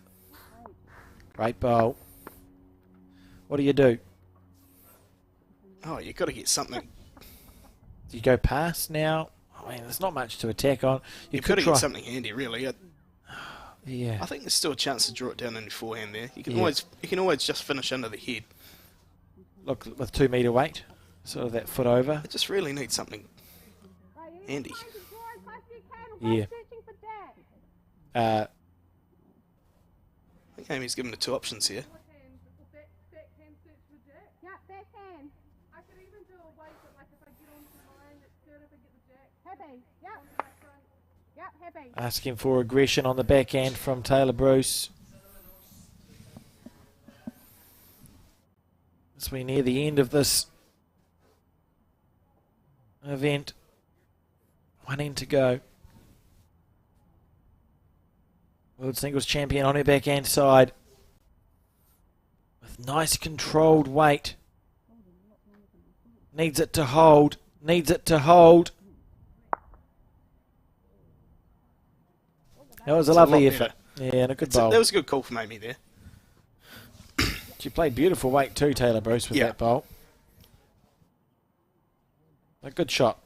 Could have been very easy. Just stick to your draw, stick to your drawing there, and put another one sort of in the way. It was short, and then they've been real strife. But the head's a lot more easier to get at now.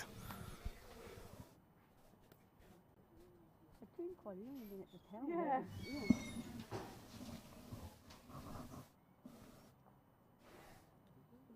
So remember, you look at the scoreboard, Joe Edwards and Val Smith are trailing by 3 points on this penultimate end. Holding a couple, but the head's reasonably open. Joe will be looking to get another bowl there or thereabouts.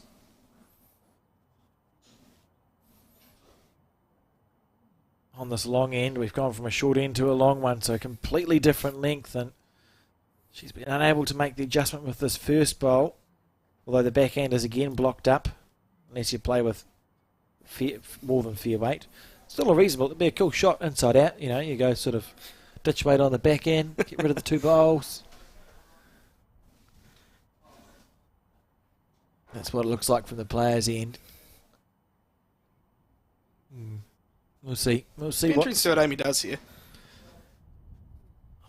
Again, it's one of those times where there's probably 3 or 4 options on, so it's just about, you just pick one of them, eh? Yeah, what you feel most comfortable playing, basically. What do I feel like I can execute, and then do the thing. So on the, I think she's on the forehand. I'm not sure what weight she's playing with, to be fair. Yeah, just overdraw weight. So you got that bowl of Taylor Bruce's that sits at 4 o'clock on your screen to the jack. That's what she's drawing to here with this bowl. Oh, she's been called out as well. I mean, it is a big difference, isn't it? When you think about where the jack was an end ago and where it is now. It was like a minimum size length, that last end, to 2 metre. The longest one of the game. Yeah.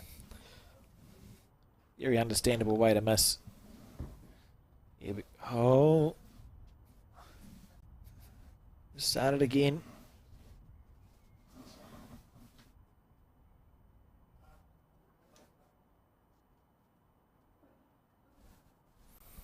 Time for a correction, Joe.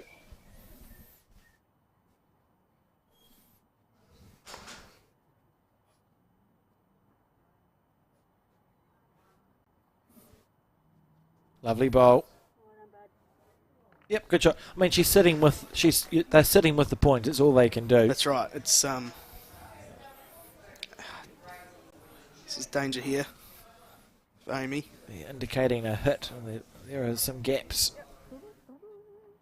Huge bowl. You're leading by 3. You're 3 down on the head. You've got 2 bowls to fix it. Huge bowl here from Amy McElroy. She's in the area. What's happening with the... Watch the collision bowl. Oh, Well, that was pretty unlucky. She played that weight I circle. didn't see it going like that. Nah, she played it with a lovely weight, so a collision bowl would That's do right. the work. Yeah. And then it didn't. It still went off at too sharp an angle. It's probably the only place she could have hit that bowl where she got that result. It's unlucky. Unlucky. I mean, she's got a bowl to come. I won't get too excited about the extra end yet. Actually, it would ruin it if they scored a It'll ruin three. it, yeah.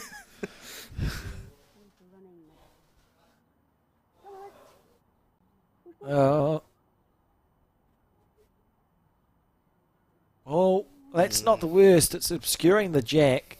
Does it mean Amy goes back to a draw speed on the forehand? Oh, depend if this is 2 or 3, I'd say. I reckon Amy would back herself to... It's only 2. I don't know if she can really see any. That Look. last bowl. Yeah, Yeah, I think she's got to be on her forehand here. that's such a hard shot to play from the player's point of view because that jack, it'll essentially be, you can see it there, it's obscured by that. She's sort of just trying to Olive get the Joe Val's Edwards. bowl, isn't she? So See that big breath in, out, and then let it go. Smooth as silk here. Amy McElroy. This is a huge bowl. She's 2 down on the head, 3 up on the card. If she scores here, they have 4 up last end. She's not done it. And 2 to Edwards and Smith, and the dream of an extra end is still alive. We called the extra end what seems like a long time ago, so I'm hoping we were right. Final end now, 18. And 17-18 the score. Fascinating game of bowls this has been. I think they probably would have taken 2 down in the end of that because that head was it was building really badly for them. Yep.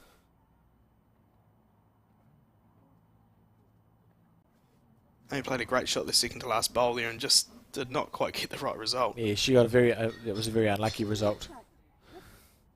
She played it with perfect speed because the danger was, and the concern was, if you were a supporter of them, you play it with big weight, your bowl would shear off, and That's the collision right, bowl yeah. doesn't get a chance to do anything. But she played it with weight that her collision bowl would probably follow through onto the jack, and it didn't. It just missed it underneath.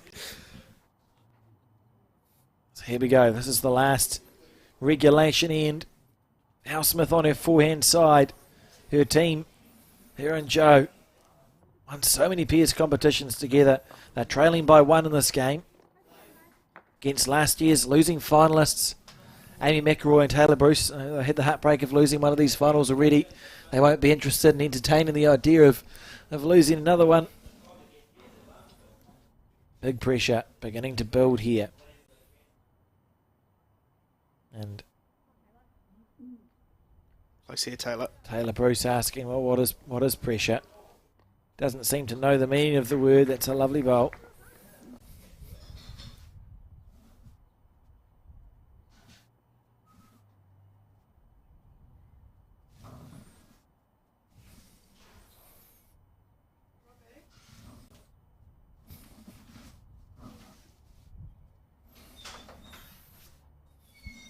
Foul. Looking at this one like she thinks it's good.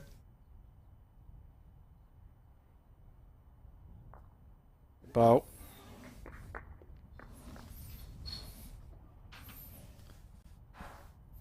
You can feel the tension building, can't you? You know, just sort of these players. This is the end. This is the 3rd day of bowls they've had. Game after game after game. It's come down to this, the final end. There's 1 point the difference. Got 470 people watching online, so we'll add that to the crowd. So we've got a big crowd. Technically. And it's all come down to this. Val Smith really want to make this one count. This is potentially her last bowl. Chasing after it.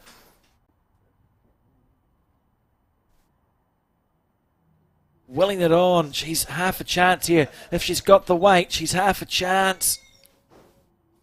It's going to fall short. Oh, that's so close, but so far away.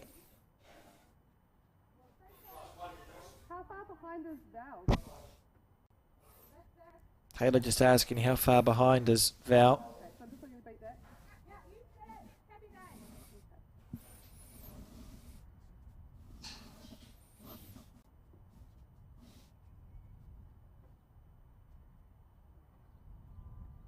Taylor on the forehand.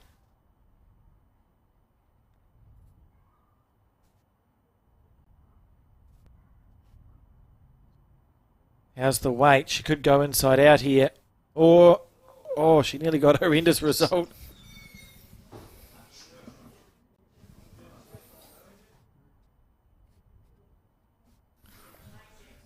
Oh, the pressure. It's a reasonably simple equation for both skips, isn't it? That's right, at this stage, yes. You'd think. First in, best dressed. Mm-hmm. It's that lonely walk back. How many times has Jo Edwards made this trek in her career? Didn't say veteran. Be a lot, though. Yeah, quite a few. Quite a few. You consider the fact that she won a Commonwealth Games gold in 2002. Yeah. It's now 2023. Here we go. Jo on the forehand.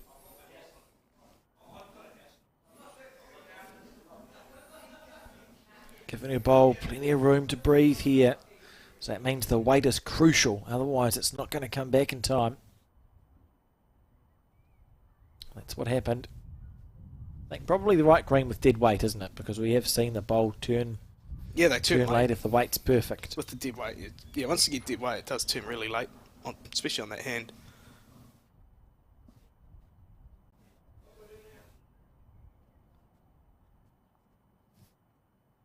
The long walk back for Amy.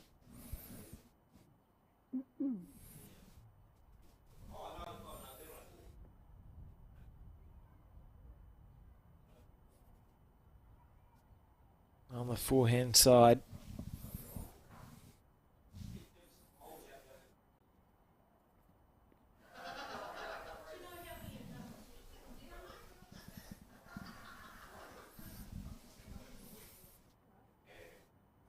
Bad here. Very close here. Very close. Don't want to give it too big a target. Oh, we're just checking the ditch. You know, yeah, I'd do a hit. It's actually even better if Amy's bowl sits down. It becomes a staggered split, and you could just get rid of both the bowls. So you're almost willing the bowl to sit down. Right through that port there, you know. Yeah, I think this is the shot to play. The bowl it did sit down, eh? It's a staggered split, so you're either getting the jack in the ditch, or you're getting the edge of Amy's. The edge of Amy's one, it goes bang bang. Both your collision bowl may still follow through. Even if you got Val square as well, that's doing stuff. Still fine. Absolutely, you're right in that area. If she wants to play it on her backhand, she probably could because of that pink bowl. Yep. It's on. You just wait on either hand through that gap. I think more or less, if she's playing it on her backhand, she's probably going more for the edge of the pink bowl than the jack. And she's just talking there about how both of them can disappear because the pink bowl is low of Taylor's bowl. And now we see Val just talking about how she could also play on to Val's bowl. Essentially, what they're looking at here is Val's got second and fourth-ish shot. Taylor's got first shot. Amy's third. So you know that if you're in that area, you've got big chances here of a good result. And in this situation, when it's the last end after 3 days of bowls, I mean, what more could you ask for?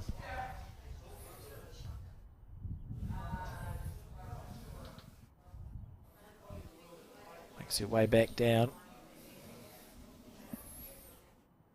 Huge moment here at the Stoke Bowling Club.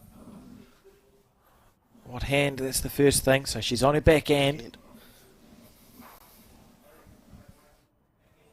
Big weight here from Jo Edwards. 18-17 down.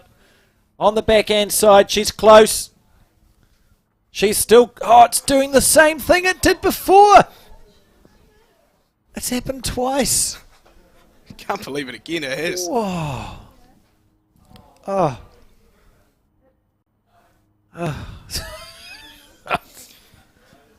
Oh, it's got everything, this. I wanted to see what was going to happen, Robbie. I was really interested.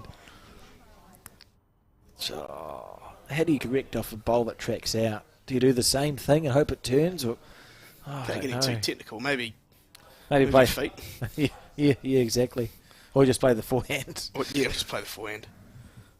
Exactly the same things happened twice to Joe Edwards in this game. Amy now trying to change something. Well, change the head, she hasn't. And so it's come down to this, with the bowl, of course, to come from Amy. But this is Joe Edwards' last bowl. And she's either going to make Amy play her last bowl or she isn't. That's right. That's what it all comes down to. Here we go, on the backhand side. Again, just looking for the pack of bowls here. Joe Edwards, trailing by 1. Here we go. Trying again. Giving it every chance. It should track out. It should track out. Oh, not to be. And we see the game. Congratulations to Amy McElroy and Taylor Bruce, last year's losing finalists, this year's winning champions. Robbie, your thoughts? Oh, unbelievable effort from Amy and Taylor. Obviously came back from last year and a very close final last year as well. They'll be very chuffed to come away with this. Funny old game, really. A lot of shots, a lot of swings. Yeah. But all in all, good spectacle. Absolutely, and thank you very much for joining me in the commentary booth. It's much appreciated. I enjoyed whatever you call it, commentary company for 2 games of bowls. It's been great being down here at the Stoke Bowling Club, a really well-run event. Remember, to those tuning in, Tuesday and Wednesday nights we've got the Twilight Bowls League, so there's bowls to watch there, and also next week we're back for the Stoke Stakes men's pairs, and they've got a lot to live up to based on today, so so long, and we'll see you then.